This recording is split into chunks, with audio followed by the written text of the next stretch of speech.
ate it? Because he was too stupid. Excuses. Thousands. Who ate the apple? What happened? I don't know. Who ate the whole apple? What happened? I don't know. Allah ate it. Allah ate it. Because he was too stupid. Excuses. Thousands. Who ate the apple? What happened? I don't know. Who ate the whole apple? What happened? I don't know. Allah ate it. Allah ate it. Because he was too stupid. Excuses. Thousands. Who ate the apple? What happened? I don't know. Who ate the whole apple? What happened? I don't know.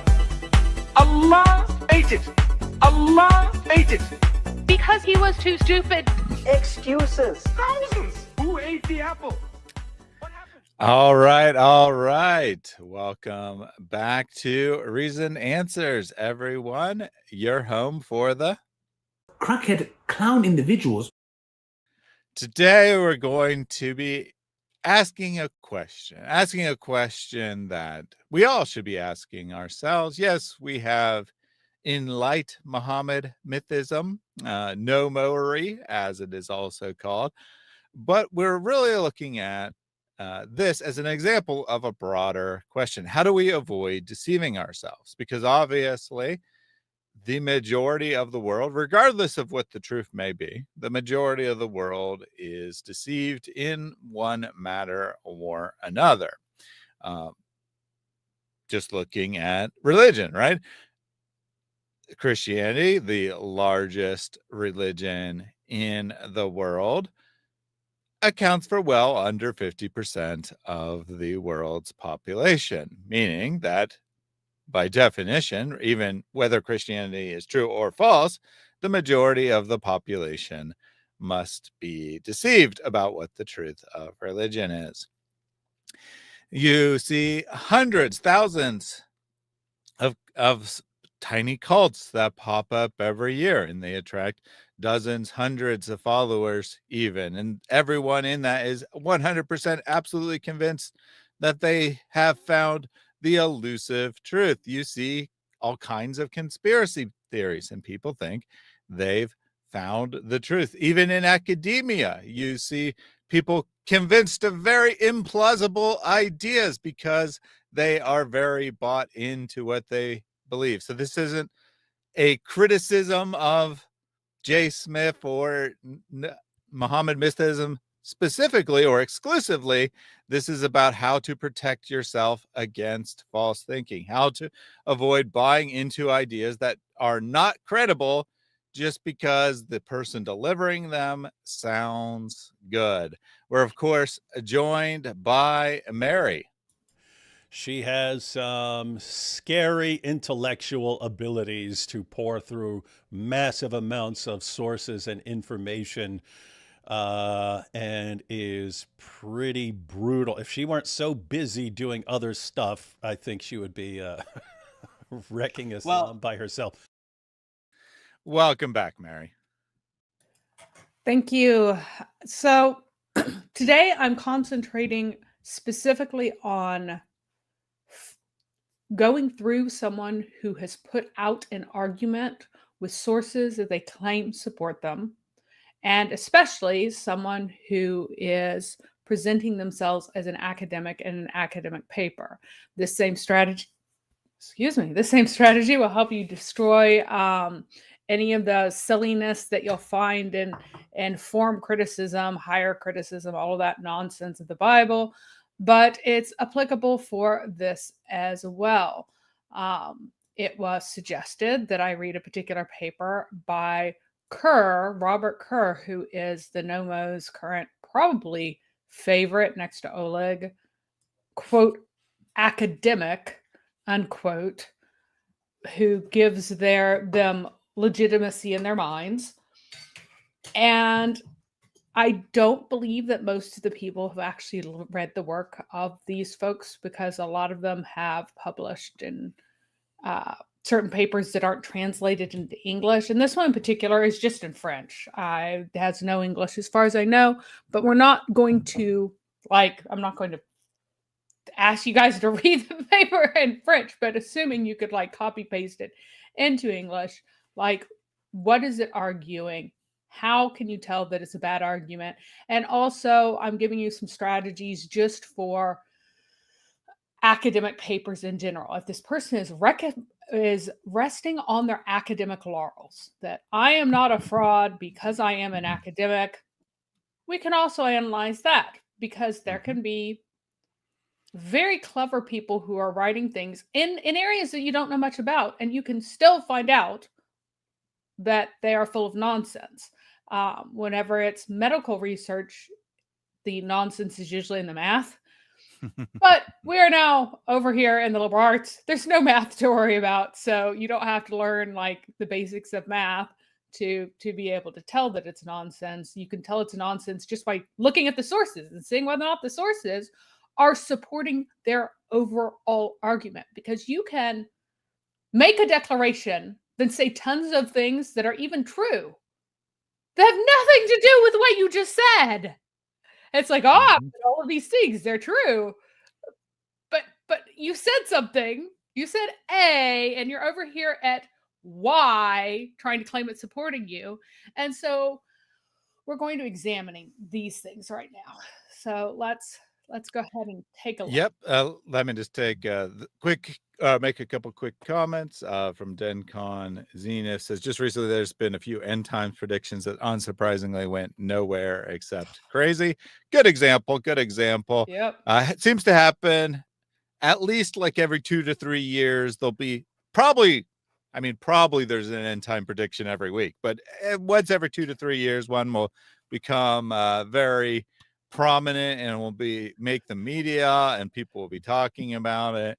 And shockingly enough, the Bible tells us that no one knows the hour, and all these people prove that the Bible is correct when they predict the hour, and it doesn't come to be. It kills me. It kills me because what does it say? It starts out, Jesus is like, these things are not the sign of the hour. It's just the labor pains, which have begun from the fall, like the beginning of creation.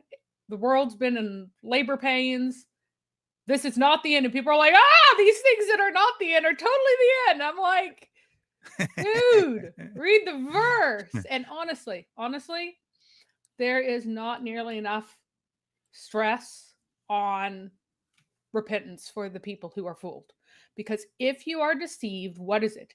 You deceive others and you deceive yourself because you are poorly studied. And so it's not just an, oh my goodness, I'm a victim, my faith is shaken. It's like, no, you are in defiance of God. You need to repent. You have gone out on your own against what God said and made a fool of yourself and shamed Christ. So you're not just a poor little victim here. You have a responsibility to the truth. And I am massively unsympathetic in this day and age if you get fooled by an end times thing. Especially online, because nobody's there controlling your brain in person and messing with you, right? So that's just defiance. It's defiance against God, against the scripture. Shame. Anyway, yeah, the dude even got the date wrong, which is funny. So, and it's supposed to line up with you can't move it anyway, because it was supposed to line up with Rosh Hashanah, I thought, or which feast was it? I think it was Rosh Hashanah. I don't remember. Yom Kippur. Oh, never mind. Yom Kippur. Right. And it didn't. But I didn't pay much attention. I don't know exactly what the claims were. Like the mere fact that claims were being made, it was enough for me to know that they had no credibility. So I didn't pay too much attention to it. But I definitely saw people like mostly joking, saying that the rapture was about to happen and whatnot. But even if 90% of people or 95% are joking, that still means that 5% are buying into and being deceived. Potato Sandwich says J. Smith's methods are going to make atheists and Quranists, not Christians, and I think that is generally true. I think that they are especially useful to Quranists or, people who want to leave Islam because of the moral issues, but are looking for a way not to leave Islam. Because ultimately, we can argue whether it should be the case or not, but practically speaking, the vast majority of people leave Islam either because of moral issues with Muhammad or for personal reasons. Neither one of those has anything to do with Jay's ideas. But if they're looking to leave for one of those reasons and they come across Jay's ideas, they can say, oh, okay, so I can reject Muhammad and the Hadith and still be a Muslim. Sunni Muslims, Orthodox Muslims would say they can't be, but of course the person in their mind can say, absolutely, I'm still a legitimate Muslim. I'm just following the legitimate Quran instead of the illegitimate Hadith. So that's definitely an issue.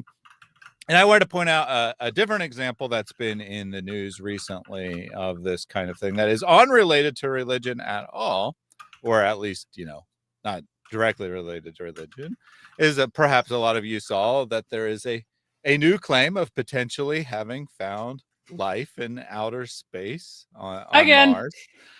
And this is also something that happens, and not quite as common as the end times, but the rapture, but it happens every 5 years or so that there's a prominent scientific claim, and they're always debunked, right? They never go anywhere, and yet there's all this attention about it, and life in outer space based on a chemical signal, and it's very, very easy for non-credible, or at least in this case unverified, early indications of scientific research, whether especially in health, as Mary already mentioned, because obviously health is particularly interesting to the public, but very uncertain scientific claims to get in the press and then be treated as fact, and don't do that, right? Just because you see something published in a newspaper, there's a very, very high chance the reporter doesn't understand what they're reporting on, and there's a very high chance that the scientist behind it, the researcher behind it, the academic behind it, I'm sure they have a PhD, but they also have an extreme self-interest for their sensational new discovery to be published in the newspaper and whatnot. So they themselves hype it up. Then the reporter doesn't understand it. They hype it up even more. And then the pretty general soon, public a lot of times don't even fully understand it. So Yep. And to be clear, like, I'm not completely opposed to the idea that there could possibly be life somewhere else in the universe. That's not really something I care about. It's just that at this point, every 30 years, they make an announcement, and then 6 months later, 8 months later, they quietly roll it back. And this has been a pattern for a long time. Moon had life. Moon had life again. Mars has had life like 4 times now. So I'm just like, not impressed, guys. Not impressed. So, or they find a meteor that hit Earth, and they're like, oh, this meteor has life signals, and but then they're like, oh wait, how do you rule out contamination? I mean, it happens a variety of ways, but regular claim. AHB spoke said, please pray for the UK. Really bad news today. Jewish synagogue attacked. I had not heard that yet, but by all means, I would encourage people to pray for the victims and families of victims of any terrorist attack. And finally, before we dive into Mary, Cargo Crew says alien life comparison to Altmo. Well, not really, because Altmo is like a million times more fringe. Yep. Because at least, but it is an example of taking an idea that and running with it without actually, looking into how credible it is. Yeah, and I'm with Jack Ray. The more I study astronomy, the less likely it seems that life started on another planet. That is true. But again, I'm not like opposed to it at some fundamental level. It's just that the math is not mathing for me for it to seem very likely. All right. So The big question that we're dealing with today is how can you tell when someone who's very clever actually has an absolutely terrible argument? And you do it by checking the receipts. Robert Kerr here has a tell. If he says clearly in French, he's just making something up. It was every time it was like the third clearly, my eyes rolled in the back of my head and it got stuck there for the rest of the paper because every time this man says clearly, that's like he's trying to convince you. There's actually a psychological term for the reinforcing language. I forgot what it's called, but like when you use deception, where you try to like make yourself sound more honest, sound more transparent, sound more true, and that's completely his tell. He knows he is saying nonsense anytime he says the word clearly because he's trying to he's so desperate to convince you of the leap that he's about to take. But even if you don't notice the language and you're not paying attention to that, you can still call these people out. And I'm going to show you how. So That's funny though, Mary, because I pointed that out in the past that in academic work in general, if someone says clearly there's yeah, it's not 100%, right? It's not 100%. People can use it for things that are actually clear, but a very high likelihood that they're trying to slip in something that they can't really justify. So they just say it's right. obvious. It's clear. obvious. It's obvious, obviously, clearly. Right. So so why are we going to Kerr of all people? Well, the Muhammad mythicists rely on his credentials to yield academic validity to their claims. So they're like, he's a great academic. He's an academic. Here's an academic source, right? So he's currently their new golden boy. He's currently their new favorite. I was also specifically invited to read one of his most influential papers for the NoMos, not in general publication. It is not cited by anyone. It has never been cited, as far as I can tell. I have gone to the database of citations and I've tried to find it. Does not appear to have been cited by anybody. And Wait. You just called this his most influential paper and it's never been cited? Well, not this paper's not never in been cited a academic source. Yeah, not in that a journal that is has enough credibility to make it into the academic database, which is a pretty low standard. Yes. Right? It's not a very high standard. I could not find any citation of it in any of the databases.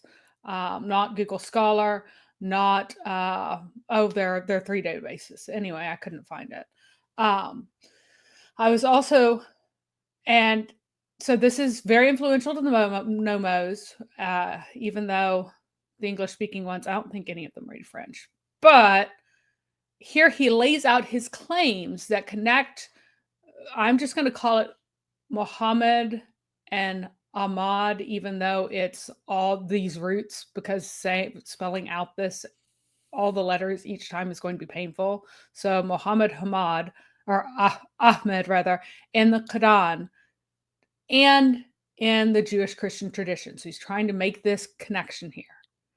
And I also believe analyzing this particular paper will help for 2 reasons. We can compare what Kerr claims to what we hear popular level Muhammad mythicists claim, what Kerr says. They don't match. This is a continuous problem that the NoMos say that this guy backs me up and this guy says something similar. A lot of times says something similar if they are a NoMo. If they're not a NoMo and J. Smith citing them, they could say absolutely anything because J. Smith, his citations are not relevant to what he's presenting at all. But no one else is citing him correctly either. I don't know whether or not Kerr cares whether or not he is being misrepresented or not, because he's friendly with these people and keeps talking to them and doesn't seem to be correcting them, which is kind of interesting. You would think that if he has this brilliant theory and they're completely butchering it, that he would go, hey, dude, that's not what I'm saying. Yeah, I mean, certainly I would. Like, granted that he has I'm sure he knows that he has ideas that are not well accepted, and thus he's interested in any publicity he can get. But I would, even if I was in that position where I had an idea that's not well accepted, I wouldn't want people misrepresenting my idea just to get my name out there. I would want my idea accurately represented. And then if I'm friends with people, I would think that I could have a conversation with them and explain my idea in a way, say, this is how you teach my idea, or, you talk about my idea if you want to accurately represent it and make the best possible case. And it is very strange, I would say, or a potential red flag, that he doesn't seem to be doing this. The cargo crew did ask if you could provide a link to the paper. Yeah. It is, well, I'll throw it in the chat later on whenever we have more time. I downloaded it. I had a physical copy, so I don't have like immediately a link. But I'll get it for you later, and I'll give you the name, the translation name in English in just a second. So yeah, at absolute minimum, we'll get it added to the video description after the fact, but we'll try to get it while we're live. Yep. Well. So, and then the second reason is that we can, abstract this to the higher level, that I want to kind of reinforce that anyone can do this. You don't have to just take these guys at their words. You can do this. So we can analyze what Kerr claims to demonstrate how to check claims and see whether or not they're being made responsibly. We can also check for deceptive framing and insinuation meant to leave a false impression. You would not have to know anything about the subject to realize that this is illegitimate. That's a big thing. So you guys don't have to know anything about the subject, and you will realize this guy is illegitimate once you observe it. So just real quick here, Groovy Granny says Capturing Christianity has a video. He said they have found the Injil, which apparently is the Peshitta. Yeah, he's just saying that it's the Aramaic, the Aramaic gospel. Period. That's what it is. It's the Aramaic gospel. But the Peshitta doesn't say anything different than anything else, and it's a clear translation from the Greek. Right. So framing it like, haha, we know what's here. Well, yeah, that's what was used in Najran. So what? They also explicitly call what the Ethiopians have the Injil. Which it's also is not a Greek word, which is not like the sources call what the Ethiopians have the Injil. The sources also clearly say that the Romans, the Byzantines up in the Levant. They are reading the Injil. They are Christians, and that's in Greek. So this whole, we're looking for the Injil thing. Well, I think that the better argument is just say, no, all these people are confirmed. The Copts are also confirmed as Christians, and they all match, and they're all the same thing. So going, we have figured it out or whatever is very goofy framing. I mean, it might be something that makes Muslims click, right? So right, it might be helpful, right? That I don't deny that the Peshitta might be helpful for some background on the Quran or sayings of Muhammad or whatnot, but not because he has access to it, probably, or certainly not because he's reading it, but because people of his time might have been doing so. But I'm telling you, it does not have any significant differences between the Greek New Testament. So whether or not they were looking at the Syriac, or it might determine a particular wording in a particular verse, maybe, but it's not going to actually make any significant difference to your understanding of the Islamic dilemma or anything along those lines, or provide any. Since we're talking about NoMo, I'm not going to provide any support for the term Muhammad being used for Jesus or something along those lines. I didn't talk about it in my video, but I did look at the Peshitta when I was looking at the claim of MHMD being regularly known as a title for Jesus, and the Song of Solomon verse isn't even translated that way. It doesn't even have the same exact meaning in the Syriac or Aramaic as it did in Hebrew. So it literally made their case worse, right? It made their case worse. Yeah. And then this is a good tip from Allah here. Usually when someone is full of BS, they are less focused on arguing their points and more on maintaining the frame within which their Yep. case is the only reasonable answer. And And we see this constantly in the comments. The majority of the pushback I've received, other than like just blatant name calling, has been, well, Jay has a PhD and you don't. Okay. So what? Why not argue for the points, right? People Mhm. with PhDs say things that are false. All the time. 99.9% of people with PhDs in relevant fields don't agree with Jay's theory. So why are you appealing to his PhD? Especially since he flat out admits he does zero research on his own and doesn't Yep. check anything. He's relying on other people to do the research. Yep. And so since the Islamic sources like explicitly validate the Ethiopic text as being the Injil, since the word is Injil is Greek, and since the Najranis, who are the closest Christians as far as they are away, who have a church and a text, since they all have 3 different translations and they're all affirmed, I just stick it to them and make them eat all 3. Like, I don't go, oh no, it's this one, because it's not. Muhammad didn't even seem to know what language it was supposed to be in. So, And all right. Mick, sorry, just since it's directly related, Mick says, but would Waraka be translating from Syriac? I don't think he was translating anything. I No. think that he probably was doing the same thing that Muhammad was doing, Yep. remembering some stories he'd heard, channeling a spirit and thinking that he was recreating the words, but would probably relying on some combination of demonic force and his own memory, not looking at anything to translate it.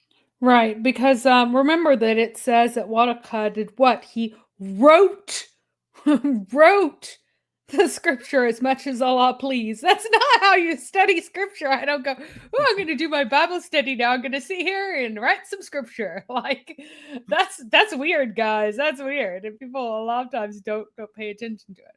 So Kerr's basic background: he's 56 years old, so he's not nearly as old as I thought he was from his appearances and various things. He speaks his native German language. He also speaks English and French, so he ought not make mistakes that are typical of monolinguals. He doesn't have an excuse for them. So I'm going to be harsh on his butchery because he has both the education in the specific domain and in the wider domain of just familiarity with stuff that leaves him without an excuse for the stuff he does. He is able to work in Latin, Punic, Greek, Arabic, and Aramaic at minimum. He studied Semitic languages and comparative linguistics. So really, no excuse for a lot of this. He was working on his PhD in 2010, which he now has. I couldn't find out specifically what his PhD is in, but probably connected that in some way. He is the director of the Inara Institute, which is the only group within academia in any way systematically promoting Muhammad mythicism. Most of their material is essentially self-published. They publish it under their own name. No one cites them. Their theory is that there was no Orthodox faith in Christianity in the 7th century. Instead, there was this vague continuum of monotheistic beliefs. All of them are legitimately Judeo-Christian, and all are equally invalid or valid. And Islam developed out of this continuum of monotheistic beliefs. That's what they think.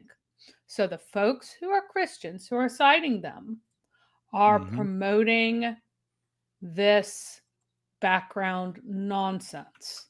So if I could just clarify, so would the theory be more along the lines of Islam gradually broke from Christianity, like over time groups grew apart, as opposed to, what Jay might say, something like a particular ruler put it into place Although his theory is not So- very, Jay's theory is not very Yeah. coherent. That does seem to be the general idea. Well, the idea is that all of this nonsense heresies, Jesus is not God, all this stuff existed from the beginning. And it was just part of this continuum of monotheistic beliefs because there was no orthodoxy. So their idea it's might just- be more like, you can't even say when what we call Islam really developed because the ideas already existed in, say, the 4th century or the 3rd century.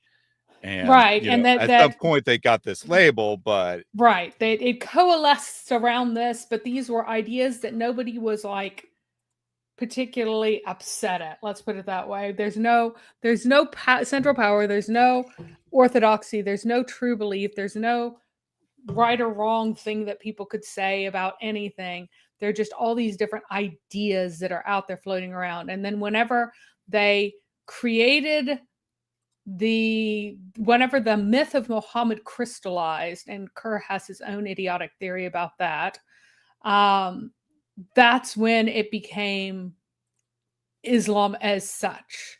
But until then, it didn't. So the question is he going to make big oopsies in his paper? Now, everyone makes mistakes. People who don't know what they're doing, they make more mistakes, right? There are some kinds of mistakes, though, that knowledgeable people do not make on things. So if he is knowledgeable, there are certain kinds of mistakes that he won't make. He won't make the kind of mistakes that people who are working in both Arabic and Aramaic should not make, who work in Punic of all things, which is another Canaanite dialect, right? Who especially have in all these published work, languages. right? Anyone could misspeak or have a brain lapse and say something really dumb, but in a published work, presumably you've read it multiple times before. I've read it twice. No, not you you. mean if you're publishing it? As Yeah, the author. The author right, got reads it multiple times before they publish, before they submit it to being published. In theory, it may not be the case here with Inara, but in theory, other people read it and check it before it gets to the publishing stage. So there shouldn't be the kind of error that, say, a student would make in a published academic paper. Yeah. So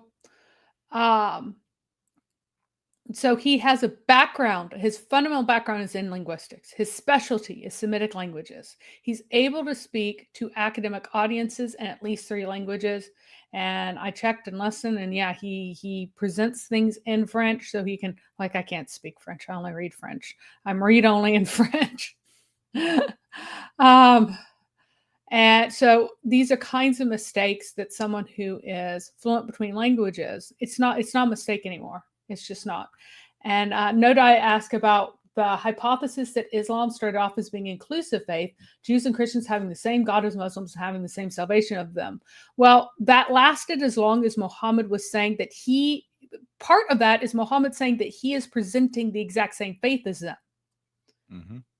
And when it became obvious that the faith wasn't the same, that's when when no one would recognize him because they're like, no, you're full of it. Then he said, liar, liar, liar.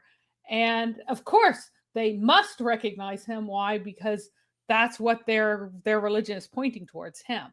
So in his lifetime, any pretense of that disappeared. Now, the publication of this one is a Belgian general interest Orientalist journal. It's called the Acta Orientalia, not Acta Orientalia Belgica is what it is. Acta Orientalia Belgica is the name of the journal, like the Orientalists, Belgian Orientalist Acts in Latin, right? So then you go and look for its impact factor, and it doesn't exist. It's not even listed as a journal any place that I can find. This publication is so unimportant that it's not even listed as a journal in any database of journals that I could find. So it's the number one way you find out whether or not a journal is legitimate is through its impact factor, which basically means how often is it cited by our articles within it cited by other academics. If it's influential, then it has a large impact, so it's an important journal. So if you have an impact factor of non-existence, not calculable, then it's not a serious journal. And when you start looking at the titles of other years that they publish things, each year has a theme. And they don't publish it every year, they just do it periodically. And here they're publishing things about Christianity and Islam and Eastern Christianity, Islam, Eastern Judaism, that sort of thing.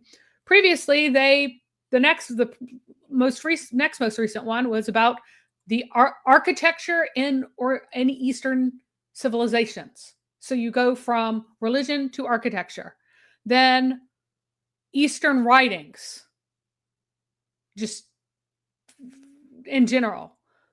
Then That's very strange. yeah, and then hang on.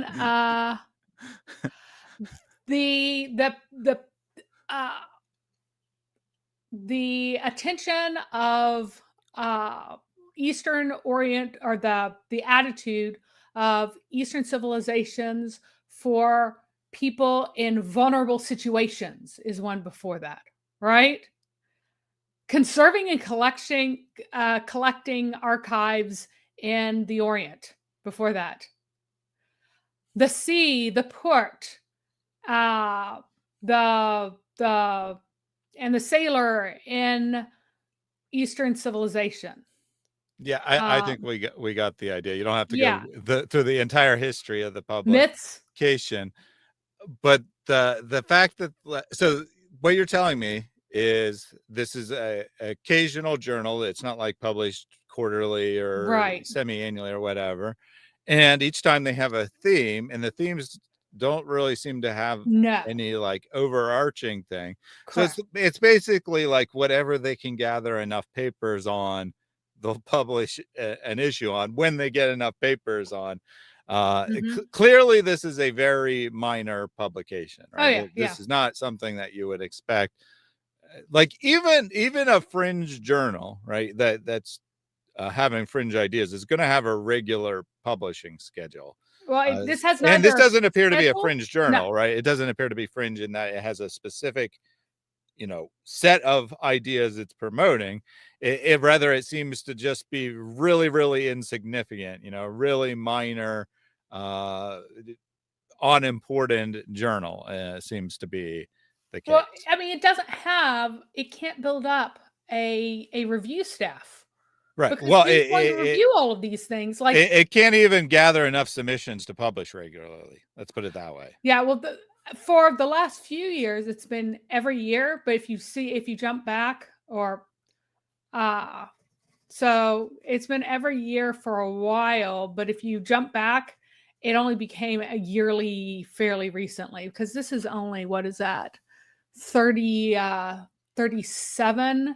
And the earliest ones were actually in the early 20th century. One of the ones that cracked me up was Between the East and the West, the circulation of men and porosity of heritages. Like, what the heck is that?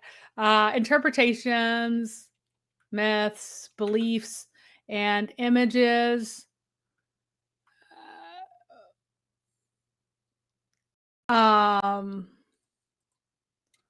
Language, the other, the stranger.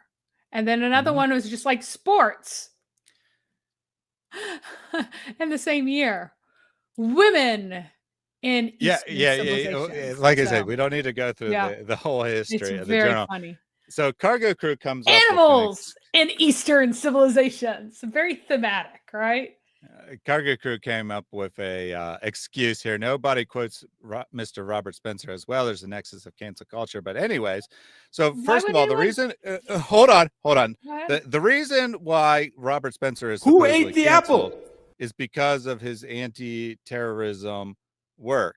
However, I just I just looked, and in fact, Robert has a very healthy amount of quotes, at least for some of his work in academic papers. So Kerr has no association, public association with Robert that would cause him to be canceled. He has done nothing against terrorism that would cause him to be canceled. Merely talking about Islam academically doesn't cancel you. So it's nonsense to suggest he would be canceled. But then I checked, and Robert's top work has over 100 citations to it, which is a lot more than 0. Yep. I couldn't find any citations of this newest paper outside, in the general publications. And it might just be because this journal itself is just not being entered at all into it. So the paper isn't being entered because in the general citation index, I can't find this paper. But again, it may be because the journal is missing. And I went through every single Acta Orientalia and Acta Orientalis journal that there was, and even through a bunch of other Acta journals just to see whether or not it was what had happened. Mm-hmm. And the title of this is From Desire to Praise, about the root HMD and the prehistory, the quotes are his, of Muhammad. That's what the title of this is in French. Do not ask me to read in French. So note right away, what do you think Kerr is going to argue that the real meaning of HMD is? It begins, from desire to praise. What is the meaning of Muhammad? The root, what is it related to in Arabic? Thaddeus? So I mean, Muslims will tell you it means praised one. Okay. So then the title here is From Desire to Praise. So what is he going to argue? That it originally meant desire, and Muslims transformed it to mean praise. Yes. It's telling you in the title. This is his argument. From desire to praise, about the root, HMD, and the quote-unquote prehistory of Muhammad, his quotes. So this is his argument right here. It was desire. Now people think it's praise. So start with that in mind as he's just summoning all of this information. He's a very clever man. He's not a dum-dum. And he avoids saying absolutely overtly false things that are easy to identify as being false in his paper. He'll just do jumps of reasoning with that nice word clearly that make you go, no, right. It's not clear.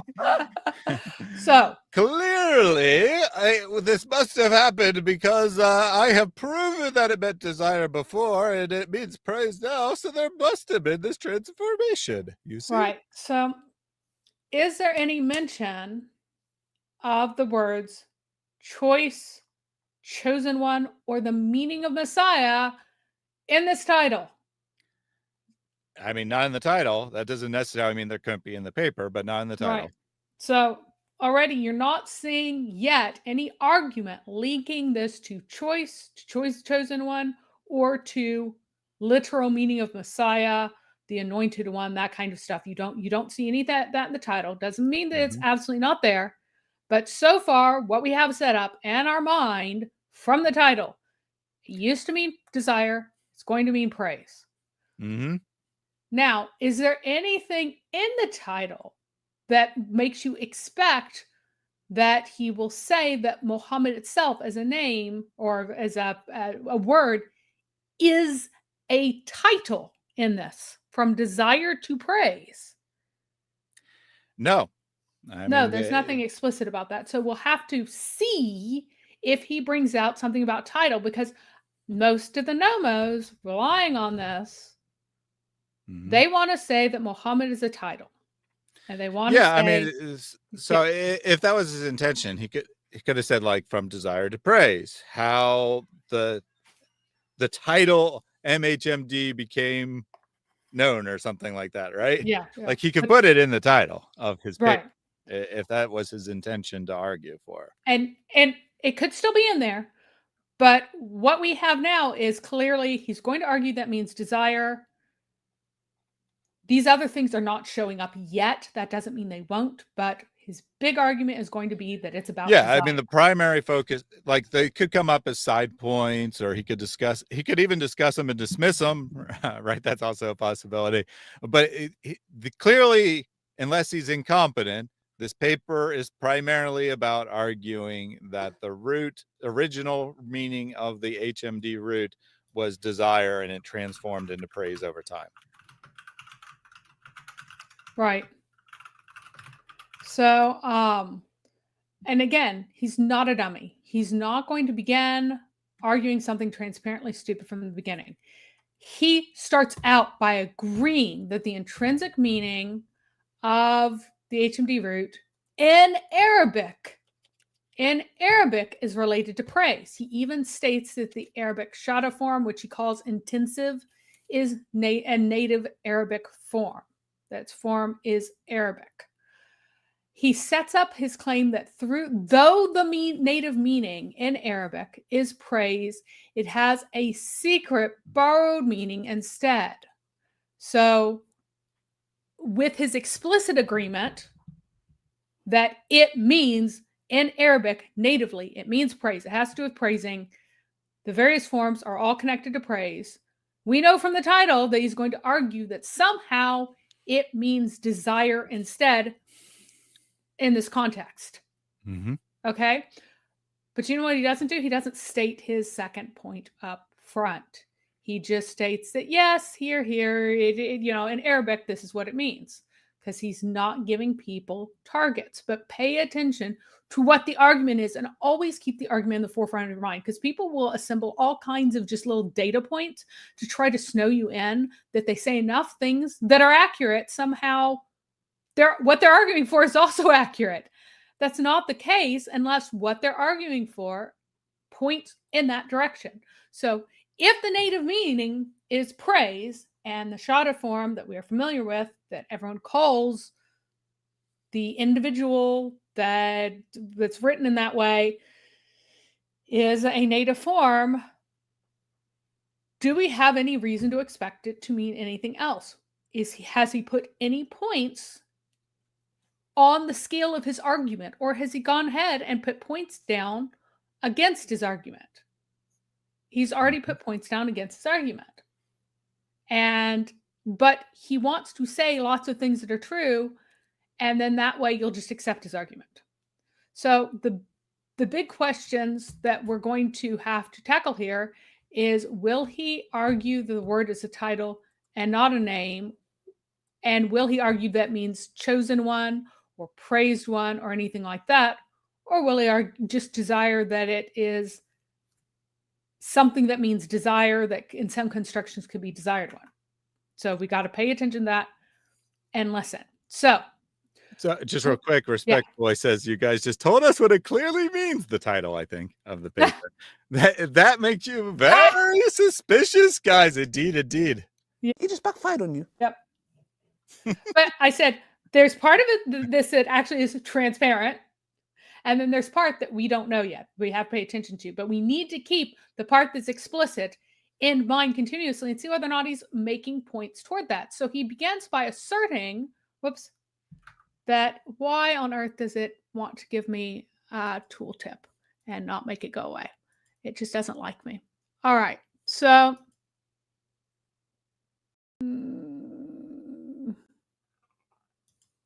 all right. Sorry. So he asserts that there are two roots, HSB and HMD in Arabic, that should be exact synonyms, because they should both mean phrase, and therefore they should be used interchangeably. Okay, so that without knowing anything else, that's also a huge red flag, because that's extremely rare in any language, that there's two words that are exact synonyms that are interchangeable in every way. Now there's certainly synonyms, but Right. they have different ranges of meaning, or at least different subtle differences about how they feel and Right. what they imply, or there would be no point of having two words. Right. Because we have hound and we have dog in English. But there are lots of places we will use dog and not hound. In certain places we will use hound and not dog.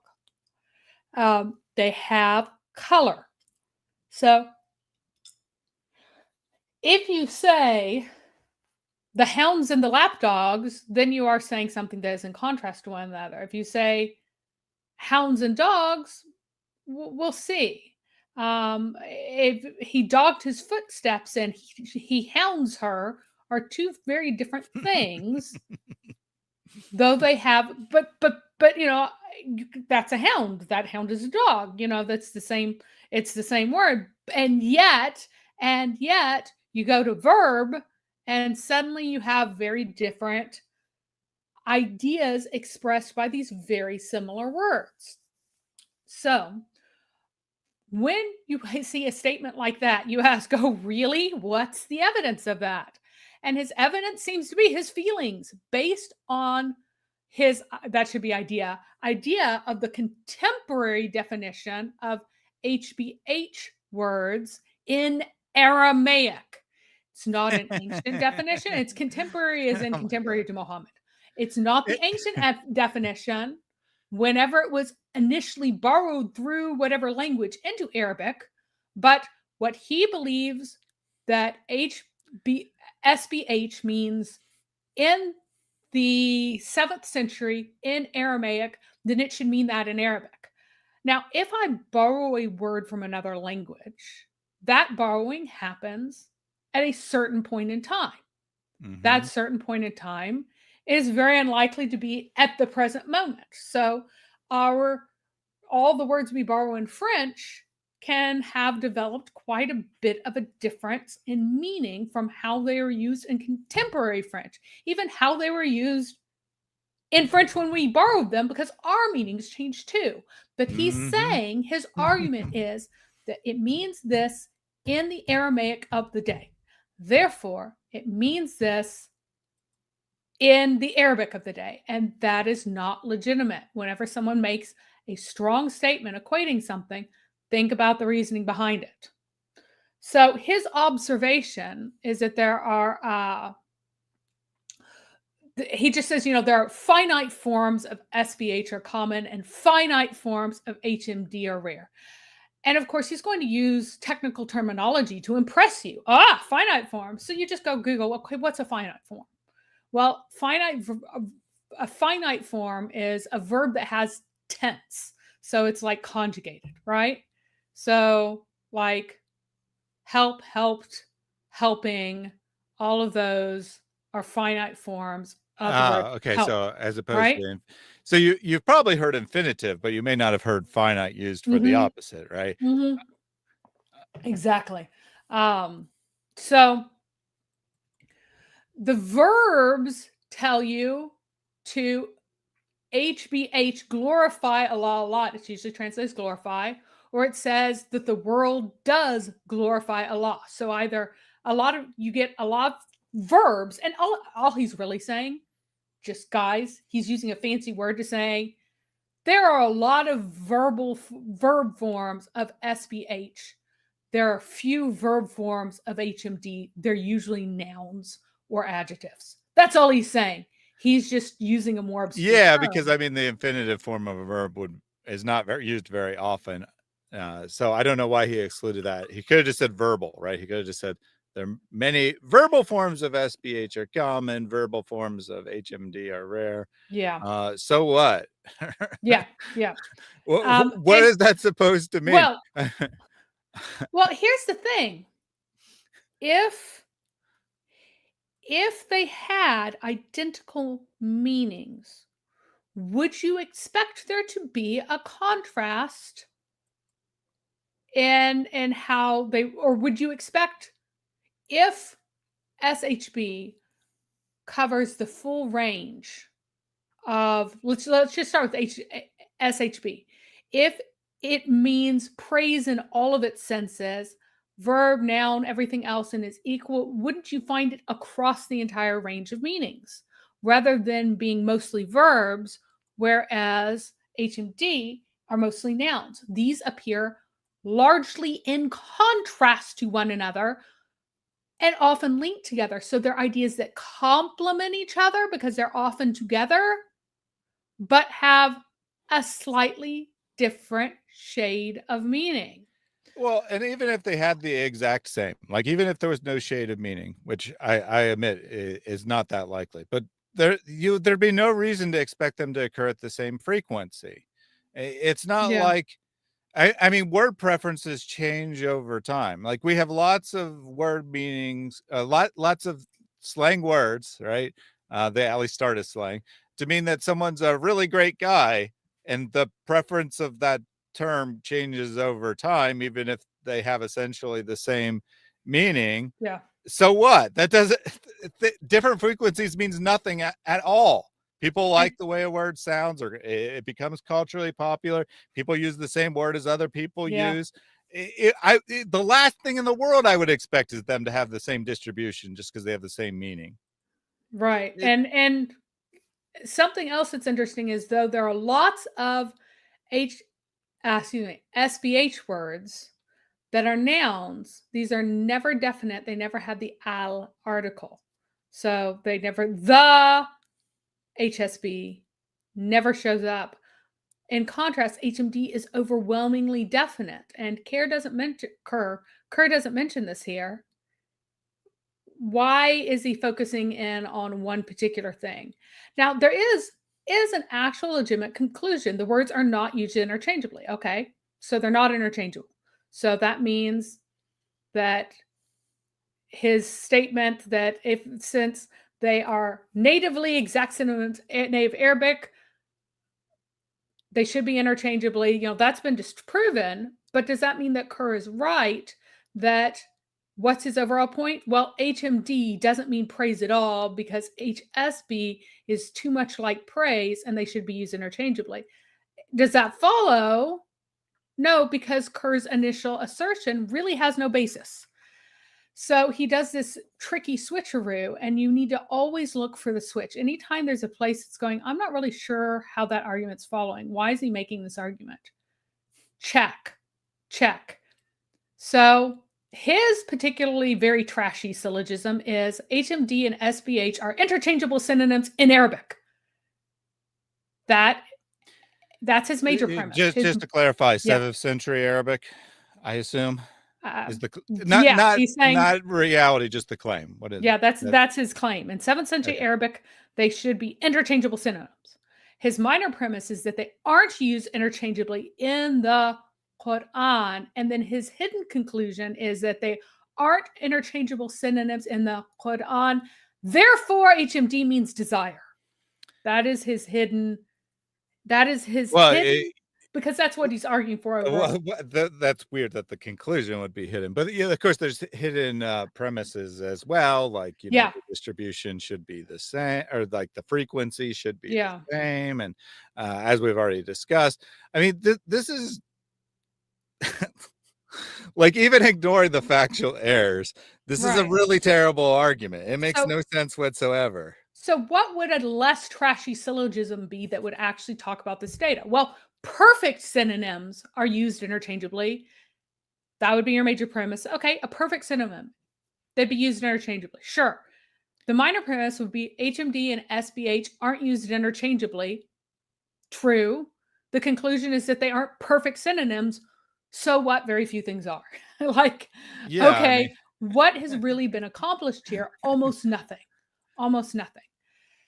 But keep in mind where it really gets bad is this next bit, where he goes to, more evidence for hinkiness. What is a big argument overall? That HMD means desire. So we need to keep that in mind when we evaluate his next statements, because he gets really crazy here. Let me take a quick aside here. So cargo crew demonstrating poor thinking here. He says, so basically Mary is saying Arabic and Aramaic are dissimilar rather than similar. She said nothing alike that. You need to stop making conclusions, and you need to listen to the words actually being said. This is a good example of how you can take someone's argument and distort it into something completely different based on your own presuppositions. She wasn't saying that Arabic and Aramaic are dissimilar. They are similar. What she was saying is that they are not identical or interchangeable. You can't just take a word's meaning in Aramaic and substitute it for Arabic. And that's not even what Kerr did. He took the modern distribution of terms in modern Arabic. No, Aramaic, he didn't. He didn't. No, he didn't.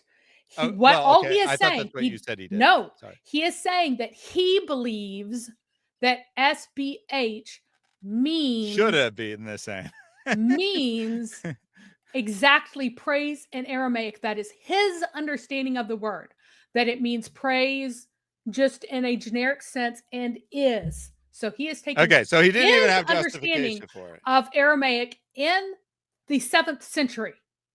Gotcha. So he didn't even have justification for it. But if No. he did have justification for it, so what? It wouldn't tell you anything for certain about Arabic. It might give you a hint of what's possible in Arabic, but it wouldn't tell you if they were the same. If the same roots, as you said, the two roots have totally the same, two languages have totally the same root, totally. If everything was identical, it wouldn't be two languages. It would just be one language if everything had the same meaning. Yes, they have similarities. Yes, they derive from a common ancestor. That doesn't mean every word means the exact same thing. Cargo Crew is not following. I don't know whether or not he's just not smart enough for the stream or what. This is not deep material. I know. Kerr is pointing out that they are not used interchangeably. And he is correct. Kerr is pointing that out. They are not used interchangeably in the same way in the Quran. They are not used the same. He is pointing this out. He is correct. And then he is making wild conclusions upon an accurate observation. I'm pointing out what the only accurate observation that you can make here is that they aren't perfect synonyms. That's oh my goodness. That's all you can do. This statement is so incredibly stupid. Okay. I'm sorry, Cargo Crew, but this statement is so incredibly stupid. Mary's not established they cannot be used interchangeably, even though Kerr's argument is that they can't be used interchangeably. That's Kerr's argument. This is an important point. So that's not mine. So it's an open point. No one can say, oh my goodness. If no one can say, then you can't use it in your argument. You can't just say, you can't disprove it, so my argument's valid. You have to be able to prove your argument. Even ignoring that you're reversing Kerr's argument. Yes. You're like, I don't like Kerr's argument. What Kerr is arguing, Thaddeus, why does Kerr want to say that HMD does not mean what SBH means? What does he say that SBH means praise in the Quran? He says SBH means praise because HMD is not used interchangeably with it. It can't mean praise. That is his argument. You have to pay attention to what people are arguing. You can't just say random things and speak from your incredulity. That's your only argument, Cargo Crew. You're like, well, I don't believe that. Well, you haven't proven that. No, you have to look what their actual arguments are. It is not an open point. He gave all kinds of evidence that they are not used interchangeably. They aren't used interchangeably. He is correct. And yet, his conclusion is insane. Now, Cargo Crew. For the sake of argument, let's say that no one knows it's an open point. Then you can't argue for your view. If you can't, you have to argue from known things, not unknown things. You can't say this thing is unknown, therefore my position has support. That is the stupidest possible thing you could do. You can argue for absolutely anything that way. Absolutely anything. You can argue that the sun is a blue cookie monster. using this logic. Yep, that is the level of logic that you're at. But we have an excellent point from Houston here, who says that this kind of argument is like arguing that Islam means peace because it comes from the SLM root, and the SLM root meant peace when it was borrowed. The fundamental meaning is peace. Therefore, when it's borrowed, it always means peace, and it should be used interchangeably with peace. And that really is the quality of this argument. Now, let's just test the synonym assertion. So say you don't know Arabic, right? You might not know Arabic. So we're going to test the assertion whether or not SBH and H is equal to praise. Now, HMD is not, what's a related language that we all know that's related to Arabic? Hebrew, right? You can go to the Bible. HMD is not the normal praise word in the Bible. It's HLL. So we have two praises. We have SBH in the Bible, and then we have Hebrew's native word for praise, HLL. So Kerr knows that this word was also borrowed in Hebrew, and even says that HSB was argued in Hebrew, because he makes an insane argument later on that we're not even going to go into. But he knows that SBH was borrowed from Aramaic into Hebrew very early, is in the Bible. So let's check and see whether or not they are used interchangeably. So in Hebrew, HLL is a normal word we translate as praise. The primitive root, HLL, means to shine. It's related to shining. So you can understand why praising, like, I mean, we even have the word now, glazing someone, making them shiny, right? And that's like a slang term for making something like more attractive than it really is, artificial right? excessive praise, right?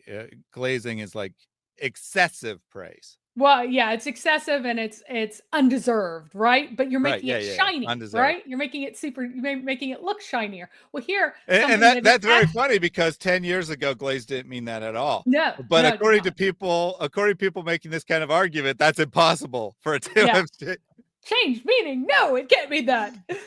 But yeah, basically.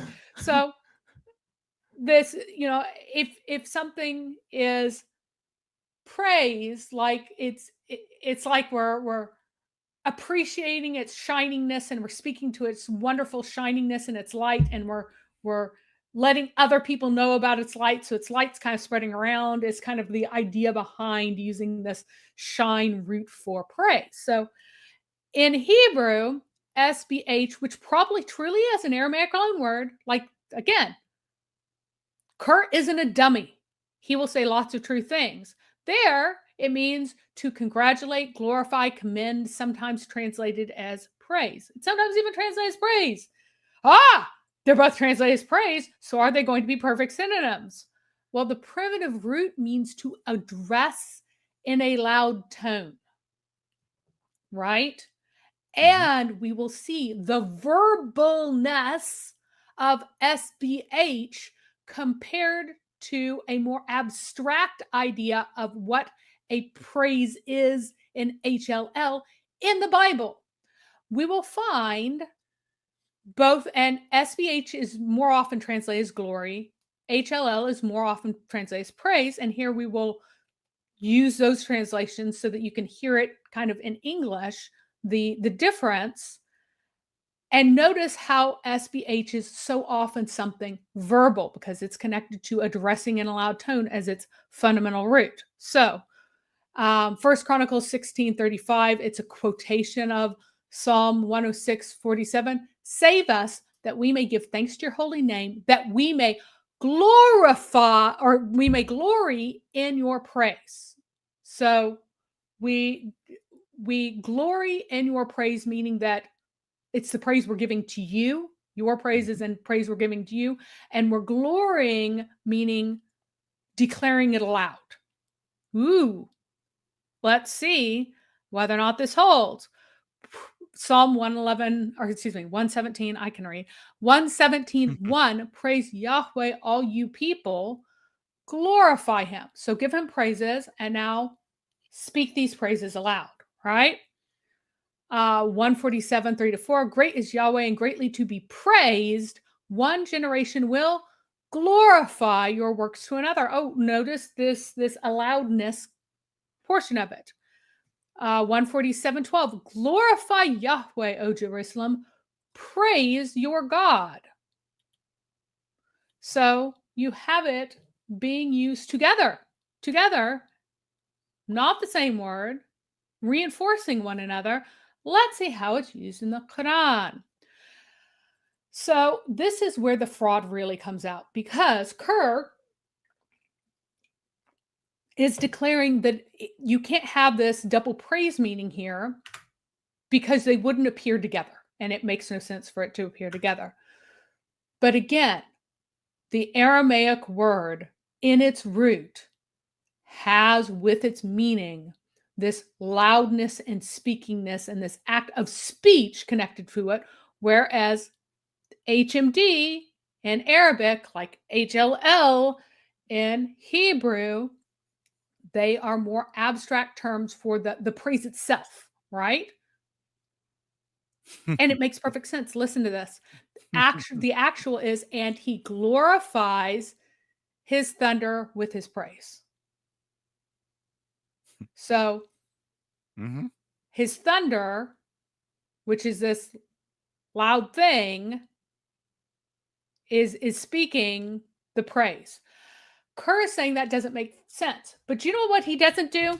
He doesn't tell you what he's actually arguing for here. He's hiding it from you. Why? Because if you plug in his solution, you realize how bad it is. This is what Kerr, instead, he glorifies his thunder with his praise. What he wants is, and he praises his thunder with his desire. That's what he wants. I'm going to have to say this is definitely a trick here, because I actually would agree that the first is at least awkward, right? It's at least a little weird. And he says, well, this is a little weird, therefore my solution works better. But he doesn't tell you what his solution is. No. And his solution is way worse. Way worse. Right? Way worse. It makes way less sense. It makes more sense kind of in the context to begin with. It's a bit awkward by itself, but well, that's fine, but there's no context where praises thunder with desire makes any sense whatsoever. No. The actual is, there is not anything that doesn't glorify his praise. And again, that SBH, goodness, being dyslexic can really bite you sometimes. SBH fruit is about speaking, right? Is about praise through speech. Right? There's not anything that does not glorify his praise. So they're not articulating in a glorifying manner his praise. There's not anything that doesn't glorify his praise, but you don't understand they're glorifying. His fix turns into, there is not anything that doesn't praise his desire, but you don't understand their praise.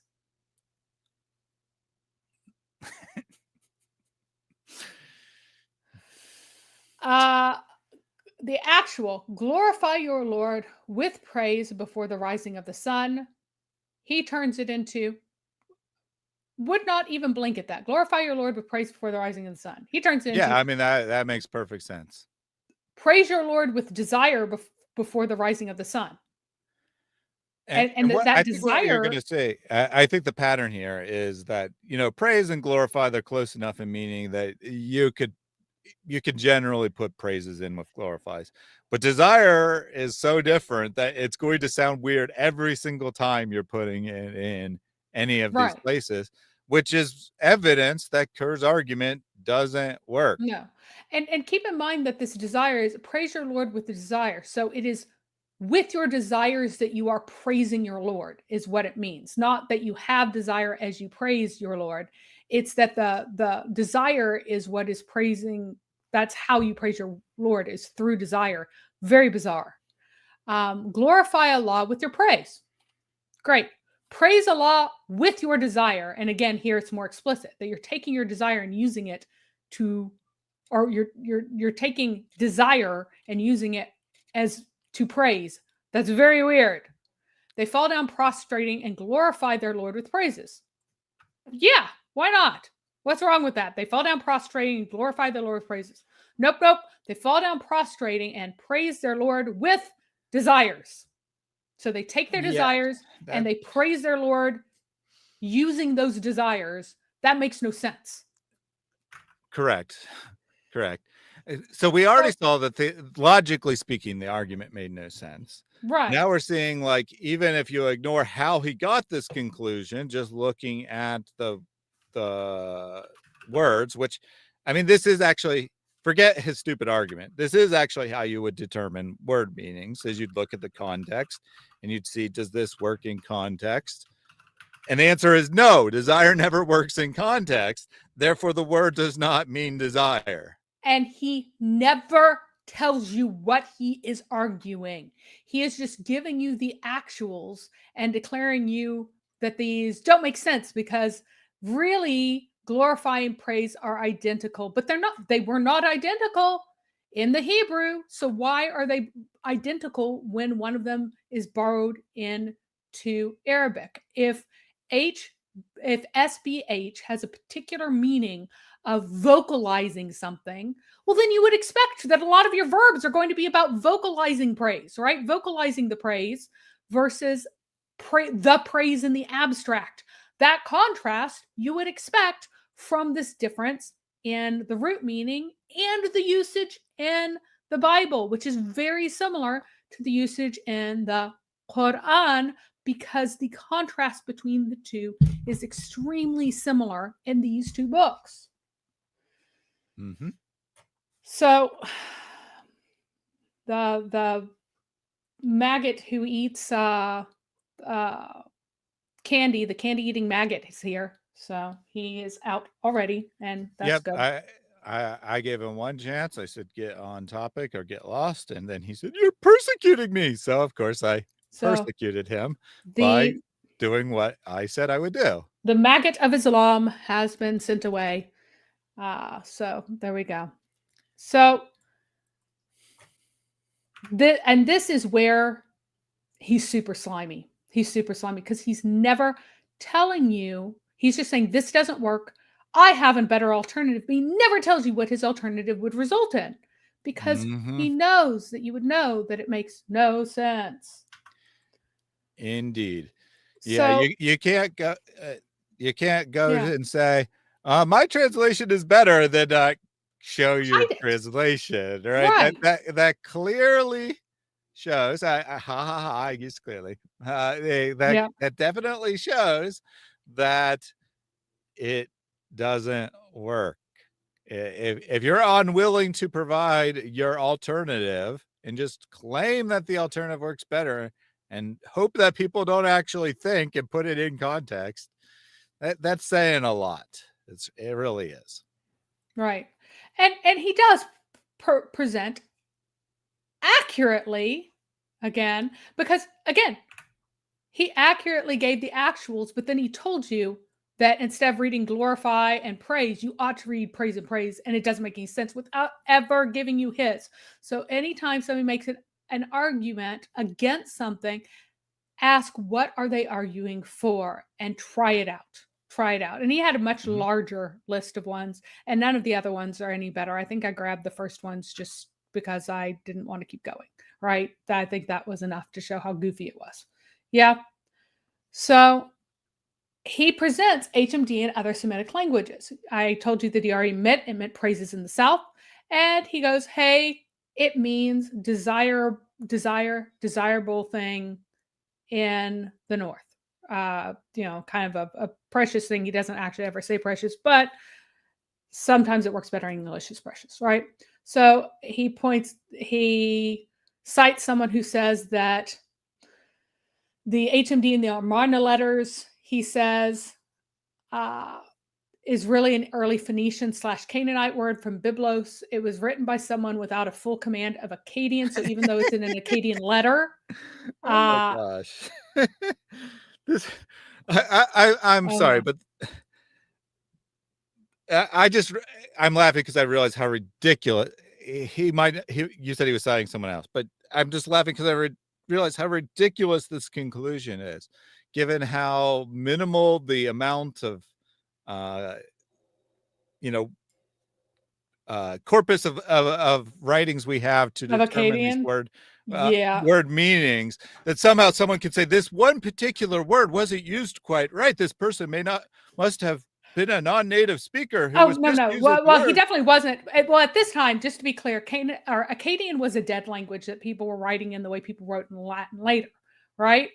And there's this dude from Byblos, and he's writing a letter to Amarna, where Akhenaten is, and Akhenaten is totally neglecting his duties and letting all of his vassals in Syria get completely overrun by people, right? And so Akkadian a lot of times have like ideograms together with phonetic components, but sometimes it only has phonetic words.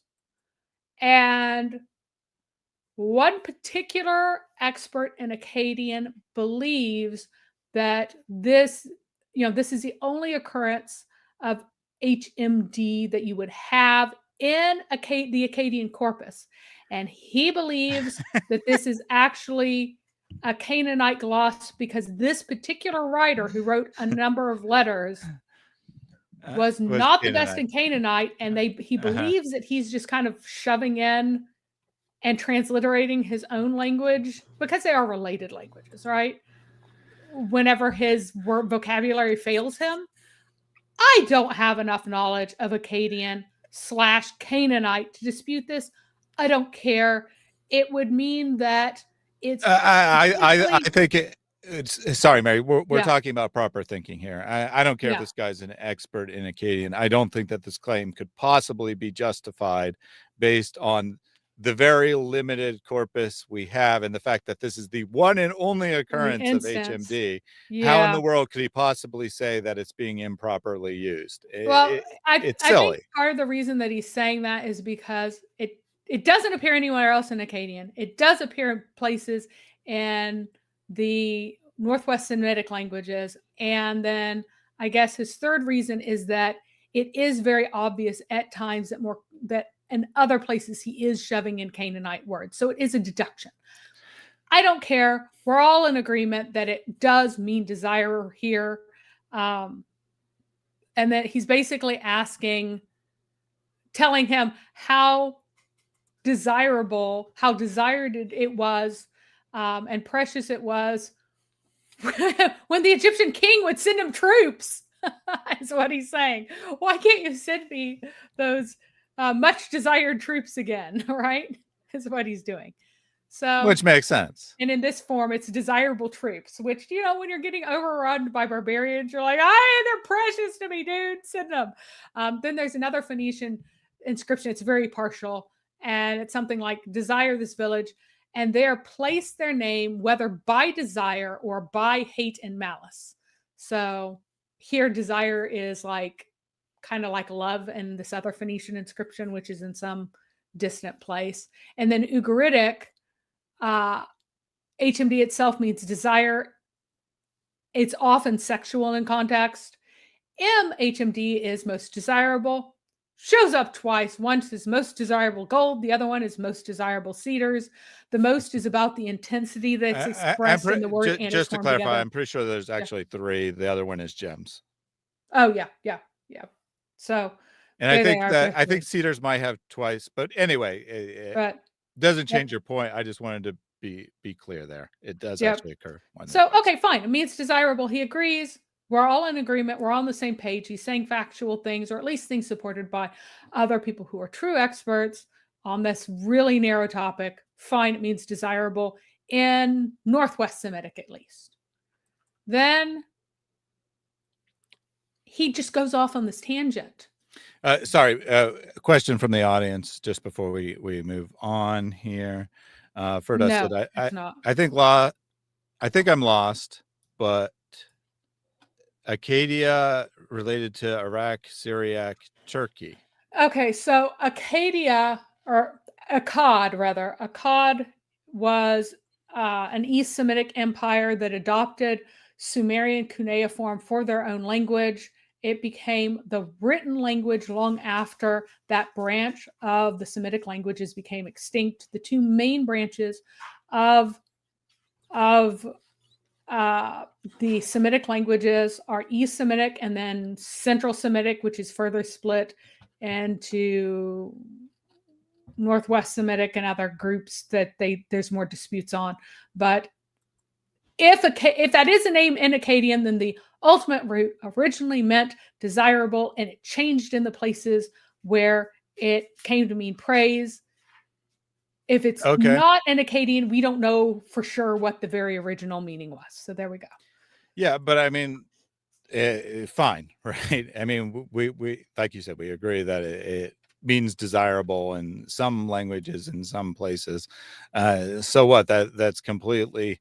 I mean, I guess it's not completely irrelevant, because it at least makes it a consideration. But when you look at the Arabic, it's clearly not desire in Arabic. Well, I mean, he's already admitted that means praise. He's just establishing now that in Northwest Semitic, it means desirable, desire. Cool. Okay, Great. but what is the point, right? I mean, hang on. Here it goes. He goes completely off the rails. He spends nearly an entire page explaining that there is another Ugaritic word. Because remember, Ugaritic is one of the Northwest Semitic languages. I'm going to have to take the dog out 1 second. One of the Northwest Semitic languages. And he declares that, in Ugaritic, the word for God, il, is used as an adjective to mean divine, to mean something really nice. In the same way that we were like, oh, this tastes divine, kind of thing. They did the same thing in Ugaritic, right? Wait. So, like, it actually would refer to a deity and also, like, in a very casual way? Yes. Is what you're saying? Yes. Like a super nice, this is a super nice divan. It's a really nice bed. It's a really nice. Yeah. Well, yeah. I get that it could mean a really nice thing, but what I'm saying is it's, yes. You know, it's specifically associated with the deity. So it is actually a parallel to divine.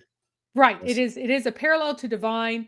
It means like something that the gods would like, kind of thing. It's like so awesome, the gods would like it. And it's used fairly casually for stuff that are, I mean, like they're really emphasizing how great it is, right?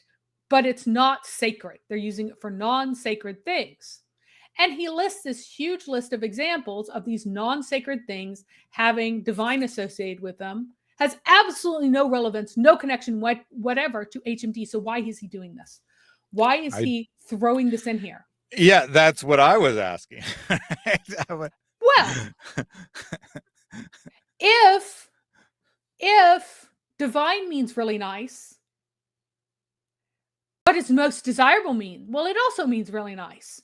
So he's trying to set up in your brain without ever explicitly saying it that most desirable is really nice and divine is really nice. So really, most desirable is divine, Thaddeus. Oh, that's what he's trying to do without ever saying it. How dirty is that? Yeah, that is really something, because I was actually surprised that there's a language that does something similar to an ancient language that says something similar to English divine, but you cannot just take another word like, I don't know, wonderful, right? Yes. And then say every time you say wonderful, you're invoking the deity or in some sense, right? That would be completely ridiculous and irresponsible. Let out the dog. In English, let alone right in say French or German, languages closely related to English, even though they're not related to each other, right? Since English derives primarily from German and French. So that's a little insane there. Let me take these messages from the chat real quick. Protestant Believer said, "Happy birthday to Allah." Yes, it's definitely Allah's birthday. Potato Sandwich said, "Happy birthday to the Ethiopic Bible." It's also the Ethiopic Bible's birthday, obviously. And Protestant Believer said, "Who ate the apple?" Allah ate the apple. You see? And it's not open to debate, so there's no point in opening that up. Your job now is to defend why he spent a page making this word game here, just going off on this. He never explicitly says why he brought up that God can be used as really nice. Defend it now. Yeah. Tell me So, the Cargo Crew, legitimate hold on. reason. Mhm. Cargo Crew, if you're going to say that Mary is, I think you're trying to say libeling people, you need to justify, you absolutely now have to justify how Mary is wrong, because she can't libel him by telling the truth. So you have to justify that what she just said is not true. And since this- you haven't yeah. read the paper, there's no possible way you could do that. And therefore, you are clearly engaging in irresponsible behavior. You're clearly engaging in cultic thinking that my guy said something, he must be right. You're demonstrating, thank you for being here. You're demonstrating exactly the kind of thing you need to avoid. You need to actually analyze arguments, not just say my guy said it, you disagree, you're labeling him. So, Cargo Crew, what is the legitimate reason for going off on half a page about how God can be used as an adjective to mean really nice stuff in Ugaritic? What is a legitimate reason for that? Give it now. Because the only reason I can come up with is just trashy and deceptive. And that is why he never says what his argument is, because his argument is so bad that he isn't going to explicitly say it because it's so clearly illegitimate. But for bad thinkers, for fuzzy thinkers who are just going on through and going, oh, look, oh, I'm having this feeling of divinity. It's already cropping up in my brain. So now I'm going to be more susceptible to this later.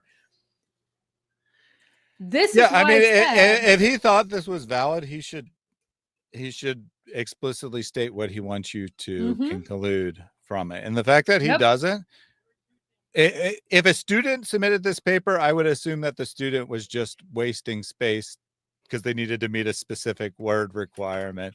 I don't think that's what Kerr's doing. So he probably is doing exactly what Mary is suggesting, that he's trying to set an impression in your mind without actually stating it, because he knows actually stating it would be nonsense. But as long as he doesn't actually state it and he just puts in these words, well, then he just put them in there as an interesting aside, and you weren't supposed to draw any conclusion from it or whatever. This is not an unfinished thought. This is a completed paper. Everything that's in here is for a reason. And this is where I went, oh, this entire journal is trash, because no journal would just have that in there if you're doing a decent job of peer review. You're just not. So, yeah, a reviewer Cargo at Crew, minimum you need to tell us why he put it in. You need to tell us, because this is a finished paper. Yep. Not published. He must have a secret reason for it. Just write him. No, this is a finished paper. This is his finished argument. Why is this in his finished argument? You tell us. Yeah, and I will agree with Mary that at minimum, like even if a peer reviewer is being very generous on the argument itself, at minimum they would have told him this part is not related to your argument. Either cut it or explain why it's related to your argument. Which suggests highly to me that there is zero peer review involved here. So this is not, Kerr is not a third party defending an academic. He's citing some academics and then making his own claim. He mostly cites them accurately. Yeah, write an email to Mr. Kerr, Dr. Kerr, and ask him, why did you have why did you talk about God as an adjective in your paper? Ask him. Ask him. Ask him, why did you not put up your own translation with the supposed better meaning?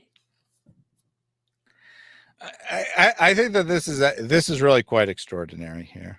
Right? Yeah. Because instead of like looking at the argument Kerr made, and instead of providing any counter whatsoever to it, he says, Kerr's on my side. He can't be wrong about anything. He must have some secret motive. Therefore, I will tell you that you're libeling him. And he doesn't see a problem, right? He doesn't see a problem with this. He literally reversed Kerr's argument earlier in this chat and told us it was our responsibility to prove the point Kerr was trying to make, or else Kerr was right. Yep.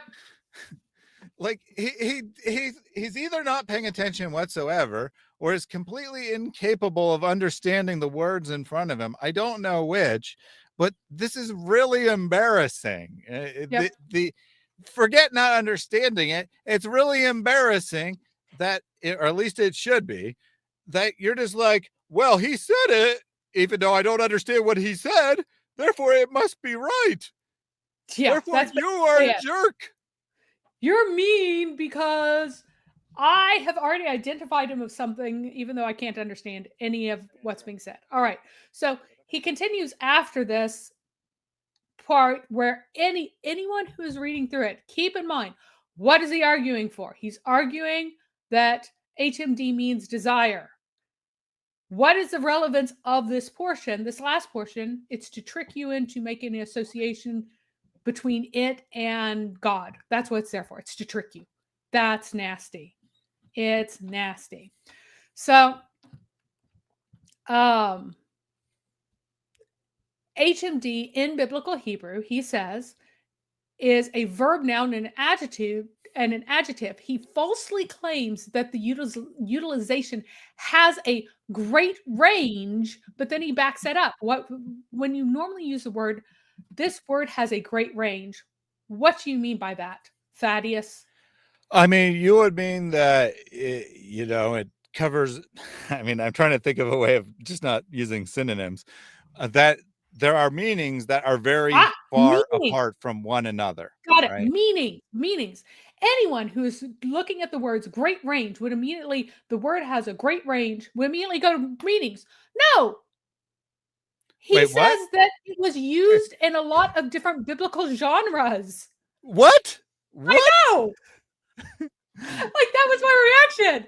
I read that. Mary, this was so what the meaning of that phrase was so obvious to me that I was struggling to find a way to say it without just using synonyms for great.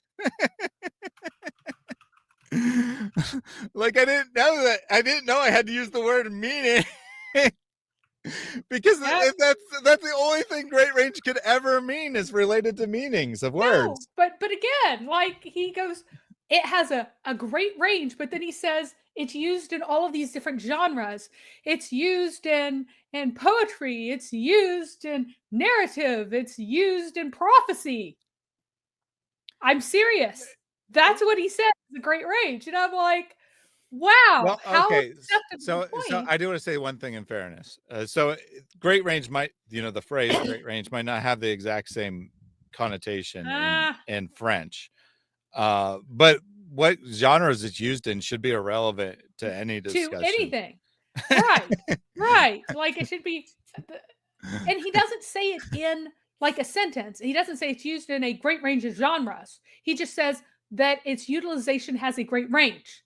And then it goes on, it's in this and this and this and this and this, not a great range of genres. If you don't say of genres, like, immediately you're thinking that the word contains a great range, which it does not.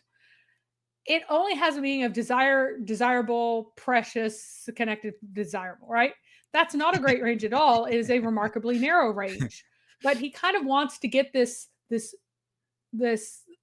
idea of, and no, it's not a great range of data points. It's a great range. No. This was a joke. Yeah, right? yeah. This It's is crazy. a joke by Jack. And I do want to acknowledge that I clearly have no idea about French. But if he means something other than of meanings, then it's irrelevant to his point. It doesn't mean anything. Why wouldn't any word show up all over the place? Not say it's a commonly used word. If it's commonly used, why do you care which genres it's used? It's very, very, very odd. He then immediately jumps to Daniel, where Daniel himself is called highly desired or precious. He likes that Daniel is a male human being given this description, and it's next to messianic passages. So you should be suspicious, because remember, he's trying to connect this to messianicness. But who's it about? Is it about the Messiah? Is it messianic in usage, or is it about the prophet?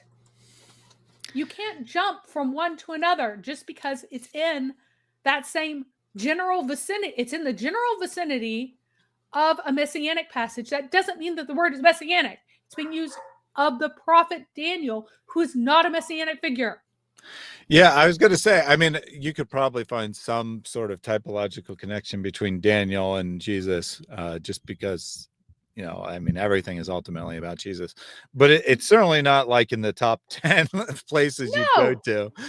to typologically connect a biblical figure to Jesus. No, so you should be incredibly suspicious at him trying to go to a passage that's near something messianic. He then quotes a writer to make it seem like the meanings are special or mysterious, but his source is actually just using a longer definition for emphasis, pointing out that the desirableness is about emotions generated by something's appearance rather than necessarily its intrinsic value, as Eve found the fruit desirable in the garden, and HMD is also used for coveting or lust. So this writer about the biblical meaning is just emphasizing that it's about appearances, but he's quoting this guy as if he's like talking about how it's got secret, mysterious meanings, but he's not. He's saying the opposite. He's just saying that, look, this word is just about appearances, and it may be something that's like actually precious or something that just appears to be precious. It's about the emotions generated by the appearance. Right. Well, I mean, you say just appears to be. I get what you're saying, but right. let me phrase it differently. Right, something that's like has ultimate value in God's eyes, or something that has value in the person's eyes who is describing it.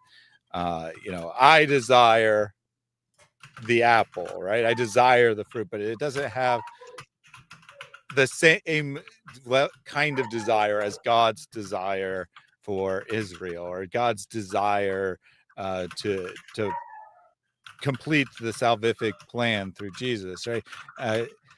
And I suspect, I haven't actually done the research on the Hebrew here, but I do know that the parallel word in the Greek is primarily negative. I'm going to guess probably that even though it's positive about Daniel, primarily it is a negative term, because people's desire is something that leads them astray, generally speaking. Oh yeah, because you know its first usage is about Eve seeing that the apple was desirable to the eye, right? Is pleasing to the eye. It's that desirable word. Do not covet has that as its root, and so that's all the biblical writer was saying. And if a word is going to become associated with something, right, like it'll in culture, it'll draw additional meaning. It, a lot more likely going to get it come from Genesis 2 and 3 than from some random passage in Daniel, because one of those is very much more foundational to how we think about the biblical story than the other. Just saying. Yep.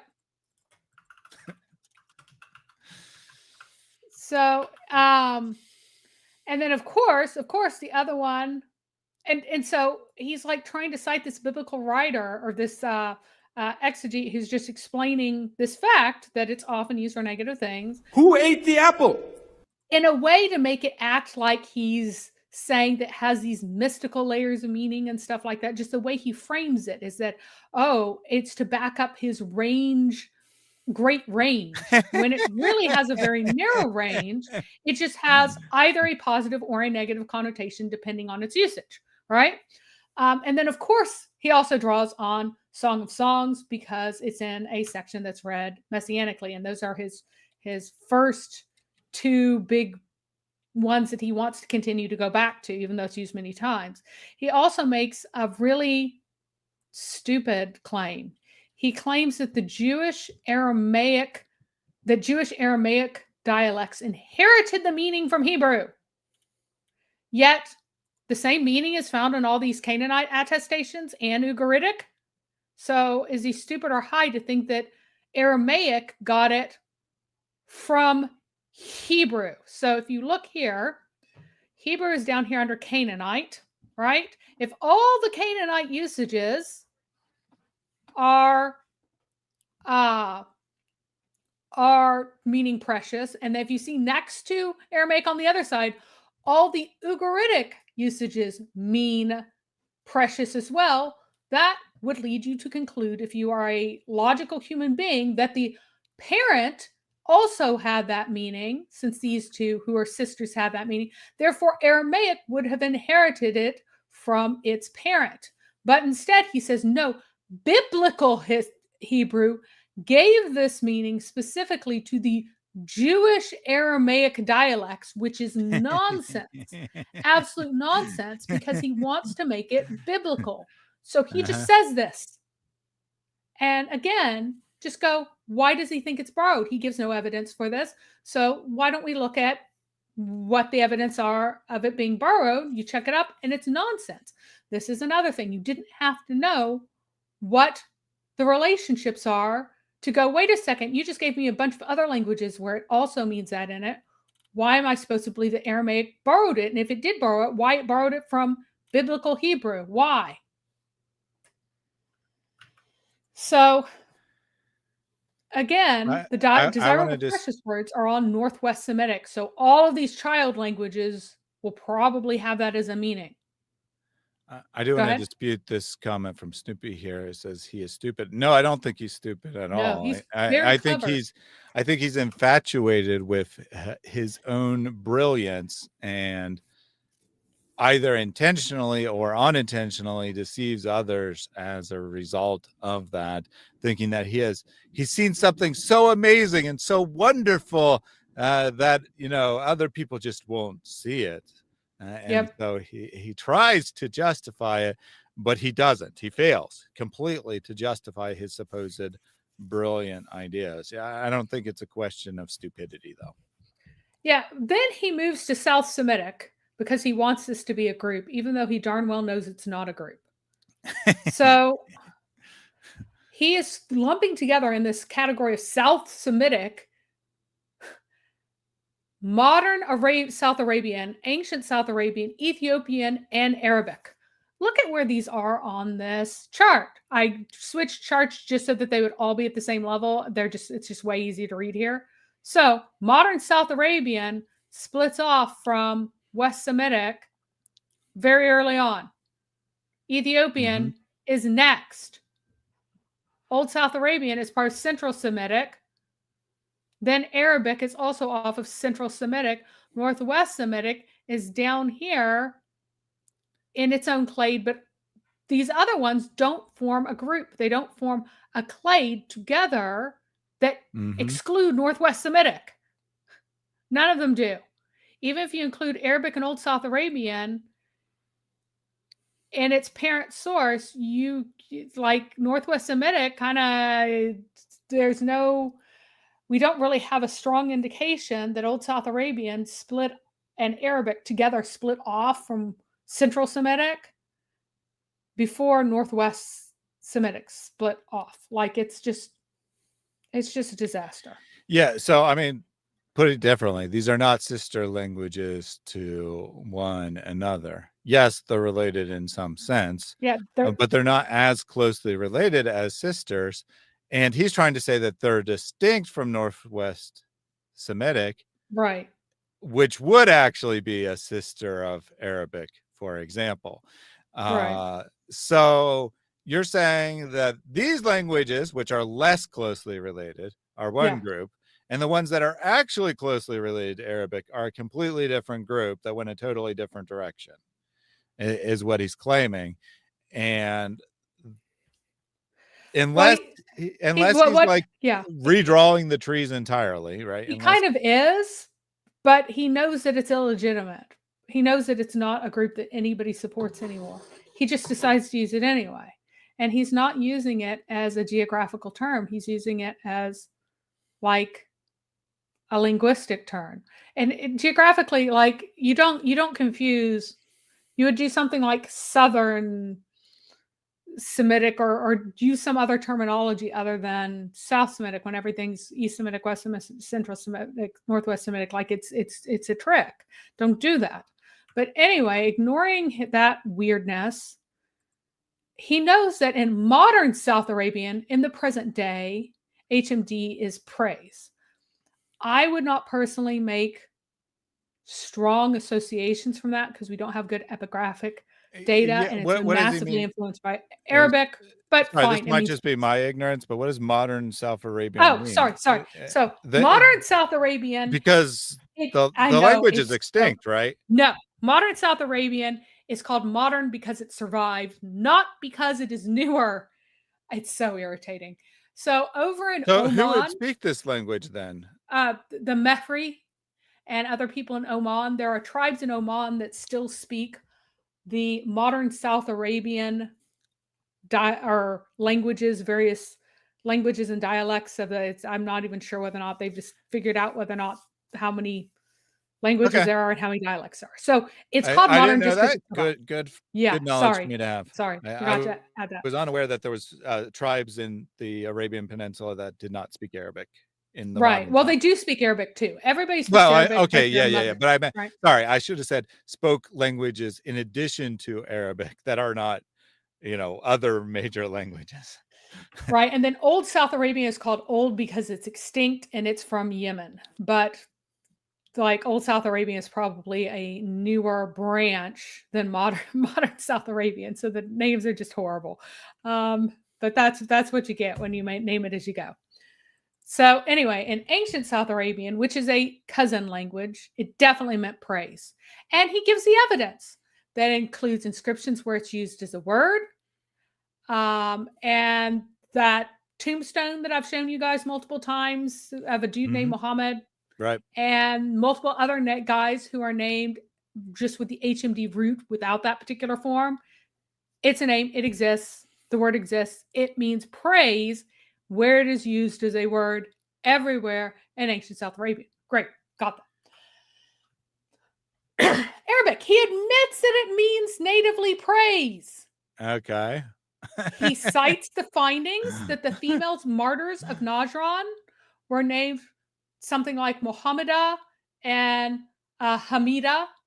And so these are the Christian martyrs of Najran who were Arabic speakers and had Arabic names. So one of them was named like Mahmida or Muhammada or something like that. And the other one's named Hamid, another one's named Hamida.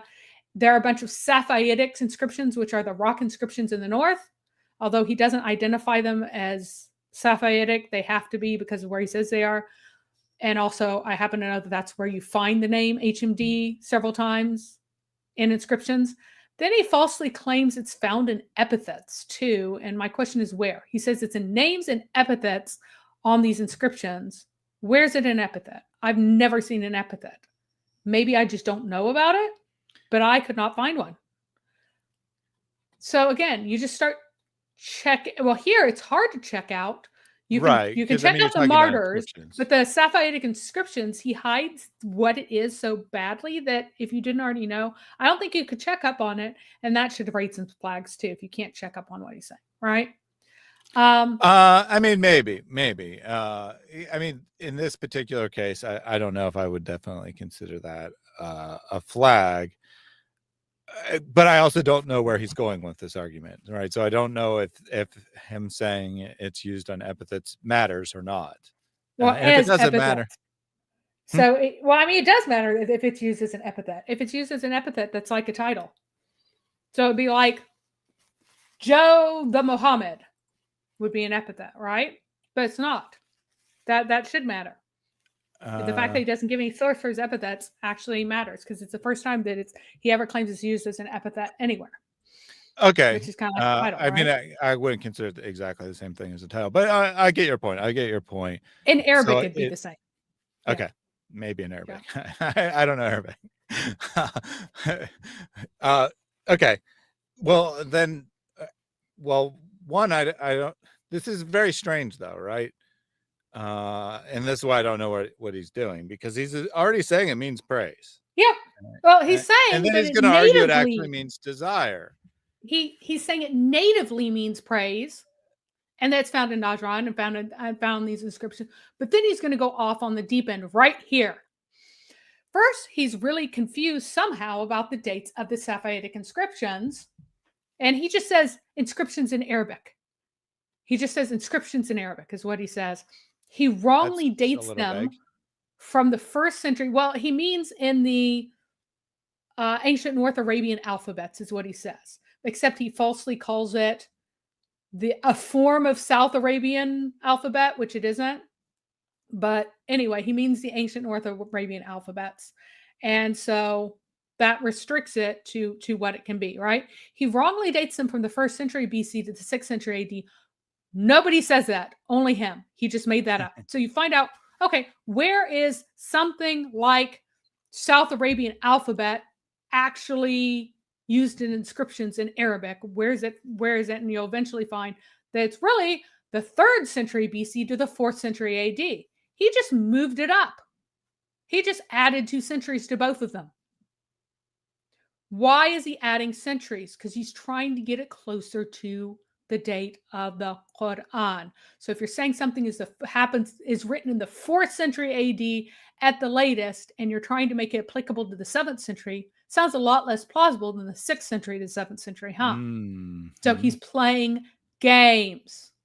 That's probably why he's not being specific. If he doesn't mean just the Safavidic inscriptions, if he means in other dialects and other alphabets, he's even more wrong, because all Arabic inscriptions and ancient North Arabian scripts, they begin in the 8th century BC, but still continue to just the 4th century AD. They still stop at the 4th century AD. He's also completely wrong about all of the ancient North Arabian being confined to, because he said they were confined to Jordan, Syria, and northern Saudi Arabia. That's why it had to be Safavidic, because that's the script that's confined to that area. But he presented it as if it's the only writing that is in this ancient North Arabian script. So again, playing massive games. Can I ask a clarification here? Yeah. So you say that these inscriptions date from whenever, 6th century or whatever BC to the 4th century AD, and then you said, but if we make it even more broader, that doesn't help. So what? No. Are there just no inscriptions at all between the 4th and 7th century? No, hang on. So he starts out by defining the inscriptions that are in ancient North Arabian scripts, even though he's wrong about what the script is. But the ones that look like that, right? He's saying that they are confined to Jordan, Syria, and northern Saudi Arabia. The only script that is confined to that area is Safavidic. Okay. So I'm defining it by what he's saying it's confined to. But if you just take that out and you're talking about all the scripts, well, they're not even confined to that area. And yeah, but you get even if you go broader, then you still don't get anything past the 4th century. No. So what I'm asking is, what happens between the 4th and the 7th century? They switch over to they switch over from the ancient North Arabian script to Arabic script proper. And he's not talking about Arabic script. He's only talking about the ancient North Arabian script. So they start to use a predecessor of the modern Arabic alphabet, is what you're saying. Right. So they just switch scripts. They also stop in the north.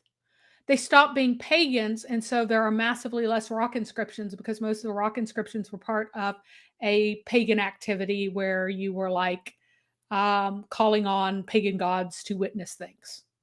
So there are a lot fewer inscriptions, and now they are in Arabic, and they're and his argument, although he doesn't make explicit what script he's talking about, is dependent on the script. Yes. Well, he says that it is related to ancient South Arabian script explicitly.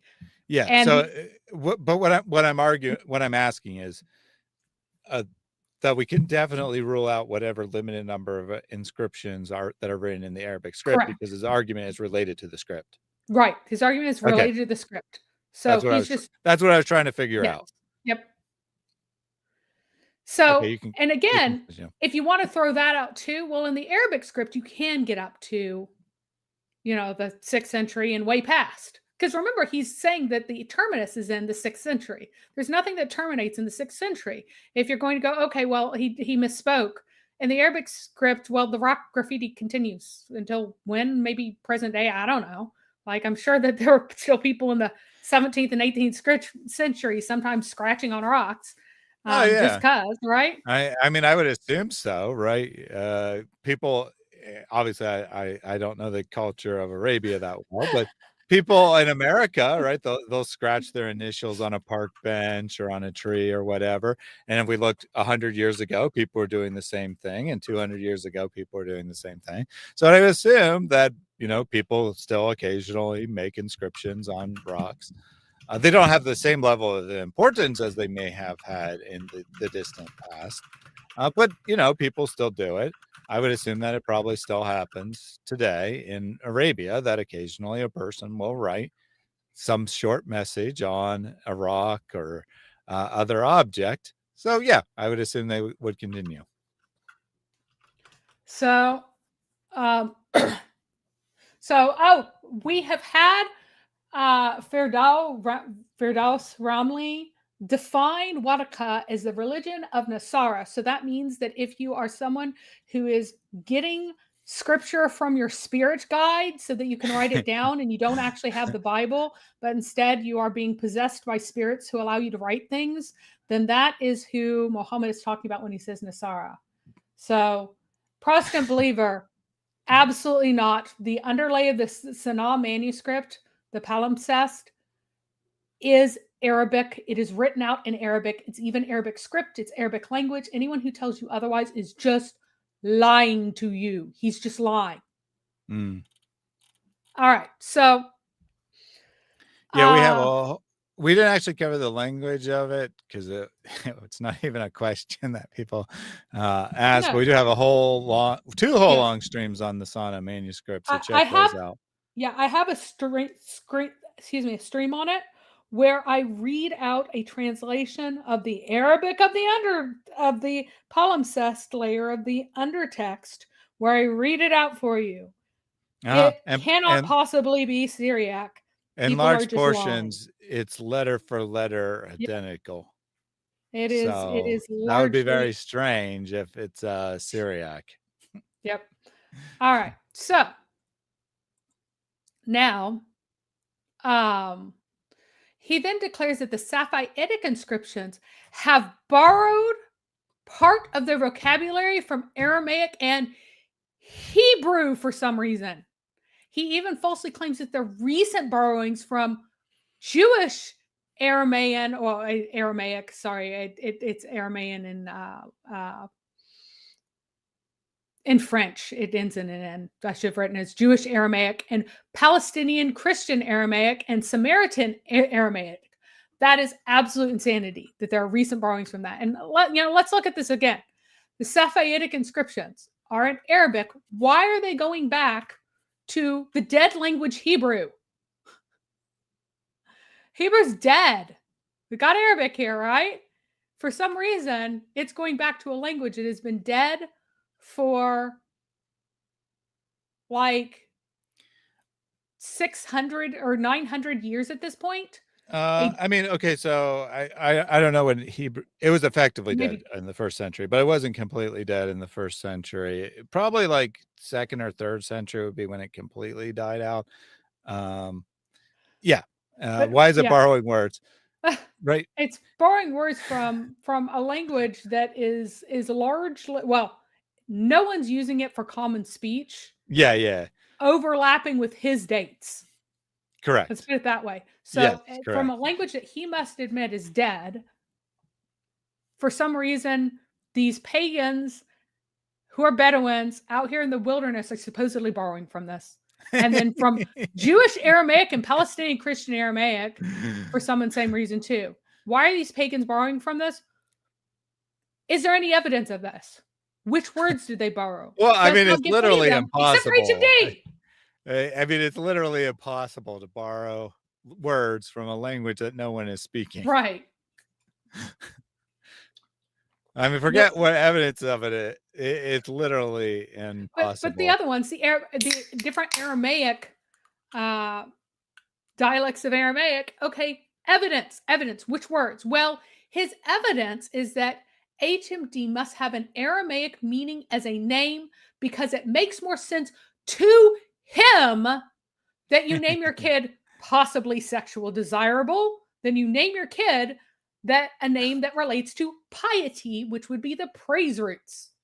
Because keep in mind that the desirableness very often has to do with lust or coveting or stuff, something like that.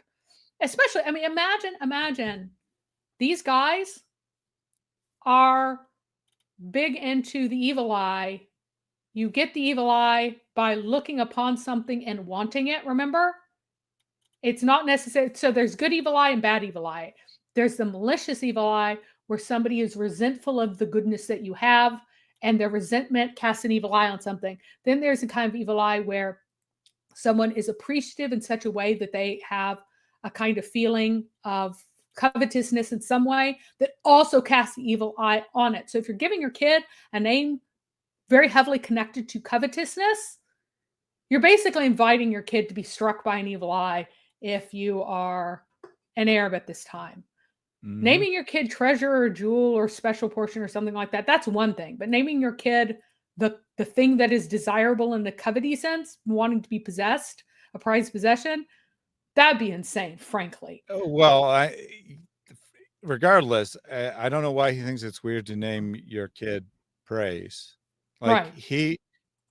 Forget anything else. His own article says Yep. that HMD meant praise and it was a name. So It was how a in the name. world, how in the world can he say that, oh, it's unlikely people would have named their kid Praise, even though I earlier in this exact article said they did? Yeah. So he mentioned the dude who has the tombstone, that he had that name and that his name, that people had that name in ancient South Arabian, that people had this name with the meaning of praise. That's the only meaning they could have in this pagan context in ancient South Arabian before the Jews got there. He already admits there was a name. Now, is it ever attested to as a name in Aramaic? No. Is it ever attested to as a name in Hebrew? No. So apparently they're borrowing the meaning. They're reinventing a name that already exists in other languages that have it as praise. But it seems more likely that they will have borrowed a meaning than just had the native meaning that is already a name in other related languages with that meaning, which is insane. Absolutely insane. Yes, I have read Dr. Oleg's nonsense too, and it's just as bad. All right. So Cargo, we'd be happy to refute any of Oleg's papers that you want, but the problem is you're not going to listen. You're not even you're going to misrepresent Oleg's arguments as you're trying to defend him, because that's what you've done here with Kerr, right? You've literally just reversed the point he's trying to make and then told us that we haven't proven our point when you're saying that we haven't proven what Kerr is trying to say, because that's how little attention and or thought you're putting into this, that we say words, Kerr must be right, so say something to say that Kerr is right. Yep. And you're not even paying attention to what Kerr is saying, so sometimes you're half the time you're disputing with him. All right. So he has already said that Hamid, however it's pronounced in ancient South Arabia, we don't have the vocalization, but Hamid Muhammad is a name in ancient South Arabian in a pagan context where it can only mean praise. He's already said this. And then he says it must not mean praise because no one would name their kid Praise. Right. He has already said that natively it means praise in Arabic, where it also appears as a name. Then he says it doesn't make sense to give your kids a pious or boastful name related to praise, so Arabic must be secretly borrowing from Jews and Christians who speak Aramaic or from Hebrew to give their kids a name meaning desire, although it's often used in a sexual or covetous sense, and is never used as a name in Aramaic or Hebrew. And then he just completely blatantly lies to patch it up. As in biblical Hebrew, the derivations of this root are equally attested in personal names. Where in biblical Hebrew is it ever attested in a personal name? He never gives an example because it does not exist. That's just a lie at that point. Meanwhile, as Jack points out, and I did think of this example, but yeah, the fact that he said HMD was a name, I didn't even need to go here. But meanwhile, in biblical Hebrew, Judah literally means praise. Yeah. So you do have people named Praise in Hebrew, but he said just as in Hebrew, where everyone is named Desire, even though there are zero examples of it. I know. Right? And then plus, because it's only found in names and not in other text, I being Kerr is going to pretend that that's significant. Oh, it's significant that's only found in names and not as a regular word. Even though so you go, oh, is that significant? Is it significant that that it's never used in its as a regular word? Well, you go and find out what the Sapphic texts have. They're almost purely formulaic. They're almost purely of a very few formats. And most of the variety that exists in them are place, personal, and deity names. So that's the variety. And I just put the French here just in case you think I'm lying there with the quote, because it is so insane that I would have that would be something that I would doubt. So there's the French for that. But anyway, And even again, though we'll there are get a people, link to the actual paper for anyone who Yep. wants to check up on this after the fact. even though there are people with the name Muhammad equaling praise in ancient South Arabian, right? So he's saying that anyway. So here, if you go, you're like, okay, is it significant? Does it matter that, he says something significant? So you go and check it out. So if we check it out with Al Jalad, he explains what's on these inscriptions. So we see what he says. He says the Sapphitic inscriptions fall into multiple genres, ranging from building inscriptions and funerary monuments to simple graffiti bearing personal names. Okay, the inscriptions are composed according to strict structural formulae, and that right there, that gives you a hint. Beginning with a personal name, continuing with a narrative, and terminating with an invocation, a prayer, usually for the well-being of the author and those who read the inscription, and curses upon anyone who would vandalize the text. Oh, well, now you know it's a very stringent formula for the forms. The narratives follow a small number of themes, okay? So you have personal name, narrative, invocation. Well, the narrative only has a few themes, often describing dangerous and uncertain activities such as pasturing, raiding, patrolling, and migrating. These are followed by prayers. That's invocation. To the gods are thematically connected to what precedes. Authors going on a raid will make an invocation for spoil. Those pasturing request security. Others keeping watch for rains, petition for precipitation. And so you have this connection. So you know that it's going to be this narrow range of topics. So should you be amazed that it doesn't occur in other contexts? No, because they're not praising texts, they're petitioning texts. You mean people aren't writing on rock and inscriptions like the history of the Roman Empire? Believe it or not, no. They're just going, I am so-and-so, so-and-so, and so-and-so, seeking the pasturage of such and such place. I seek so-and-so's protection for my herds. And that's what they are. That's basically like what they are. You switch out the pieces. Because of the use, so Kerr claims that because the usage of HMD text is restricted, then it's technical. Therefore, it's necessarily borrowed from Aramaic, which is the most insane thing I've ever heard. So he's now saying that because some technical religious vocabulary is borrowed from Aramaic, then this, because it's used as a religious vocabulary, like glorifying, praising, and everything else, it's borrowed from Aramaic. Well, yeah, SBH was borrowed from Aramaic, but it's borrowed from Aramaic so long ago that it's like a native Arabic word. So it's not a recent import from Aramaic, and it's not used in the Aramaic way either. Ha! Well, Jack raised a comment here. I found it very funny. Obviously, it's a joke. It's not meant to be serious. But Kur, Middle High German, Kurin, to grunt, Mr. Grunter. Why would someone be named Mr. Grunt? I did look it up, though, and it actually means marsh. So he's named Mr. Marsh, There Mr. you go. Marshy Place. So, yeah, and it probably is something more like Care or something like that. So whenever I butcher his name, it's probably closer to the correct in German. But in English, obviously it's Kerr, and I just like cannot say that. I always want to call him Care instead because I'm high or something. I don't know. I just his name just throws me. You would think that I would know my native language by now, but is it actually Germanic or is it borrowed from English? Because it is an English. yeah, it is a name, common English name. which is what I was referring to with the Marsh thing.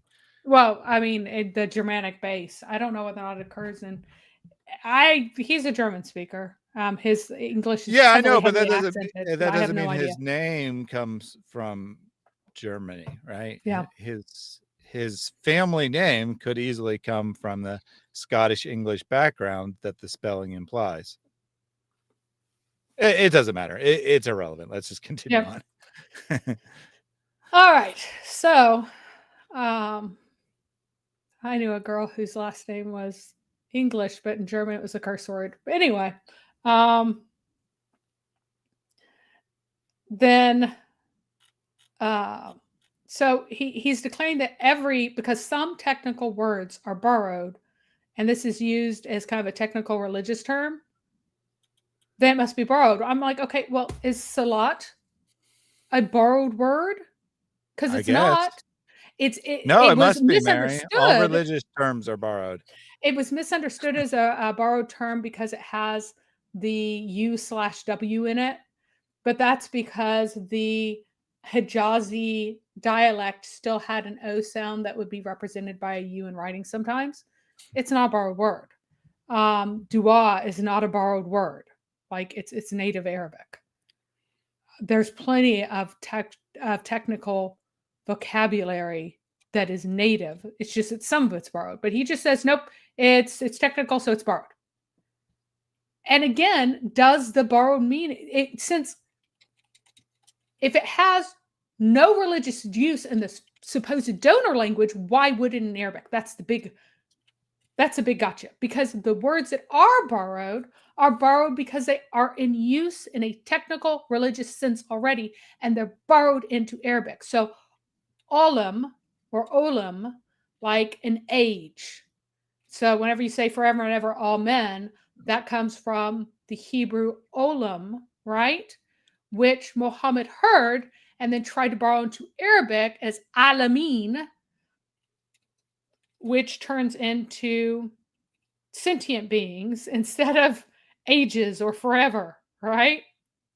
Instead, Lord of the Ages, you get Lord of the sentient beings, because his hearing's not very bad, but it had a technical religious meaning in its original language. That's why it was borrowed. If it's just a common word that has no technical religious meaning, why would it be borrowed and given a technical religious meaning in its borrowing? It needs to already be a religious word. The reason why Muhammad is borrowing all these words is to show off like how intelligent and erudite he is and how it's all obscure and all of this occultic knowledge that he has. There's nothing occultic in borrowing a regular word and then shoving technical vocabulary or technical usage on top of it. All of the examples of his borrowings that he's making, not ones that were made however long ago, but that Muhammad is making for technical religious vocabulary, he's borrowing religious words. But here suddenly he's supposed to not be borrowing religious words. It's a common word, not used in a technical religious sense, but now he's borrowing it. So it just makes no sense. And again, do any of his supposed replacements make sense? Because he wants to borrow the meaning along with the word. So praise to Allah, alhamdulillah, right? Does that mean desire for Allah? That's kind of weird. Yeah, I mean, of course, you could have desire for Allah or for God, but the way it's used certainly doesn't mean desire. it's just weird in the way it's used. Praise makes perfect sense. Desire would be odd in the way it's used. So the people that committed wrong were eliminated. And desire for Allah, Lord of the sentient ones. No. And praise for Allah, or praise to Allah, Lord of the sentient ones, because you are praising him because he has eliminating the people who have done wrong, right? Like that follows. But and desire for Allah does not follow. Desire for Allah, who has favored us over many of his believing servants. Praise to Allah, who has favored us over many of his believing servants. Makes a lot more sense. The angels surrounded the throne, praising with the desire for their Lord. So they're using the desire and as praise rather than glorifying with the praise for their Lord. So using their praise to glorify him makes a lot more sense than using their desire to praise him. Very odd. Then for Allah is all desire rather than then for Allah is all praises in context. I mean, Praises make a without whole lot the more rest of the sentence, that one actually does work with desire, but I don't But know the in kind of context. the kind of there's a kind of possessiveness and ownership in this too that's kind of weird, because if it's desirable for your eyes, it's that which you desire to have for as your own. Right. And the idea of having Allah as yours, no. Now, the one place where it is translated as the desire of all nations being Christ and a lot of modern translations, that actually does work because why? They desire Christ to be theirs in a kind of jealous desire, the same way that God has jealousy for the people. And that's appropriate in Christianity. It's not appropriate in Islam, and it's bizarre in Islam. It just doesn't fit the context. So Cargo Crew says, personally, like I'm not even trying to be funny, praising God is not very noble emotion as much as desiring him is. Well, I mean, we certainly should desire after God. That's not the question. That's not the argument, though. The argument isn't that it's weird to desire God. It's that it doesn't make sense in the exact context you can't where it would supposedly be translated that way. Praise God or praise God with your desire is very weird. Desire isn't something that you can praise someone with. That makes no sense. All right, so Kerr then he cites someone who radically disagrees with him in every way. So he tries to make an argument that the grammatical function of Allah isn't evident. That's the one who. And the verses that have the structure, the praise is for Allah, the one who does whatever, right? That's Alhamdulillah, the one who does something, right? Why doesn't that make sense? Praise for Allah, the one who does whatever. Like, I don't understand how its function isn't evident there. It says that he does something and you're praising him with an implication that that's why, right? So, I mean, if you want to make it slightly, slightly better in English, right? Praise be to Allah. And that's fine. It's just that you can't do that. Right, yeah, whatever, you just can't do that in Arabic for yeah. Right? I'm not saying that's what it means. I'm just saying if you want to understand what the sentence would mean, that might be a better way to say it in English. And slightly more clear. Not that it's wrong the way you have it, or it doesn't work in English the way you have it. Just saying slightly more clear in English how that idea would fray. Now, why would desire be for Allah or to Allah or whatever? Because someone did something that doesn't make any sense. Why God would receive praise because of your actions makes sense. Why God would receive desire because of your actions doesn't make any sense at all. Like, this isn't about, emotions or whatever Cargo Crew is saying, or, what is more worthy of God. This literally doesn't make any sense for desire to be the outcome of an action. Right. But he's just trying to say that the grammatical function there just isn't clear. And again, if you want to do a more natural translation into English, it would be Again, praise be to Allah, or desire be to Allah, whatever, the one who does something. And he's trying to make a big deal about the fact that the sentences often have implied causality, but would that make it unclear? Is it grammatically unclear because of the one who, and because there's potentially implied causality? Okay, Let's try this so out in English. yeah, One I mean, who, I don't think it's unclear. no, I but mean, I don't he's see making a why it big would deal be. about how But I don't know unclear what this his is. argument's going to be either, from the fact that it's supposedly unclear. Yeah. One who died to rescue me, such a friend as Jesus. Look, we have one who, and we have implied causation. Took my place and set me free, such a friend as Jesus. So we have one who and the Mhm. implied causality. Oh my goodness, it's grammatically unclear. Stand in awe of the one who hears the cry of the poor. Another him. Oh, look, it must be super grammatically unclear. You have some verb stuff here that you're doing, one who, and implied causality. So grammatically unclear. Praise the one who breaks the darkness. Praise the one who frees the prisoners.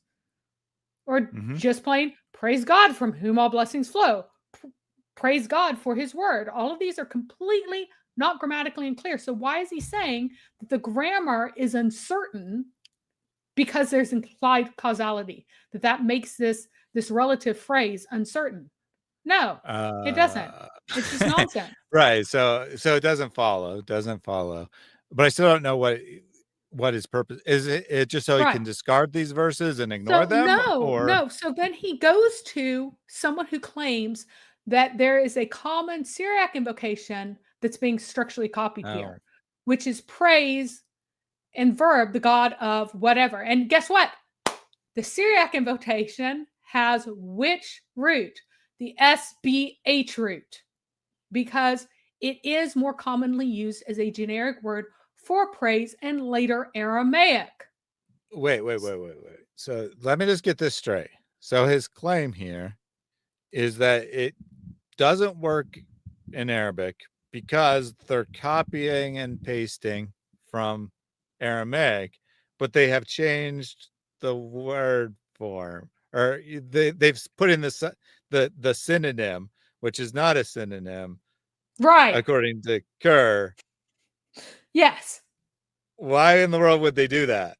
Right? If they're I just have no idea. copying and So pasting it, if and it is and a that's why it doesn't make sense according to him, then why in the world did they change the word? exactly. Why would they change the word if they're copying it? Because they couldn't change the word if they're using the word with a different meaning. So the problem one, if it is a copy structurally, it destroys Kerr's argument. The Syriac praise is the SBH, which is glorify in Arabic. It's also really still mostly glorifying Syriac. If it's borrowed, the borrower changed the words to get the same meaning. Because if you borrow it and you change the words and you get a different meaning, it's not borrowed anymore. So if Kerr's right here, then the same meaning, it must have the same meaning. You need the SBH word. Changing it to HMD, according to Kerr, would change the meaning and destroy the parallel, so it wouldn't be a structural parallel anymore. But Kerr tries to claim that it is the same structure, but then has a totally different meaning. And then he says that because the structure is supposedly technical, that all the meanings must be technical and also must be Aramaic because the structure is supposedly from the Aramaic, which is the most insane thing I have ever heard. Because again, you don't borrow it and then deliberately change it. You try to say the same thing. I'm sorry that I keep like stopping you and everything, but this just doesn't make any sense. Why in the world, if you're borrowing a word, right, just linguistically in general, if you're borrowing a word, you are borrowing the sounds of that word because for whatever reason you like it, or you feel like there's not a word in your language that adequately conveys the same meaning or whatever, but you're not borrowing the meaning. That is translation. If you take the meaning and you put it in a different word that's part of your language already, that is translation. That's not borrowing. Oh my gosh. Yeah. So if they wanted to borrow this, structure. They would just borrow the structure and they'd borrow it in the original words. There's nothing wrong with glorify. Because you can do it. But the thing is, in Arabic, you would normally want that noun form at the beginning, and there's a dislike of that noun form for the SBH word because it is so connected to the act of speaking that I could see someone translating it to that. I don't think it's all the same. I think that this is just a very, very generic thing that many people say about gods. People praise gods, even pagans, random people, whatever. But this actually blows up his own argument, because if they had borrowed it with a technical meaning, they would have taken the technical meaning along with it. If this is a technical borrowing, they would have tried to have taken the word along with it if they could have. If Muhammad understood it, and according to Kerr, he should have no problem understanding it. It should still mean it. They are the same, according to Kerr. They're the same in Aramaic as they are in Arabic, so it should have just been borrowed. If it's changed, then it can't possibly be a borrowing. It's very bizarre. So the structure isn't even the same. Let me just stop you one more time. Cargo Crew, please, I beg you, listen to what is being said. You keep arguing for the opposite of what Kerr is arguing for. He said people morph and localize words, Mary. It happens all the time. Yeah, people do morph and localize words. What is Kerr arguing? That Kerr is arguing that he didn't. I know. Cargo Crew, why do you make arguments that you don't understand? Why are you speaking right now? Why are you making an argument? You're just saying words because you don't want to believe this. Your brain is not engaged.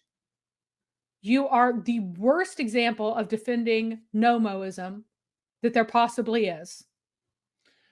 Because not you in behavior. say things Not in behavior. I want to think clarify some- because a lot of people Yeah. come in and been just, Your behavior is much better, but your reasoning is just garbage, because Kerr is saying that no, they would not have the local meaning, even though this has a native meaning, even though this has a native usage.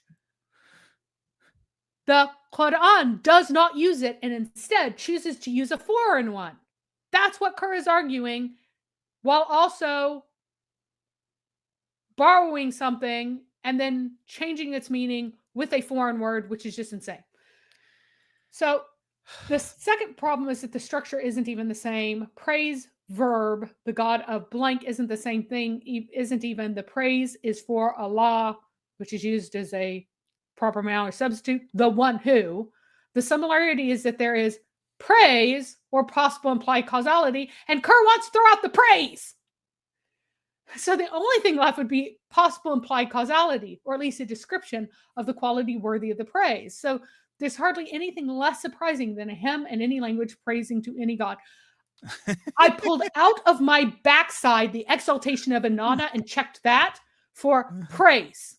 And guess what you got? Praise be to the destroyer of foreign lands, endowed with divine powers by the An, to my lady enveloped in beauty, to Inanna.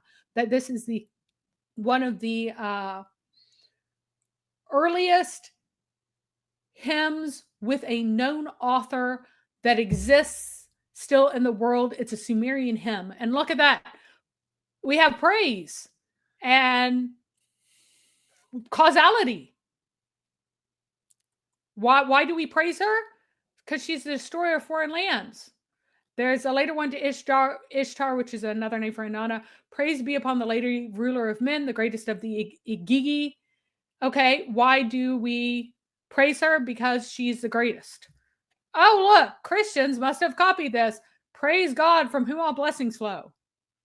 It's got praise and implied causality. It is the most generic statement possible. But the funny thing is that Kerr wants to destroy even that, and then still claim that it's a technical borrowing, and so it will have a technical meaning, and that technical meaning is totally different than the meaning of the thing that's borrowed, which is insanity. Even the absolute morons who go around and try to claim that the Bible is just copying from all these ancient gods. Even they wouldn't take a sentence like this and suggest that it's evidence for their ridiculous idea. Because it's so, as Mary said, it's the most generic thing. Like, if you don't believe me, think of something more generic you could say about your deity than that you give praise to them. And yet, Kerr's claim is that this is some kind of super highly technical language that must have been borrowed from Syriac, even though they changed the words. Seriously. Yep.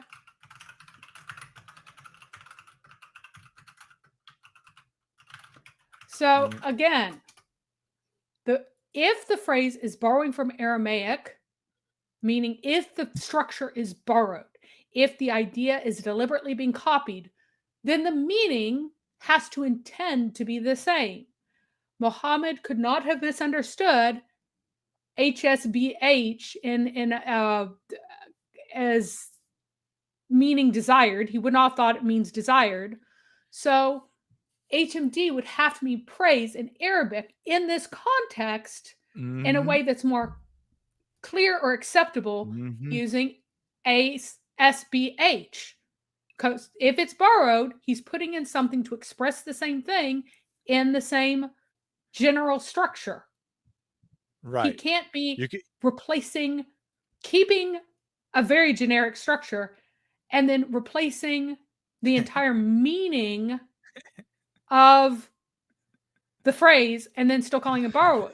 You don't borrow a structure when it's not even all that close and randomly swap out a word for one that has no technical religious sense in the donor language. He then invents this continuum of monotheism in the Near East, which is also moronic, because just because you have people with lots of monotheistic beliefs does not mean that there's a continuum. The word continuum has a meaning.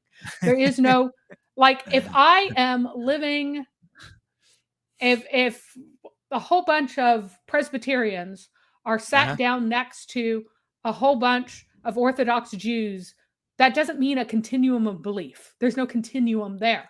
There's some people who believe one thing, some people who believe another. We don't have a continuum of a belief in that context. We have separate sects that do not form a continuum. They form islands. That might have some ideas in common, but that doesn't mean there's a continuum between the differences that they do have. So then he wants to go and reinforce his claim of this desire connection by going to the famous JA 1028, which is the one that ends with the awkward statement, "The Lord of the Jews by Muhammad." He just flat out lies about the translation.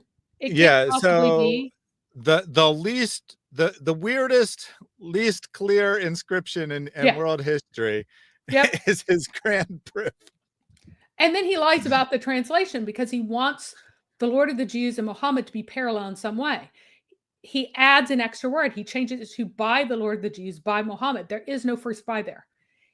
Keep in mind that he has the expertise to look at it with his eyeballs.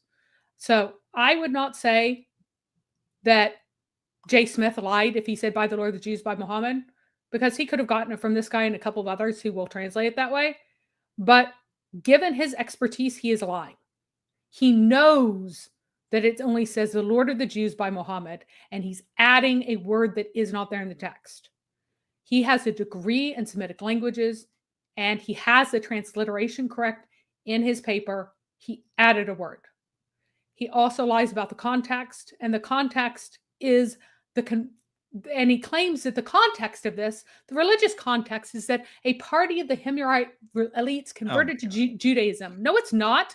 The context of this inscription is that the Himyarite Jews just finished murdering a bunch of Christians who refuses to convert to Judaism. And then he claimed that they had converted in relation to the increasing oppression by the Byzantines and Aksum. No, Aksum was not in bad relations with the Himyarites at this time. They hadn't had a battle in like 300 years. They had no oppression from the Byzantines. They had trade relations with them that were on good terms. There was no oppression from the Byzantines in Aksum. So that's total nonsense too.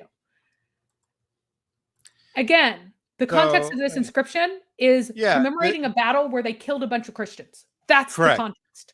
Yeah, and there might be some failed conversion or whatever in the background, but what it really is praise for a military victory, a very, very ordinary type of inscription. And to suggest that this is about praise for people converting is this. I'm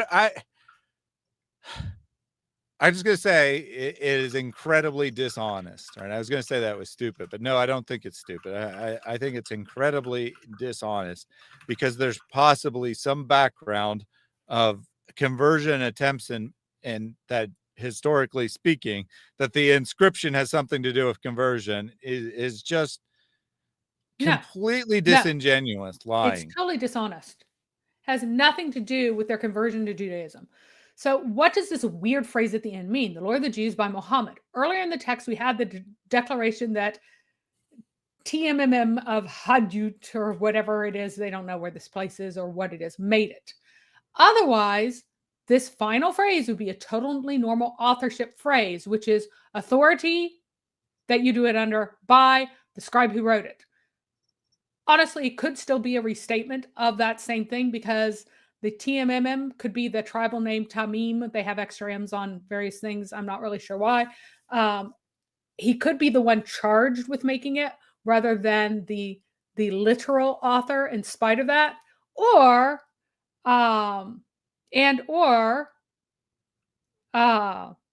the title Lord of the Jews, it's Rab Yahud is what is understood as Lord of the Jews. It's only used by Jews. While in Sabaeik, their other title, which is the Rahman, it was also used by Christians. And so the person in charge might have gone, I don't like this inscription because you're using a word for God that the Christians will use.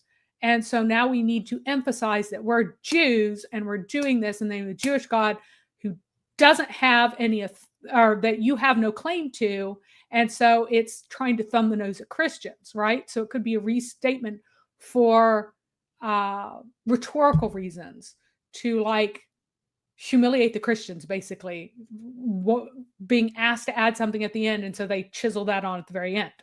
There are actually 3 other suggestions, which Kerr presents. I said 2 because there's a third one that he presents later on. I had to go back and add this.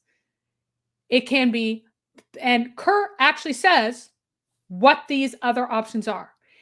That Muhammad here is being used as a name of the Jewish God given by Jews.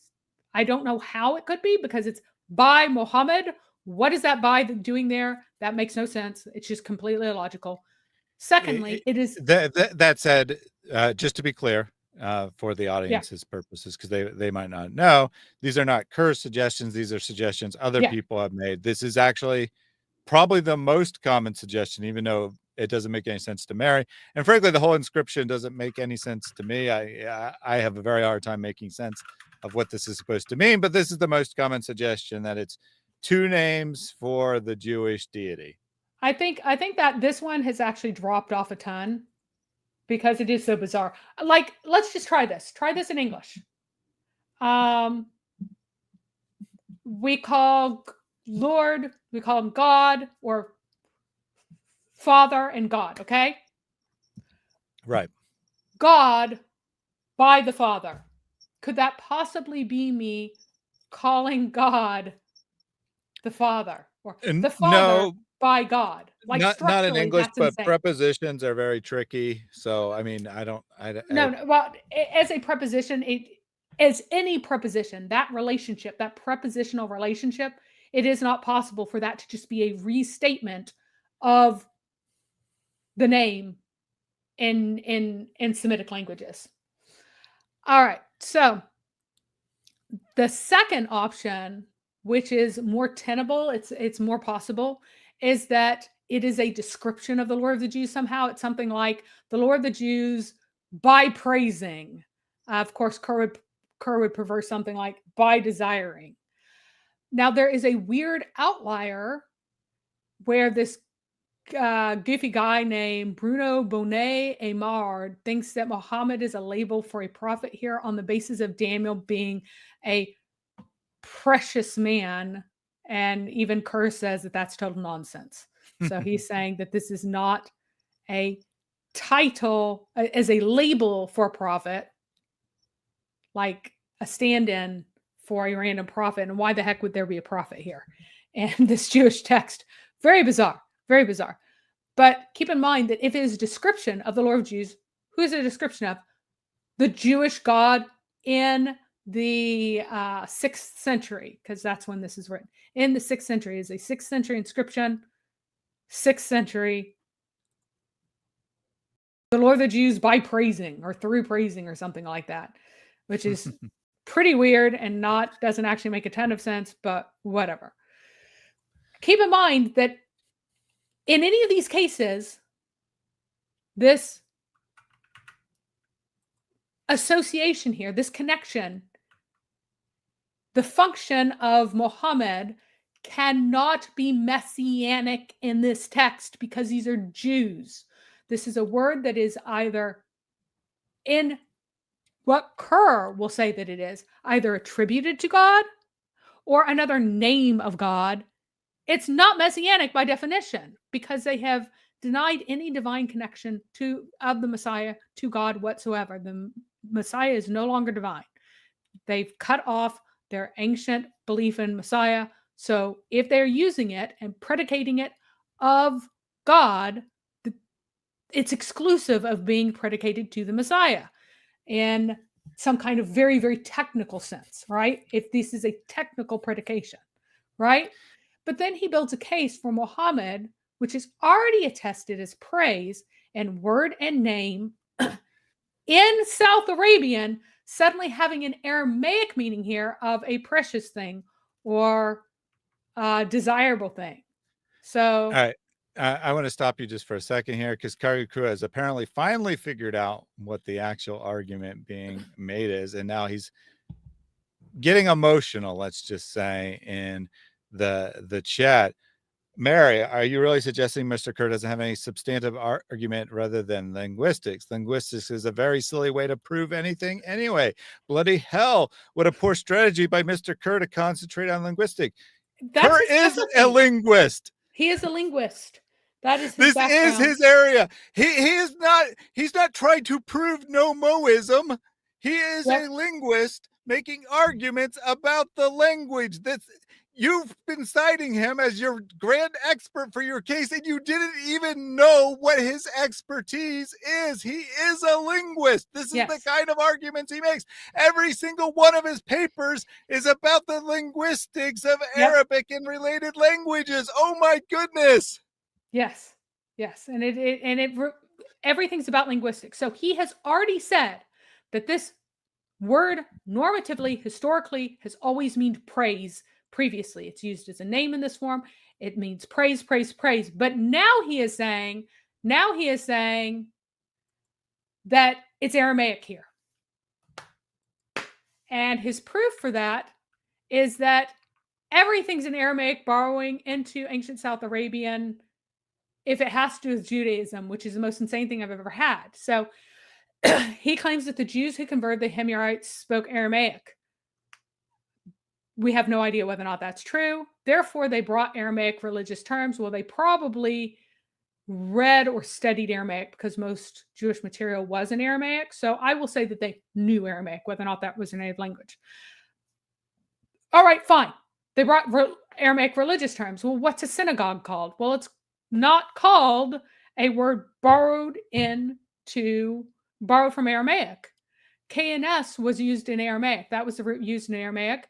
It was called a mikrab instead, which was a native South Arabian term for a place of worship. So the native term was used for a place of worship for a synagogue instead of the imported Aramaic. He claims that Rahmanan was borrowed, but there's no evidence of that. Raham exists as a root in all Semitic languages, and it means merciful one natively. So it exists as a root. It exists in ancient South Arabian. This is an ancient South Arabian form.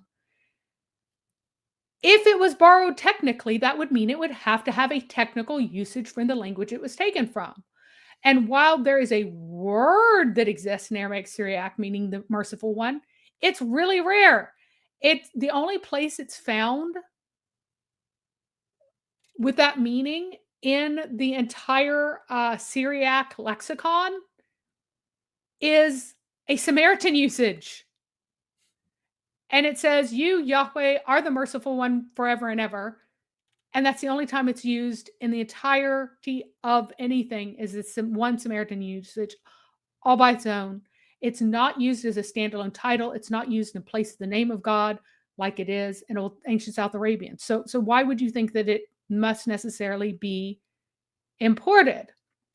It occurs in the Targums, but it means beloved there. It's only used for humans. Humans are the beloved, and they're usually the ones doing the loving, and as well. So the ones doing the loving are also humans in these Targums. So it's a person with their beloved. There's no God in these contexts at all. All other instances aren't nouns, and they're almost never even qualities of God, but a quality that men are supposed to show towards one another. You're supposed to be merciful towards one another. And again, in Aramaic, God is called Hashem, which is just borrowed straight from Hebrew, or is called Blessed One. My guess would be when the Jews showed up, Blessed One sound kind of odd in ancient South Arabian, and Merciful One sounded better, so that's what they ended up with. And it's a native term used in a native way. That would be my guess, because it's not used as a replacement for God in any text in Aramaic. So he simply lies that calling God by the name title Rahman conforms to Jewish and Christian usage in Aramaic. His supposed source doesn't even have a noun. There's one citation with this root in all the Talmud, which is what he was citing, and it's as an adjective. Be similar, as it were, to him, the Almighty, just as he is gracious, adjective, and merciful. That gracious is actually the Rahman there, and merciful. So should you be gracious and merciful. There we go.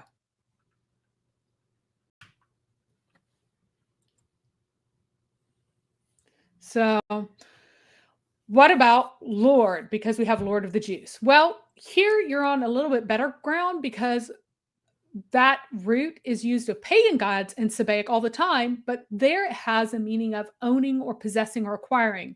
The owner is the father, is a theonym of Sabaean. So they're calling their god, the possessor of everything is the father, is my father, basically saying that God is my father there, right? It's understood and translated as Lord because of the Jewish identity of its context. If it does actually mean Lord, then that meaning is imported. Are we certain it means Lord?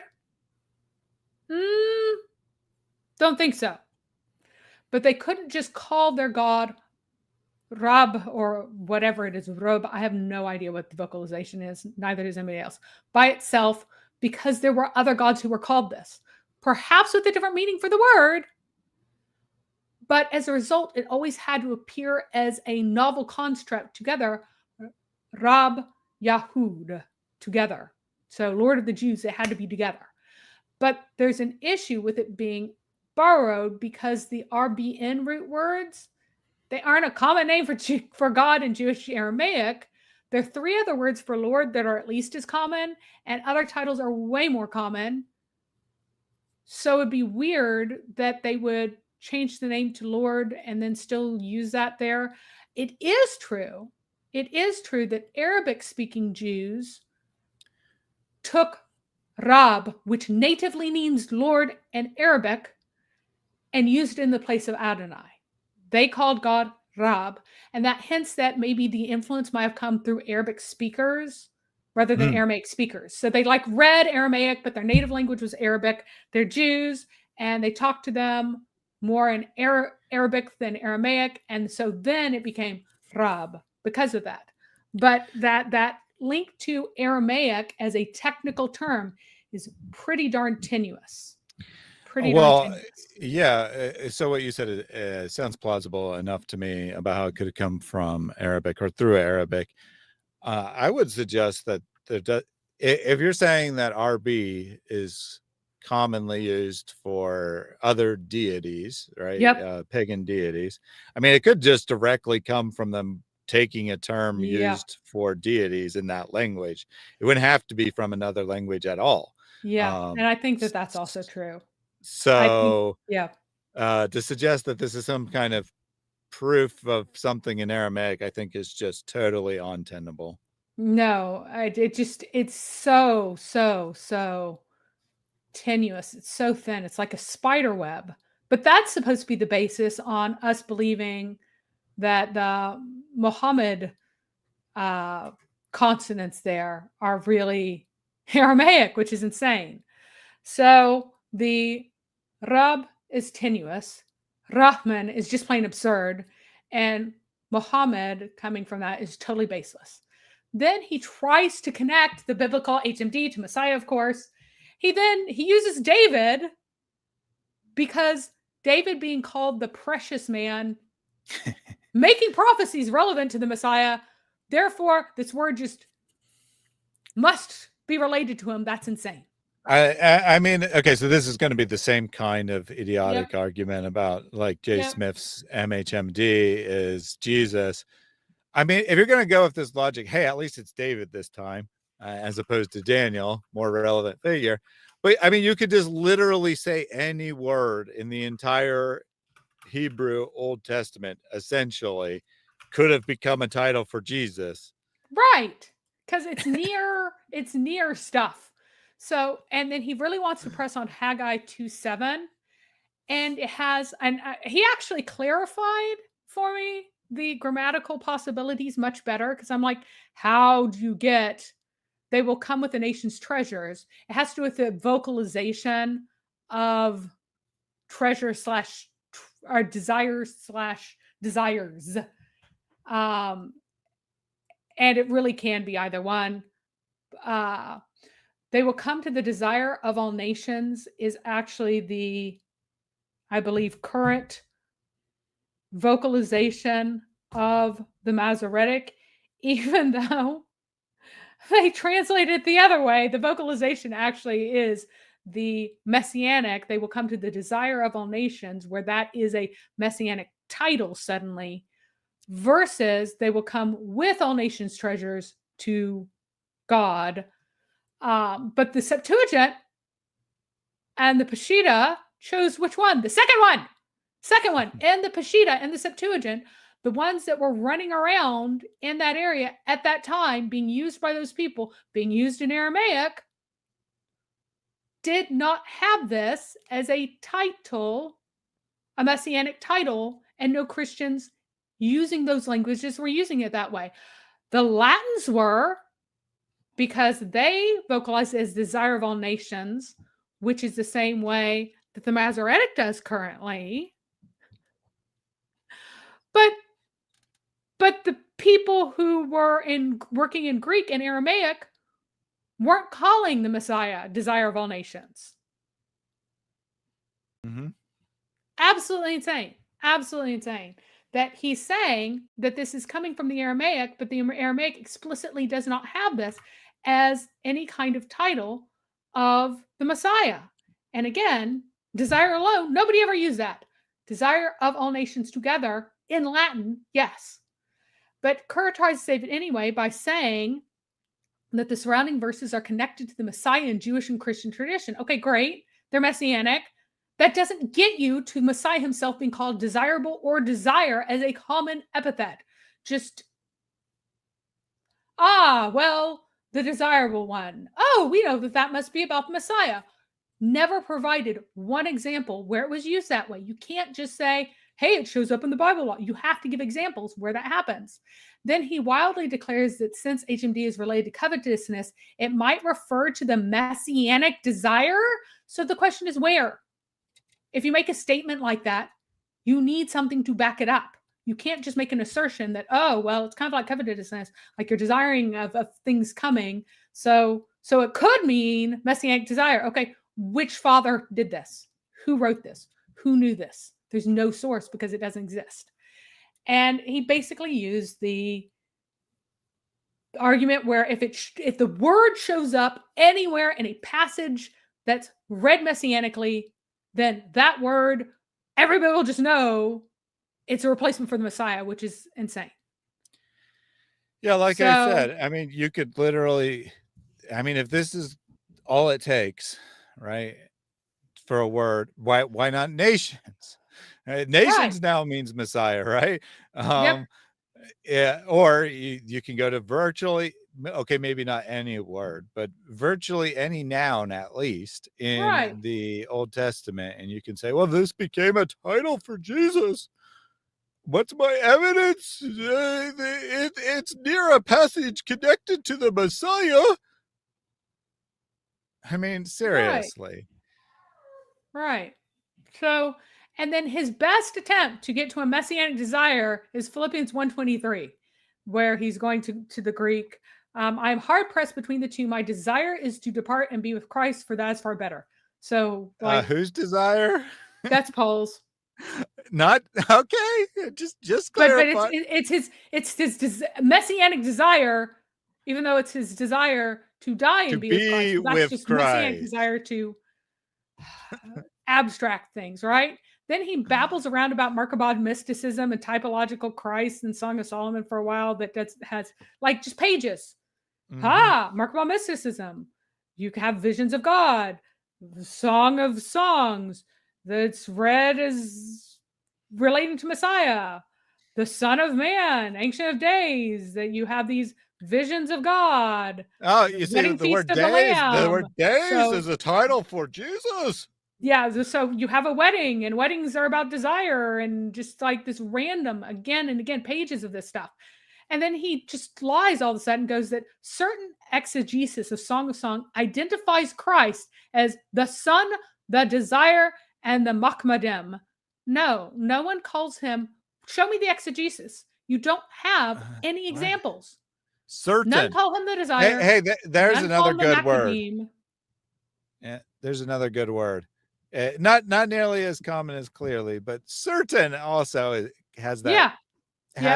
That purpose of saying it exists, but I'm not going to tell you where. Why don't you just cite the person who supposedly does this exegesis instead of just saying there's certain exegesis that supports me? Yeah, there's none. There is absolutely no such analysis.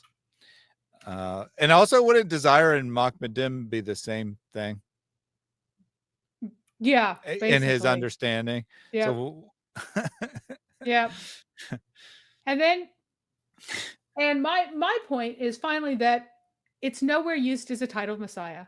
It's nowhere used as a fixed phrase or description of the Messiah. There's not one text in Aramaic from the 9th century BC to the 13th century AD that even uses this root to describe the Messiah. Not one that's ever been found anywhere. So again, he goes to the claims about the word forms that no early Greek renditions of Muhammad's name could possibly represent the name Muhammad, but everyone with a double A should have that H in between it. Look at Rahab, which is sometimes written as Rab in the Greek, and Abraham, which is always written as Abram. Now, the CH is in Rahab, and that's less common to be lost than the plain H, which is in Abraham. But it's still lost sometimes.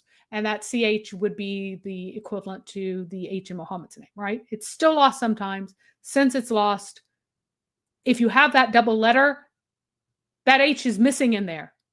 And some of the examples that he has that missing H. There are extra syllables in there that are not represented by the writing system because Greek doesn't have that soft H sound. And he just simply declares that it would be the Hebrew Mahmad But why would that lack the chai when you just suggested that it's needed? Why would you think that people would clearly hear the U with such a long accent on the A? So Mahomet is still what people call him in French, for heaven's sakes. Why are you stressing out that there isn't a U in that first syllable? Why are you stressing that's an A? And also, it's consistently ET, sometimes ED. So if it's Mahmad, why would they be writing it et and ed? So the T to D comes from how Arabic dialects sound to many people, and that E is from Arabic, it's not from Hebrew. He admits that the Coptic is already Muhammad written out, and the Armenians too, which he doesn't admit, and neither would invent that pronunciation. There's no reason in Aramaic, or excuse me, in Armenian or Muhammad to invent that. If there's any phonological shift, it would be Aramaic speakers finding Muhammad as an awkward foreign sounding word, nativizing it, and then Greek Christians sometimes adopting their usage instead. And remember that we have the Mahmida girl, or Mahmida or Mohammeda girl in the early 500s. So we already have this entire word as a truly Arabic name in the early 500s because she was among the victims in Najran. So what about the word Muhammad is a messenger of Allah?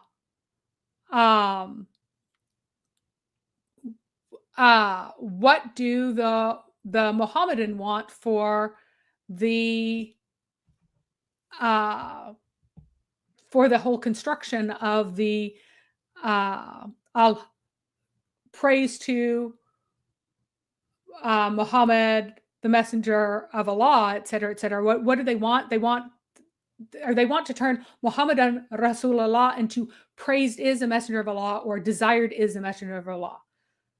Right. That's what Kerr wants. He is not arguing that it's the praised one or the desired one. Why? Because it doesn't have the article. So even there's no NoMo who is knowledgeable in Arabic at all. Christoph Luxemburg does not argue that it's the praised one is the messenger of Allah. He doesn't argue that's the title here. Kerr does not argue that's a title here. He's arguing that the structure should be like desired is the messenger of Allah. So that is, or someone else might say praise is the messenger of Allah, right? That's what you get. That's what you get. They're claiming that it's an indefinite past participle, which is praised, etc., that can be read as an adjective here, but why not? The grammar doesn't allow it. So hold on a second, Yeah. Mary, because that last slide was very important. So Sorry. what we've been discussing this whole time is what Kerr's actual argument is and why it's terrible and whatnot. But what do people like Jay Smith and Robert Spencer, unfortunately in this case, go to Kerr for to prove that it's a title. Muhammad is a title, which But is Kerr not does what not say that. Kerr's arguing at all. So we've been demonstrating this whole time that Kerr's argument is garbage, but Jay takes it a level further and attributes a claim that it's a title, a well-known title for the Messiah, to the work of people like Kerr when they aren't even saying that. So not only is his argument terrible, his argument doesn't support the claim that NoMos are making about his work. Correct. So that is very important. So again, the claim is that in the Dome of the Rock, Muhammadan Rasulullah means, the NoMos keep saying, the praised one or the anointed one or the chosen one or whatever is a messenger of Allah. Kerr has never said it means chosen. He has never said it means anointed. It does not have those meanings for Kerr. Other stupid people make this claim, but Kerr won't. He's a better linguist than that, at least. But he is taking the meaning desire from the northern languages, claiming that it definitely means that here, and then wanting to make this a past participle. So he wants the meaning desired is the messenger of Allah, and he wants everyone to go, Yes, Christians would call Jesus desired all the time, and that was just a normal way of talking about Jesus, even though it never was. Okay. But the grammar in Arabic doesn't allow it. Normally, all subjects in nominal sentences, which means that you're renaming something like um, Tom is a cat, or the fan is a machine, right? There's no is in Arabic. There's no just generic linking verb for all purposes. So to show this grammar, they have other rules. They make it definite. So if you have a cat, that's indefinite. Cats, indefinite. The cat is definite. A cat is definite. Names in Arabic are also definite. So Tom, Dick, and Sally are all definite. Okay? A whatever is indefinite. A title always has the definite article. A title is always definite. There's also this really weird thing in Arabic, such that if you have a possessive and the possessor is a name, the entire phrase is also definite. So Tommy's hat is also definite. So Tommy is definite, Tommy's hat is definite, and the hat is definite. A hat or hats are indefinite. Okay. So Muhammadan Rasul Allah is structurally a nominal sentence. Therefore, Muhammadan, that part, would be the subject, and it needs to be definite. How can it be definite again? Every name is definite. There's no possessive phrase in this first half here, so we don't care about. The second phrase it does have that possessive phrase, but no possessive phrase. We can ignore that. A common word with an article is definite. Is there an article here? Muhammadan. No article. So it is not definite by having an article. But a common word without an article is indefinite. So it can't be a common word. It must be a name. It can only be definite if it is a name. This is the normal way Arabic sentences of this structure function. So I just want to clarify, or yes. probably reiterate, but just make sure that I have this correct. So this is a property that can vary by language. Yes. So like in English, if you don't have an article, it is a definite form. What? You have No. If you don't have an article, it's usually indefinite, like cats. So it can be either in English. Yes. Well, it's a proper name and it's definite. Or Well, I'm just talking about ordinary nouns. I'm not talking about names. Obviously, names never have articles. Well, you either have a or it's plural in English. So you say a goose or you say Right. geese, right? So you either have an a as an article or it's plural without an article. Right. Okay. Yeah. You're right. Or So some geese you can do if you want to. yes. Right. Yes. You're right. That the article I'm thinking about now. The article is only dropped in the plural form. You would never say Right. like, "I found car" or something. Right. I don't know where car parked. Right. You would either say the to mean a specific one, which is what definite means, right? A definite means it's a specific thing. So you'd either say the to mean a specific one. You'd say a if it's a singular undetermined thing, or you'd say have no article if it's plural. Obviously, you wouldn't say a and have it plural. But you could have the and plural if it's a definite group of multiple things, right? So that's how English works. But this is a property that can vary by language. And what you're telling me is that in Arabic, if there is no article, it will depend on what the nature of the word is. Well, I mean, it's the same thing it's the same thing in English, like a proper noun. No, a proper noun in English. Okay. Well, you say okay. Duh. No. I'm stupid. No, Mary, I just misunderstood. When you said common, I was forgetting about the linguistic meaning of common. Common. Yes, yes. Common. I mean, I was like just not thinking proper. Common. you Like know, cat or regularly dog. No, used, but you meant no. opposite of proper. Okay, gotcha. Opposite of So proper. what you're telling So, me, uh-huh. right? So what you're telling me is in Arabic, if it's an ordinary noun, Mhm. and it doesn't have an article, Correct. then it is indefinite, correct? Correct. Or it's yes, Right. okay, There's no a equivalent, right? right. It's just you just take away the and it's So in other indefinite. words, Yeah. to be definite, it has to have the article It has to have an article or be a or proper noun. it's a proper noun or it's in a possessive phrase with a proper noun being the owner, right? So So there is no like article. Mhm. my cat would be an English equivalent, right? Which also doesn't Yeah. have an article. It's possessive and it's definite because Yeah. it's referring to a Well, specific it would be cat. like Thaddeus's cat. And Yeah, okay, yeah, fine. Thaddeus is cat. but But that also either way, it doesn't have an article and yeah, it's I'm definite. just leaving out the edge cases with pronouns and things like that, just in the generic sense, because there are no pronouns here. So I'm not Yeah, like that's fine. exhaustively defining. I Yeah, was yeah, just trying to clarify how it worked in Arabic. So in Arabic, possessive or article or proper noun can be definite, but without those things, one of those things, it's going to be indefinite. yeah. And what we have in So the case of their proposal yes. is an indefinite form, which means it can't be a title. Yeah, it can't be a title.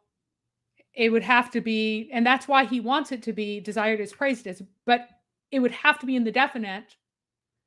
And that would make it something Which like a means title, but not right. necessarily used as a formal title, but it would have the same form as a title if this is the sentence that's intended. Now, So to make this work, is he I mean, he's a competent linguist, at least somewhat hang competent, on. right? He's So going to go to a special exception. okay, I So, was gonna say, is he trying to argue that it's a proper noun oh, in this it gets context? no, because he can't does not want it to be a proper noun. It is not a name because a proper noun would be a name. It can't be a title here. It would have to just be a regular name because titles have to have articles. It doesn't have an article. And so he does Well, not want it to be okay. just a name. It would have to be just like a name, like Tommy or Joe, right? He doesn't want it to Okay. be a Well, proper name. so what you're saying is like I couldn't say like king No, as a no, because it proper would have to be noun. the king. Absolutely not. Like I Nothing. couldn't say, king, like I could say King of England or King Charles or No, no, you whatever say the in king. English, And obviously that is definite, Well, even though I don't have to say the. I don't have to say the King of England, right? I can just say King of England. that would no. So Uh, that would be in the construction where you have the proper noun being the possessor anyway. So, okay. but no, it's no, you can't. I, And anyway, I, in English, you have to say, I for- spoke to King of forget about England. Nobody would say that. I spoke to the King of England. It would still be the because you're using it in a definite sense. yeah, it would have to be possessive. It would have It would so be anyway. it wouldn't like have an apostrophe s, but it would be possessive in the Yeah. forms I'm So thinking of. okay. Yes. So then he goes to a footnote. So he digs up this 19th century grammar that lists rare exceptions to this definiteness rule. The one that he wants to lean on is that if it is actually a phrase with an adjectival portion and the noun is suppressed or implied, it can still be indeterminate without, without the noun there. I didn't mean without the, goodness, it should be determinate without the noun there. Here, I'm way You behind. didn't correct any of your other typos. Why is this one Yeah, so that one's super confusing though. So I'm fixing that one because it's like extra confusing. It would still be indeterminate when you drop the noun. So here is the base sentence might be, and I'm the grammar here is awkward in English because we would normally say a believing slave is better than an unbeliever, but the word for believer is the same in this. So I'm just saying a believer slave as an adjective so that it doesn't change as much. So Forgive the awkward English in the first example. There's no way to make it not awkward just because of differences in how things are done. But a believer slave is better than an unbeliever is the real sentence. A subject with an adjective can be indefinite if they have an indefinite meaning in this nominal sentence. It's just the bare X is Y have to be definite unless they have adjectives attached. So this has an adjective now, so it's fine. A believer slave is better than an unbeliever. You can totally say that in Arabic indefinitely.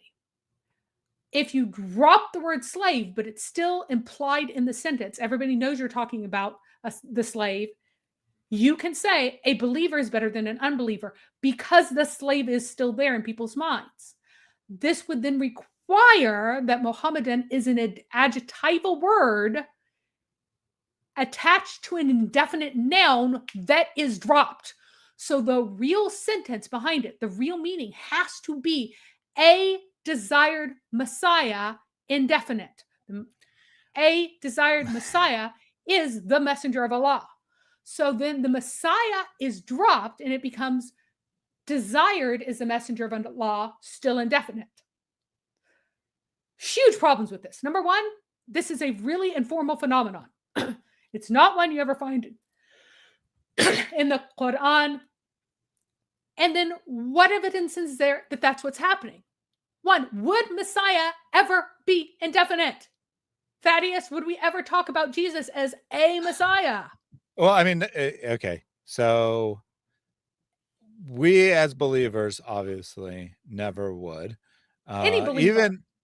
Even a non-believer, right? Even Right. a non-believer, they would probably say something like messianic claimants or something rather than messiahs, plural, which means by consequence you can't have a Messiah, you can only have a messianic claimant, Right. is what I'm thinking. So So if you're because talking I mean about there's the only valid supposed to be Messiah, one, right? There's right. only supposed to be one, so it doesn't make a lot of sense to say No.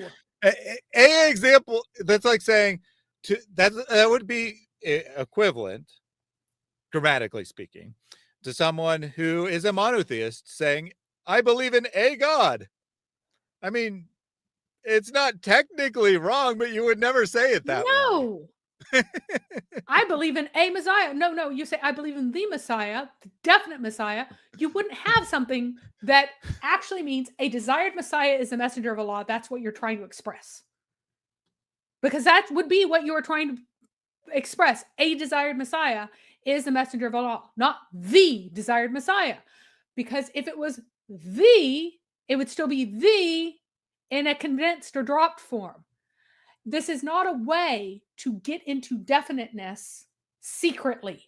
This is a way to continue to express an indefinite thought without that noun present, dropping it and letting the adjective serve as the noun. So why on earth? And then that's pretty wild for sure. Yeah, it's absolutely insane. That is what he's arguing. That is his base argument. That all of these inscriptions that say Muhammadan Rasulullah actually mean a desired Messiah is a messenger of Allah. And every single time they decide to drop Messiah, and it's still expressing this indefinite sense of a desired Messiah that everybody somehow knows. Or two, that a desired or a desirable Messiah would be so well known that everyone would understand that there's this suppressed noun Messiah in there. Obviously, no one even remembered that it was desired. According to him, everybody had a brain flash, forgot it all, lost their minds, and from then on, they thought it was praised. Uh-huh. According to him, nobody even remembered that. Yeah, they didn't hear. That's insane. I just realized what you're saying, or what Kerr is saying.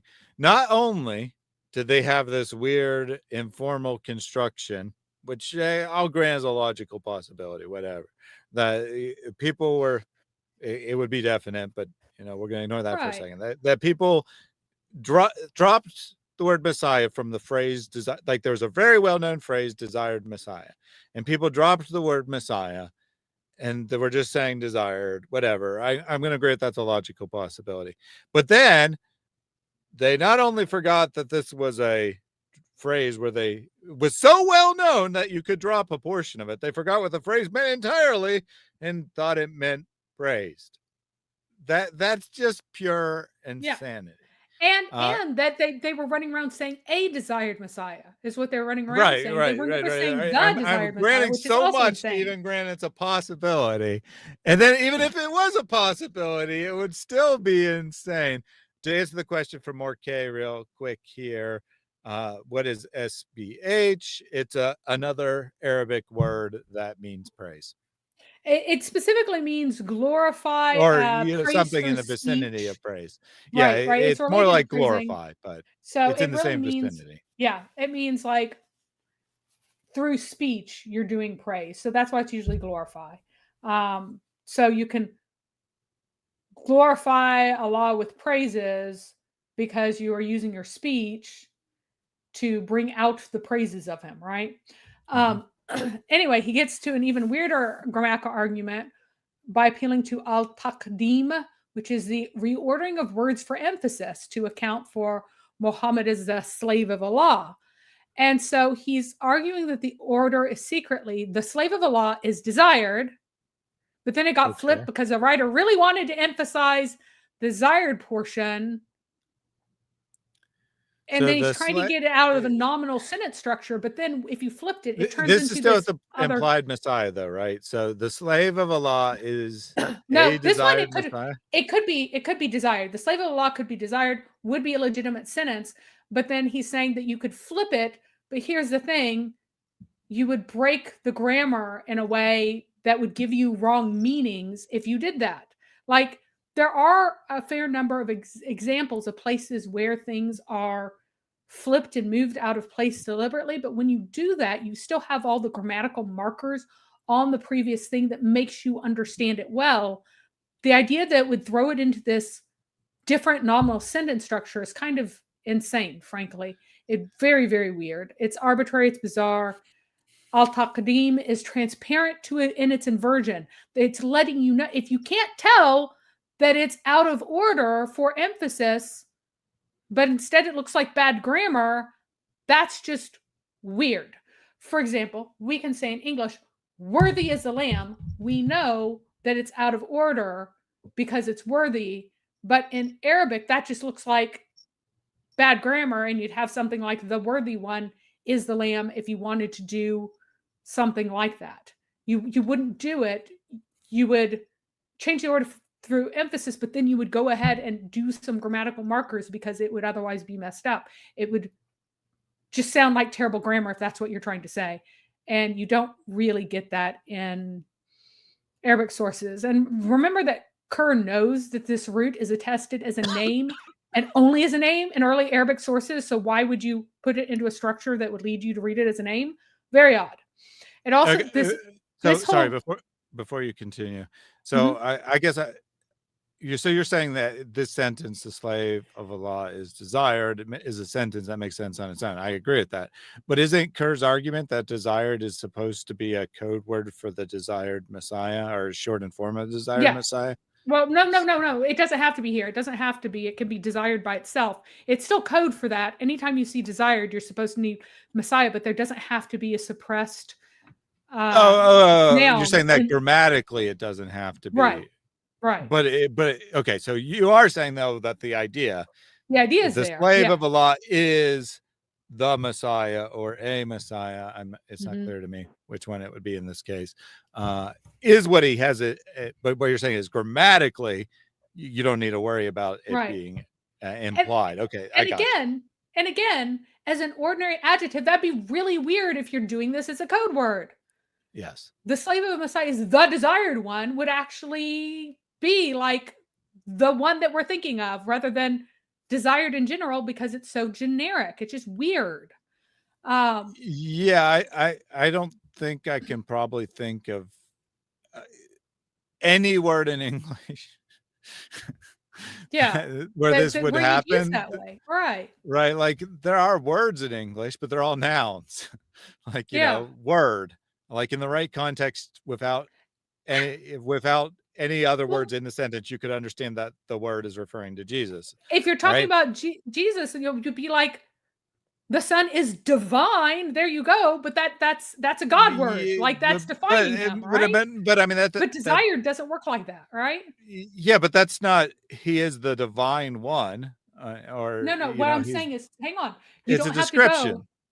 Yeah, it's a description, but it's so the Son is divine is a description that is restrictive to God, but the Son is desired isn't restrictive. It doesn't have a restrictive meaning. It doesn't Well, okay. I make mean, that connection I very could good. say that I could say the Messiah is desired. I mean, Yeah, that wouldn't be a weird statement to say, but it wouldn't but imply something else, right? It wouldn't right. imply something additional.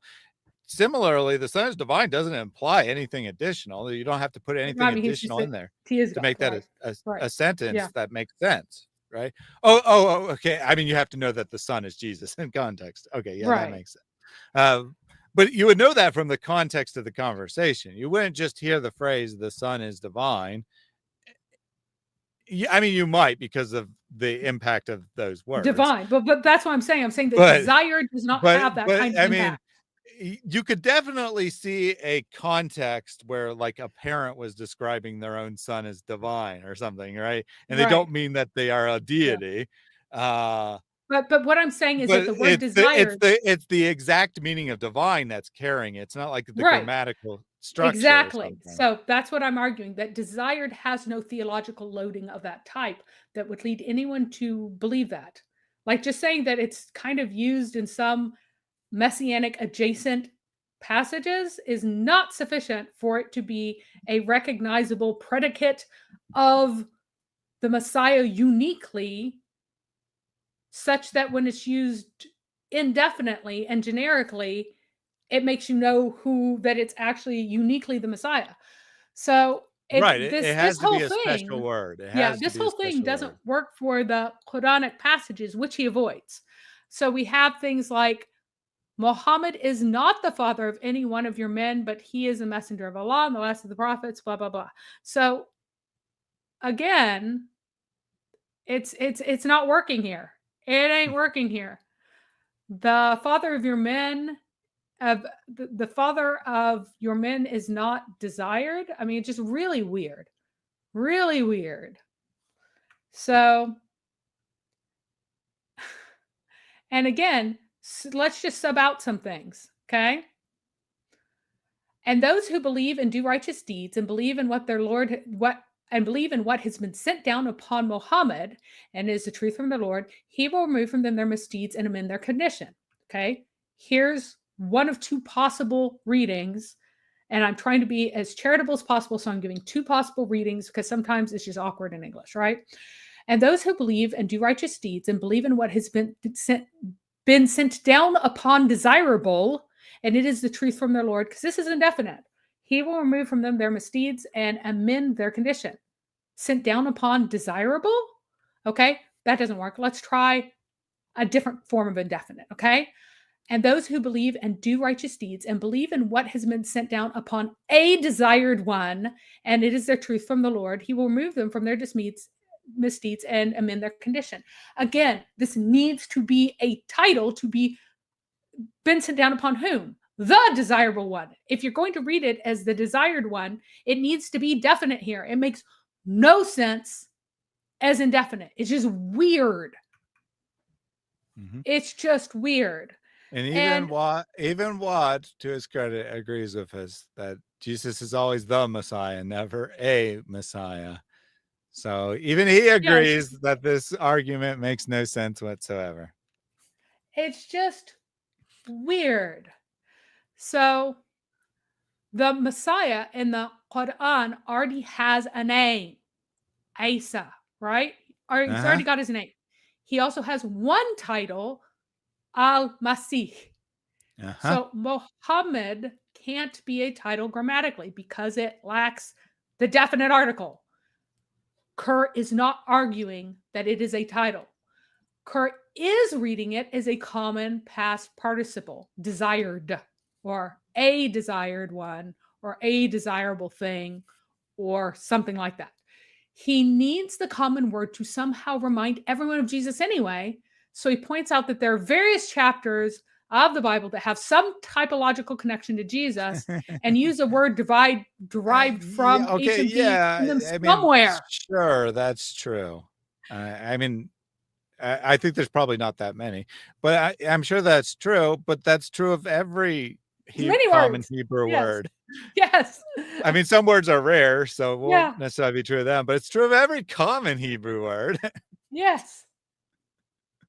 Yes. And then he just claims that this has a technical religious meaning related to the Aramaic Hebrew meanings to try to get a link, even though it means something else natively in Arabic, which he admits it means something else totally different natively in Arabic. And even though it's a well-attested root in pagan names, he says it means something else. But it's still indefinite. So a praised one is somehow always supposed to mean Jesus to people, or praised just on its own is somehow supposed to mean Jesus to people. This is his argument. This is it. And it can't really be made by the Arabic as a title. You really can't make it by Arabic. So he's making the better Arabic argument, as terrible as it is. But people are running away from this and claiming that the Arabics say that. I have one more slide after this. I got to go for a second. I'll be right back. Yeah, no problem. I'll take some comments from the audience here, starting with Cargo Crew. Even if Mr. Robert Kerr took some creative liberties and made a few errors or extrapolations, I'm more likely to rate his macro judgment, NoMo, to be above average intellectual position over YesMo. So what you just said, thank you for being here again and demonstrating exactly the kind of irresponsible behavior that we are opposing here. What you just said is, even if none of his arguments work, even if everything he said is false, even if he lied and deceived, I think he's a very smart guy because he agrees with me. This is exactly 100% cultic thinking. 100% exactly cultic thinking. And he says, yes, that's how the cookie crumbles. No more greater than YesMo. Great. You have no argument. You have literally no argument. From Jack Ray. This was earlier. He triggered the apple to say desirable to the eye, the apple. I don't know if this was a pun or a play off of apple of my eye. I actually looked it up where the phrase originates from, and it's unrelated to the apple of, the supposed apple of the Garden of Eden, since it really says fruit, which was interesting to me. It was literally originally just a description of what an eye looks like, and then eventually it became to mean desirable object, being apple of the eye. Very interesting. I thought it was funny nonetheless. Yeah, because I thought it was something from the Hebrew. Nope, it's English. It's fully English. Yep. In this case, fully English. Frog 1, Dog 2, with a gifted membership. We're asking you to give a loan to Allah subhanahu wa ta'ala, and believe me, that will be paid back in ways you can never imagine. Who is it that would loan Allah a goodly loan so he may multiply it for him many times over? Allahu Akbar. I love that verse. Every time we donate to projects, we're giving a loan to our Creator, the most generous, who will return it to us in this life. Brothers and sisters, can you afford to miss out on this opportunity? Frog 1, Dog 1, not missing out on the opportunity and gifting the membership. Thank you for your support. And Wad, so funny. You're working on your Arabic. Good job, Mary. Good job, Mary. I am working you on the back. Arabic. You're doing good. All right. So from here you go. You get Occam's razor. So based on this argument, Cargo Crew, based on this brilliant argument, he says that Muhammad in the Quran and in the early sources, it just means desired, desirable one, desired one, desirable. In the indefinite, a desired, a desirable one, etc. But everybody magically knew it was referring to Jesus until everyone simultaneously forgets and changes its meaning to the native Arabic praise and makes it a name. No trace of this is left. Then he says that Muhammad's life story is a super secret Gnostic-like retelling of Jesus's life Sure it is. combined with Heraclius's military victories. So is this in the same paper that? Yes, it is. So he just What? lists parallels. Yes. What? At the very end, he lists parallels between Jesus's life and Muhammad's life. And then he lists parallels between Heraclius's life and Muhammad's life and says that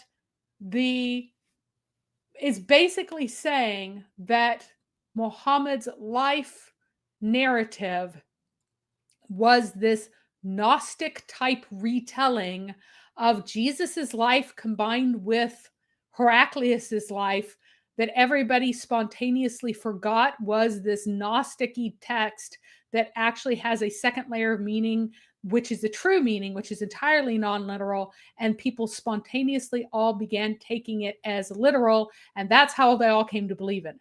Because early on, they all believed in it as this Gnostic-like secret double meaning text, and then later on, they forgot the secret double meaning, everyone, everywhere, spontaneously, and he calls this Occam's razor. He calls it the Occam's razor of Gillette, is what he actually calls it, which is insane. Okay, so let me just try to understand what's going on here, right? Based on the title of the paper and the vast majority of the paper, he's actually bringing this in as evidence for his position, right? He's not saying this is the conclusion from his determination about what Muhammad means or whatever. So the section that he has at the end is called Occam's Gillette's razor, or the Occam's razor. Yeah. I know, but isn't what I'm asking is does the conclusion that this is true follow from his conclusions about Muhammad, or does this being true add support to his conclusions about the meaning of Muhammad? So, having convinced us all that this first part is true about the word meaning desired, desirable, desired one, then the most parsimonious explanation for a figure called Muhammad emerging from the text is that it was written as this non-literal tale which took biographies of Jesus and Heraclius and interposed them on each other with secret meanings underneath it. So it's only superficially about this, but really to all the knowledgeable people, it would be about this other thing. And I mean Gnostic in the sense of hidden spiritual meaning deeper than the text. And the most parsimonious conclusion from the fact that it merely means desired one is that this is what the prophetic material actually is. That is his argument. So there's kind of like an epilogue, a second conclusion to the paper, so to speak. Like that's his final hurrah. So it follows that so problem number one, yes. if you wanted to argue this, it really should have just been a different paper because it's not related to. Oh no, it's his conclusion. Because how do you account? But that's not what the paper's about. The paper's about the meaning of this term. Yeah. So he's like, well, that's why at the beginning it's like, and the what's the full name? He's arguing about how it kind of came to be from desire to from desire to praise. So he's saying that they forgot it, so that's a to praise part about the prehistory of Muhammad. In the prehistory, in scare quotes, right? Scare quotes because he doesn't think that Muhammad's a person. Right. Okay, so I got it. The prehistory is that it's all about desire, and then the history, and then because he has convinced you so much with all of this linguistic data that it truly meant desirable one, although what he did was conclusively prove that in fact it is a name. That as a result of this, then the most parsimonious explanation is that it is this dual level secret meaning text that was really about Jesus and Heraclius that later people took literally. So like I'm sorry, the I've said this actual like 4 times and it's so ridiculous. so that you're like, so the actual point of the paper uh-huh. is this random small little bit tacked on the end about Occam's razor. Yes. Oh, it's not very small. It's like 5, 6 pages. I just Oh, well, you summed said it the up. last section. Yeah, it's I this just last assumed. section. Each section, this was a huge paper. It was really long. It was like I mean, because normally a paper is only like 10-ish pages long. no, this was absolutely enormous. Yeah. These were pages where he listed similarities and stuff, and they're Okay, similar. so he did actually try to prove this, is what you're saying. Well, I mean, he listed all the similarities that he saw in the biography of Muhammad and Jesus. Listed all the similarities. Well, not that he saw, that he said that others said, and so they're like these conclusions of other people who have seen this as this Gnostic text that has this lower meaning and this superficial meaning that people accidentally came to believe the superficial meaning. That is the Occam's razor for this evidence that I have presented here. Gotcha. Yeah. Oh my gosh. So I take back it just being a little afterthought tacked on the end based on what you just described. But other than that, my brain hurts. I don't know what else to say. Yeah. Yeah. And you can see why this made me so angry, because it was so irresponsible. I seriously don't know what to say. Okay, so here's the takeaway, right? So here's the takeaway. Kurz apparently goes through great effort to argue about that some otherwise unattested grammatical structure is not only possible, but is certainly what this phrase means, and that they borrowed the meaning of a word from another language, substituted in here, but goofed because they didn't know what the meaning was. And then it was such a well-known phrase that they could drop a portion of it and everyone would still know, but then they forgot the meaning of the phrase. And because there are some vague similarities between two people's lives, they must actually be the same figure. And this is much more plausible than there being a historical Muhammad. That's the argument. Yes.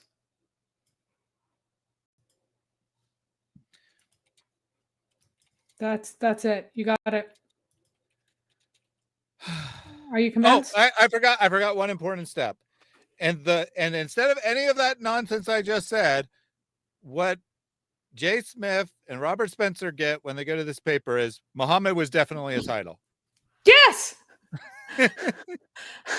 Which is not something that he ever argues for.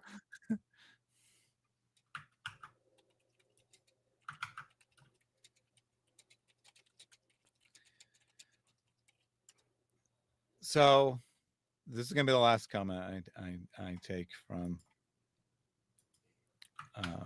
Cargo Crew. Oh my gosh. You know, I found out just now, I could have actually highlighted, copied and pasted things. And this, after all, it was just my reader was not reading this, because here we go. I mean, it'd probably be relying on OCR and it wouldn't necessarily be perfect, but I mean, oh no, yeah. It's fine. It's perfectly fine. I have a copy of it from somewhere where it was perfectly fine. Oh, like it's actually a document, because and I was not typing just in words that I didn't know. OCRing it. Okay. Yeah, cool. It was just my reader was poor. Well, that's kind of annoying. All right, so we got Cargo Crew after all this, and him himself having a breakdown earlier and calling this a terrible argument and shaming Kerr for making it because he didn't know that Kerr was a linguist. And this is the only type of argument he ever makes. Now that he saw the conclusion of the paper, he's all back on board about what a great argument this is. Muhammad the Sin didn't exist. Argument. That's the main thing. Details in their suitability, not very important. It's all story. That's it. Who can say for sure? NoMo means NoMo. That's all. In other words, 100%, I believe my cult leader. I don't care about any details. I don't care about anything else. I don't care if the argument was literally incoherent. And I earlier in this exact chat was saying it was a horrible argument. The fact that it supports my position means that it's good. I support it. It doesn't really matter if the argument works or not. Don't be like Cargo Crew, and not just on this issue, on any issue whatsoever. Don't be like this. Don't be like, someone is on my side. They are infallible. Whatever they say, it doesn't matter as long as they're on my side. That is not how you come to truth about any topic ever. That's the whole point of this stream, in addition to refuting the specific argument here. The point of this stream is don't do this. It was 45 pages. I read 45 pages in stupid French to deal with this argument. And here, this is how long this final section was, because I've pulled it up now. I put in the chat the link to the original article. I'll get that added to the video description for people watching later on. The Gillette fusion of Occam is what he called it. Sorry, haha. Instead of the Occam's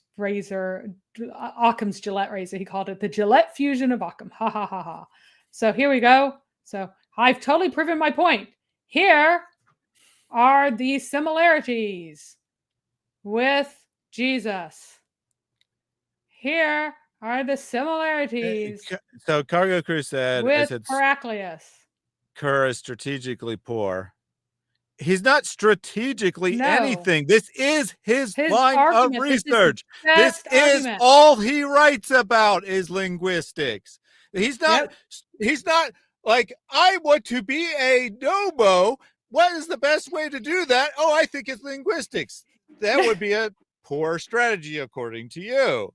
But that's not what he is. He is a linguist who makes linguistic arguments, occasionally not even about this, that have nothing to do with Muhammad. I did look. He has some papers that are totally unrelated to Muhammad mythism. Which are probably totally competent, because he can be competent, which is ridiculous that he does this. So, and then he goes, but the legend of Alexander is got a secret meaning for it, and it was totally referring to Heraclius, even though it absolutely is not.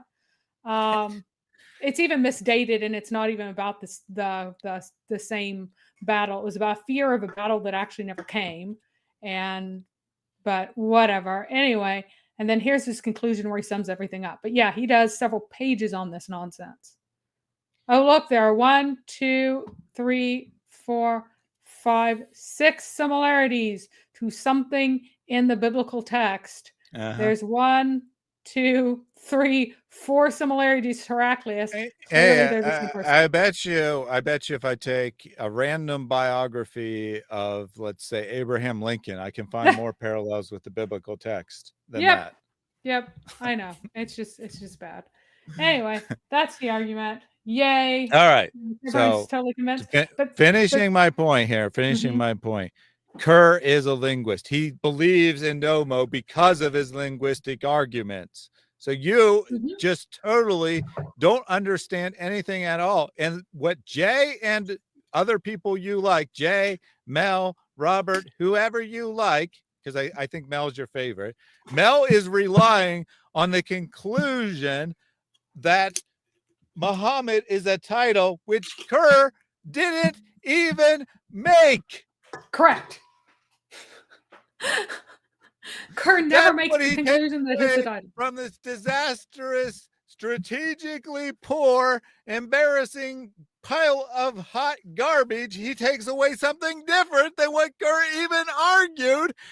Yep. And Kerr, I can only imagine, has refused to tell him he has misunderstood his paper, because Mel supposedly is a friend of Kerr, and he's going around saying that Kerr says it's a title. Kerr doesn't say that, and he doesn't care that he's being misrepresented. And you have no problem with any of this. And the thing is, the reason that they misrepresent him is because the argument that he's actually making is so dumb that in English, it's completely implausible that could possibly be referring to Jesus. If you just like put out the text there and people be just like, what are you talking about? And so it sounds, they can prove that Muhammad is the title that means anointed one, then, and they gave good evidence for it, and it's used as a title, then they could possibly have some ground to stand on, but they can't prove that. There's no evidence. I mean, if you could prove that MHMD was ever used for a title by Jesus in any language at any time, you would at least have something. Yep. You would at least have a piece of evidence. You don't have that. All you have is ridiculous conjecture about how it could have maybe been a title that we have zero evidence for. Oh my gosh. This Yep. is just so So ridiculous. All right, let me take the rest of these comments here from Morke. Here's a problem with Waraka. Supposedly he was blind while translating into Arabic. Again, not translating. yep. Automatic writing Automatic for writing. the It's just writing. inspiration of a demonic spirit Yep. is what the claim is. I know modern Muslims might say something about translating. That's not what the text claims. The text claims he's doing automatic writing. Allah says, because reality is what it is, regardless of our opinions, we should not get attached to our opinions. Very good takeaway from today's episode. That's what I would hope we all would do. Member message from Frog1 Dog 2. من ذا الذي يقرض الله قرضا حسنا? Who is gonna give Allah a good loan? Ya akhwati, this verse puts shame in my heart. My Lord is asking for a loan. Nothing's wrong with that guy. He has ability, but only a little bit of cash flow problems. Just needs a little bit of money right now. So give to Allah. Don't ask for anything back, guys. That clip. He said emphatically yes and put it in quotes. This was towards the end here. So there you go. He also said, Kat is going, Thad, you're raising your voice. I'm trying to meditate here.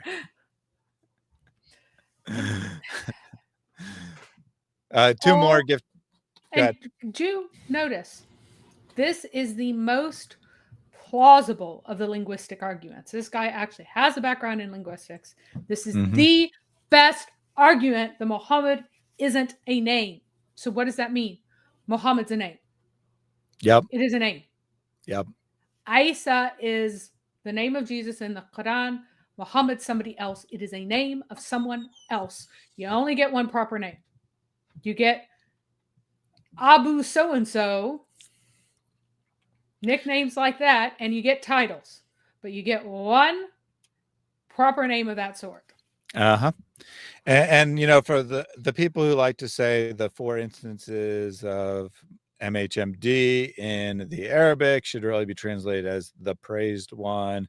Nope, you got to at least make it a praised one, right? You got to make it. Well, I just showed you that it's not even possible. Like it makes absolutely no sense for it to be a praised one in any of the places. Well, of course it doesn't make any sense because it's obviously definite, right? Yep. But you have to go and have to say Jesus is a praised one of many, obviously. That's totally what Syriac speaking Christians would be saying about Jesus, and then they just borrowed it and stole it into Arabic because they were who knows why. Yeah, I mean, this whole thing is just so insanely stupid. As stupid as the idea of there being some grand conspiracy to create this 200 years later by some powerful emperor or whatever, that is better than the suggestions about how this isn't the name Muhammad, right? And keep in mind, guys, a suggestion it's a made-up name Muhammad is way better than the suggestion it's not a name. This is a stupid book. All the people who are saying it came from something else, they're trying to make it smarter. They're trying to make it clever. It's not. It's a stupid book. It would only be a stupid book if it came from an ignorant source. Quit trying to rescue this book. You NoMos keep trying to make the book cleverer than it is. It is a dumb book. Let it be stupid. Quit trying to save it. Indeed. Gifted membership from Frog1. They give a loan to Allah. What is the reward? The reward in this life is that the money will come back double. You give 100, 200 will come back. Sooner or later. Believe me. All money that is given for the sake of Allah, it comes back. And I'm sure that all of you have experience. Lots and lots of experience with Frog1 Dog 2, no doubt receiving other people's gifted memberships since And I have a question. For those who are still NoMos, Are you like no Joseph Smith?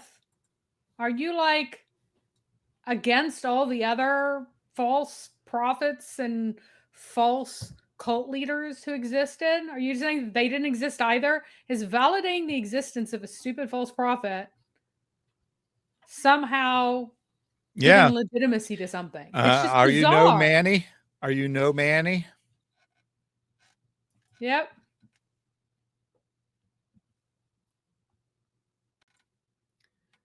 I've come from Jai and Daughter of Christ on the holiest generation of Muslims. Very interesting things. What did I miss here? You missed So what I did is I went through Kerr's. So the main person that the NoMos are currently saying is their champion is a dude named Robert Kerr. I went through his 45 page French article, but I didn't read any of it in French because no one deserves that kind of torment. About his argument trying to claim that trying to get out of Mohammed being an A, basically. And I showed how to pay attention to, if you're reading an article, pay attention to what their overall goal is, what their plan is. If they're not telling you what their alternative to something they're criticizing is, think about like what they're arguing. What is their alternative and put it in yourself, paste it in yourself, see if it improves things, see if it's a better explanation. Because he would criticize things and then hide the fact that his own alternative is absolutely insane and incoherent. He would hide it from you. And he would try to use people whose statements, if true, would actually disprove him by playing switcheroo games. So it was really just trying to say, look, you don't actually have to know anything about a topic ahead of time. You can catch out people who are being super deceptive.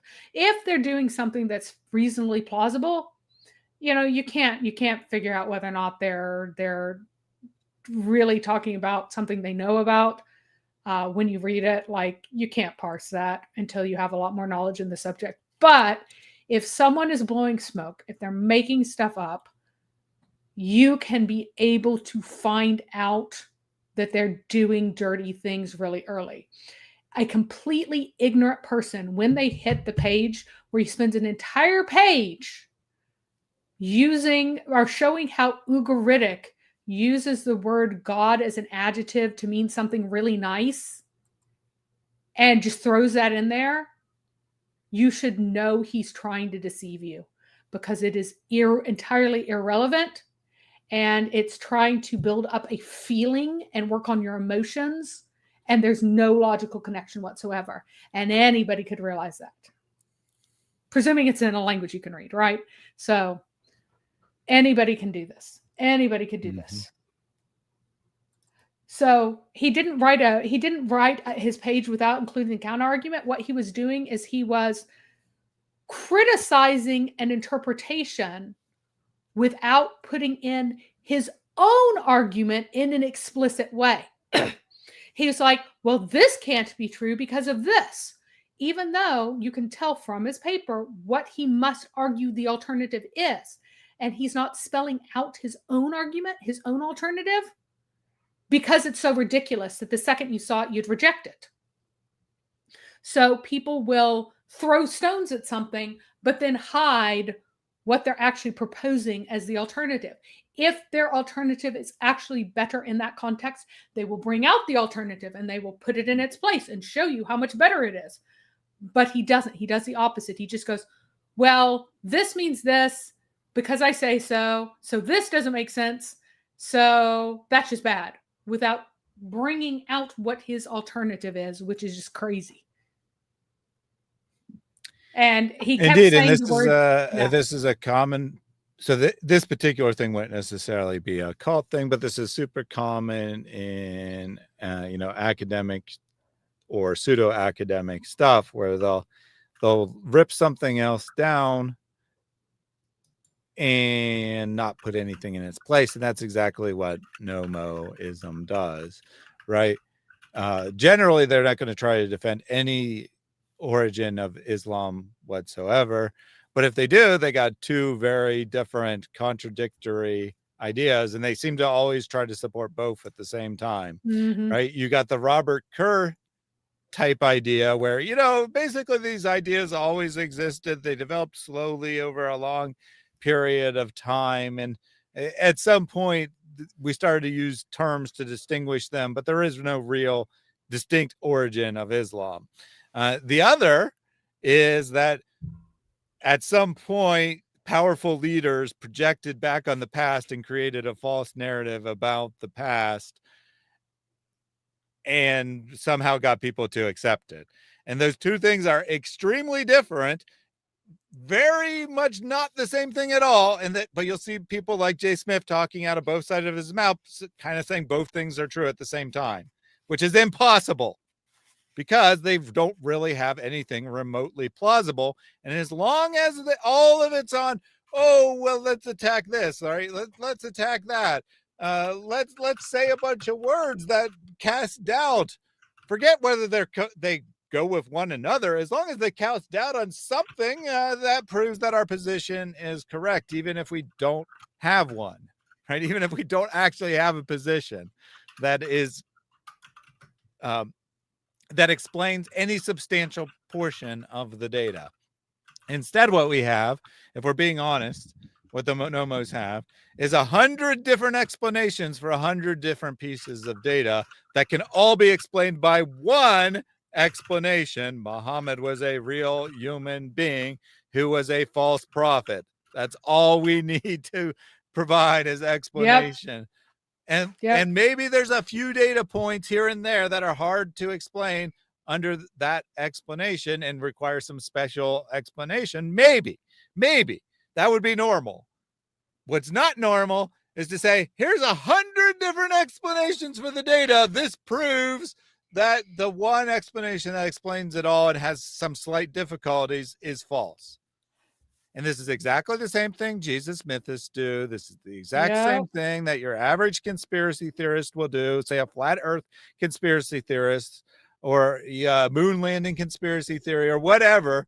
They'll come up with all kinds of explanation for why the data doesn't say what you think the data says and not provide any plausible alternative explanation for the data as a whole. It'll be a different explanation for every different piece of data.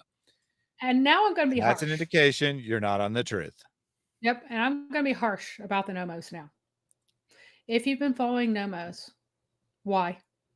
If they can't even tell you what these people are arguing in an accurate way, then why are you listening to them? Robert Kerr supports me. Name one NoMo who has accurately represented what Robert Kerr argues. Name one NoMo who has accurately represented what Odin LaFontaine argues and cited him appropriately. They don't cite him correctly either.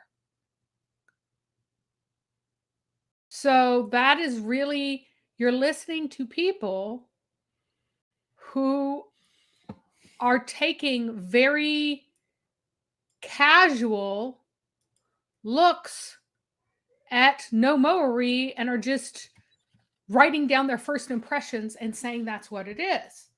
They're not actually spending even all that much time on the materials that they say that they're presenting. So I don't know what they're spending their time on as far as NoMoery goes. You know, I have tons of respect for Robert Spencer and all the other things he does. Oh, yeah. I mean, Robert does tons and tons of work. It's just not on this particular area. Yeah, I think that he just I think Jay probably spends most of his time like giving lectures, none of it doing research. Yep. Mel, I don't really know. I don't know how he can't know what's in the papers because he's supposed to be the researcher, right? He's the one that's supposed to be supporting all this. I suspect that someone like Robert, he's relying on personal conversations as opposed to having read all these things. Yeah.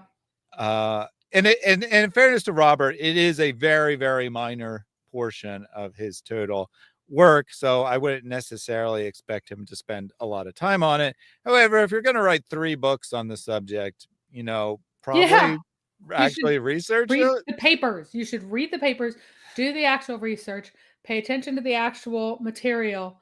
Don't get it through what somebody tells you orally and what you digest from that and remember from that, because what you remember and what you understand may not be what they're actually arguing, because a 45-page argument is not going to be necessarily understood and digested by you and a 5 or 10-minute conversation. It's just not. No matter who you are, no matter who's talking to you, the words that they're saying are not going to be like you can't beam knowledge in people's brains. It takes time. You have to go through it. So yeah, I mean, we just spent 4 hours going through this, and I mean, yes, there was some interaction with the audience and whatnot. We could have, if it was just like a pure lecture or, the equivalent thereof of you reading it yourself and thinking about it, maybe you could do it in a couple hours, but we couldn't have accurately conveyed the information in such a way that you would understand it in 5 or 10 minutes. Right? And going to the sources and checking stuff up and everything else, this took me about 20 hours, by the way. So because it's not language. I'm reading in French and I'm checking every source and I'm looking up every source and I'm finding everything that he says. Oh, I mean, my video, right? My video on Muhammad in the Bible, or, in the Church Fathers, more accurately. I knew the argument was nonsense without doing any research, right? But I probably 30, 40 hours, right? Tracking down all these sources that people claimed about, finding them in their original languages, going back to the passage, seeing everything in context. I mean, it's a lot of work. It's a lot of work to actually go and check on things. It's enough work. It's way more work than a 10-minute conversation to read Robert Kerr's paper. But to actually check it and verify that it makes sense is a lot more work than that. But by the way, that would be, if you were going to present it to somebody, you need to do that. If you just want to evaluate to yourself, when you hit him doing shady stuff, massively shady stuff, and the first few pages, you can just go, this guy's full of it. And for your own personal information, you don't need to continue reading. When he jumps to trying to say that they're necessarily interchangeable if they're synonyms and in any sense. Oh, and they should have the same frequency. And then hiding the fact of what it would actually be if it were desire, and then pulling the divine for a really nice word in. At that point, any reasonable person could just stop reading and be like, okay, this guy's full of it. But because I wanted to go through everything for you and give you more examples of how nonsensical it is, I went through everything. Exactly. And I'm not suggesting that you need to do 40 hours of research on every paper or whatever. What I am suggesting is that you should not be just the irony of this whole thing is, right, that people like Cargo Crew or other NoMos who come in and tell us we're liars in the chat and whatnot, they're believing, without verifying anything, someone who heard it from someone who heard it from someone who wrote a long paper on it referencing numerous other people. What level of the Hadith chain are you, right? What level of the Hadith chain are you? And why are you so freaking confident in the conclusions where you can come in and accuse us of lying because we put in the effort to actually go and read these things? You haven't even gone one level, right? You haven't even gone one level and done the absolute minimum to see if what, say, Mel says about Robert Kerr is something Robert Kerr actually claimed. And if you do that, you already see that Mel is mistaken. In Mel's case, I don't think that he's intentionally lying. I think he just misunderstood Kerr's argument, tried to make it make sense, and made it into a title. Yeah. And I agree. It would be a lot more defensible if it could be a title, but it can't. So too bad. Your linguistic expert does not argue that it could be a title because he knows it can't. He's not Then arguing something that it would be better if it were a title. Do you think Kerr doesn't know this? Kerr would love it to be a title. It can't be. And he knows it, so he doesn't argue that it is. And his extremely convoluted arguings for a common past participle just fall on their face anyway. Mm-hmm. So. Yeah. All right, one more gifted memberships from Frog One. I can't answer this question in a 20-minute interview, nor is it wise to do so, which is why I never brought this topic up myself. You will not find one lecture of mine about this issue. It should never be brought up in public. And I don't like these idiots, and they are idiots, wallahi. This is not something you discuss amongst the masses, ya akhi. It's not wise. I encourage anybody who is really interested to go deep to take the class. I do this class. It'll be 1 year later.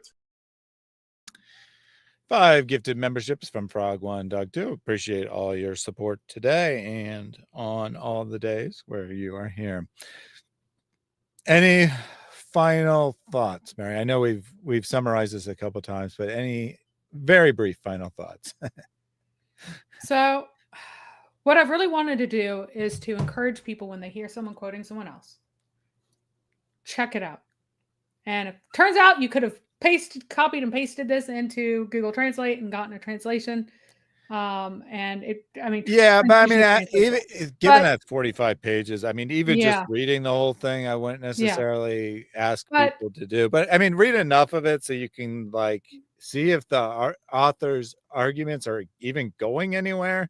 Because how many times did I have to stop you, Mary? Right? How many times did I have to stop you and be like, "This is not making any sense"? And you're like, "Yeah, I know, but it is what he's arguing." Right? It is what he's arguing, and because again, and he's using. I mean, he's a smooth writer. He's a smooth writer. Like, oh, clearly, it would make much more sense to name your child something to do with desire than praise. Just like. And just stop and go, why did he write this? What is his basis for this? Anytime somebody's writing something, you should build on evidence. So that's really it. And I hope that this is helpful. Just keep in mind, I mean, like me, check what I say. Go ahead, do it, please. Yes, please. I do try to put sources up. Sometimes I forget, but like I am not trying to say anything that doesn't have darn good reasons for it, right? And after a while of, checking up on me or whatever, you can see, oh yeah, she's not trying to like. Right. Ultimately, you can't check everything, right? Ultimately, you can't look into everything. So everyone, even though it's technically a logical fallacy, everyone does have to rely on authority, right? Everyone does have to appeal to someone else's authority, but don't do so because you like their arguments, right? Especially don't do so because you like their conclusions. Yeah. I mean, I was like, don't rely on someone. And something that's super important, which granted, whether Muhammad existed may or may not be super important, but something that is super important to you, you should probably always put in the effort, no matter how much you trust someone else. And I told you that a lot of the things he says are accurate if he's making a statement of fact rather than a clearly statement, which just jumps off the deep end into crazy land. You know what? It is a fact that if you have a suppressed adjective, or excuse me, a suppressed noun, the adjective doesn't have to be, it doesn't have to be definite. Is it even vaguely in this universe plausible that that is what is occurring here? No. And trying it out rather than just going, oh my goodness, lots of words. They're all grammar. Help. Go, no. What's a substantive? Oh, that's a noun. That's a subject here. They're talking about the subject. When the subject is suppressed, in their example, there's no subject, it gets dropped out. So what would that be like? Like, work through the logic. And the more you do it, the better thinking you get. Because everybody's born with a certain amount of the material of your brain is made the way it's made, right? So if you're born with mud, can't sharpen mud at some point. But most of us have enough that with practice, we get much better at thinking. We get much better at thinking. And the more that you think, and that the more that you reason, and that the more you work through it, just like you get way better at doing a certain kind of mathematical problem, you can work on higher order thinking skills too. You get more facts to ground yourself in, and you reason through things. Yeah, you can get better, right? You can get better at this. If we didn't believe that people could learn how to think properly, we wouldn't do streams like this. Just a girl says, I like to steelman others' arguments, but I struggle to make his arguments comprehensible. I don't know if that probably doesn't refer to Kerr, probably either to Jay or Mel or whoever. Yeah. And that's true, right? I mean, I have tried. I have certainly Mary had so many times, right? So many times. I'm like trying to make an argument make sense here. And Mary's like, no, it's dumber than you think, Thaddeus. No, it's dumber. Quit trying to improve their arguments, Thaddeus. Stop it. That's not their argument. Take their argument. You can steal me in their argument, but you got to start with their argument. So I mean, I wasn't necessarily trying to make it a better argument. I was just trying to make it a coherent argument. A coherent argument. No, it's so often not, unfortunately. It often isn't, right? It's often just as Taj here says, stating facts, and it's not even always facts, but let's just be generous and say stating facts incoherently is not an argument. And that's why you as Mary pointed out in this article by Kerr multiple times, like he went off on tangents that were technically factual, but had nothing to do with anything, and were designed to give you a specific impression in your mind. He doesn't connect them because the argument would be incoherent. It wouldn't follow from one thing to the next. But by putting that in, gives the impression in your mind, and then, especially since he didn't state any conclusion, you're not necessarily analyzing that he's putting it in for a reason, and he's trying to avoid you from thinking about the impressions he's trying to get you to have by not stating a conclusion. That's very dirty, very dirty. So keep in mind that whenever somebody knows a lot about something you don't know as much about, you are more likely to see them as intelligent and rate their arguments as better.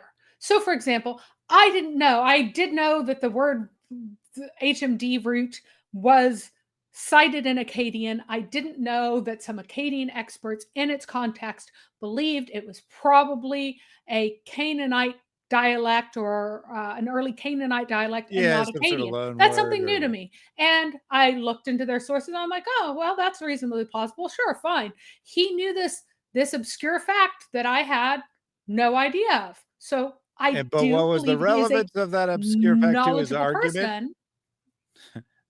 I mean, not really, no. No, there was none. Here's the funny thing.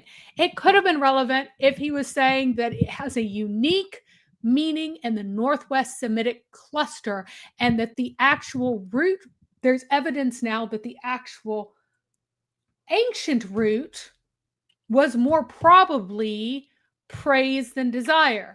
I don't know whether or not that'd get him anywhere, but you could make an argument from that new fact. But the thing is, if people keep telling you things and you check them and they're true, you're more liable to trust their conclusions, but test them anyway. Test them anyway. Check them out. And so 2 things, right? Check to see if the person is like, well, I'm going to say 3. Check if they're even representing their sources correctly, because I have found many times that scholars of all types will misrepresent the sources they are quoting. That's pretty basic there. 2, always make sure that the conclusions actually follow from the premises, because there's a lot of times, and this article being an example, but all kinds of academic papers, where they'll say a bunch of things, maybe even everything they said is true, but then they'll draw a conclusion that's not justified by the things that they said. And the third, I know I said that there would be 3, and I had 3 in my mind. 3 is don't just go to the conclusion, right? Don't just go to the conclusion, read the conclusion, say this guy has a PhD, I can trust it, because you can find literally anything written by someone with a PhD. Yep. So that would be my advice there. Check, and if someone shows a pattern of distorting information, don't believe anything they said. Mary, myself, we both used to say, well, Jay's conclusions are wrong, but he is bringing good, valuable information to the table. We began to mistrust him. We started looking at things, and a large percentage of the stuff he says isn't even factually true. That he is misremembered and or is making things up. Yeah, it's like even the basic facts that don't lead to the conclusion he draws aren't true. And it's bad, like the very basic facts. And it's something like,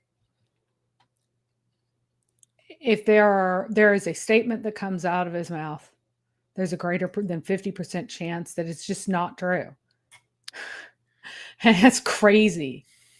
Whenever he's giving his presentation, I'm not saying in general, when he is giving his presentation on NoMo, there is and not only that it's not true, but that like it's not something that reputable or even disreputable academics right say. I mean, literally no one.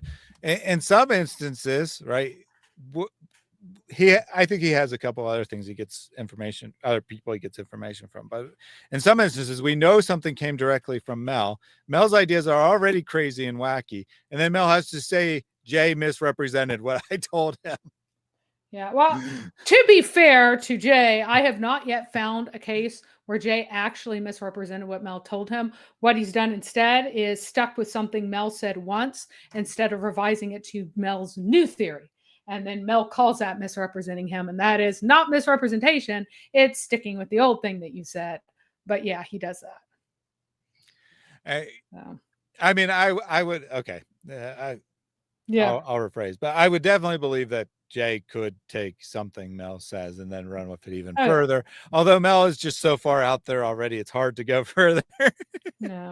Point being that Jay does his own thing, right? He takes little tidbits of information. I mean, I saw this with how he represented me, right? Mm-hmm. I don't even have to rely on any speculations or anything else. I saw this with how he represented me and what I sent him.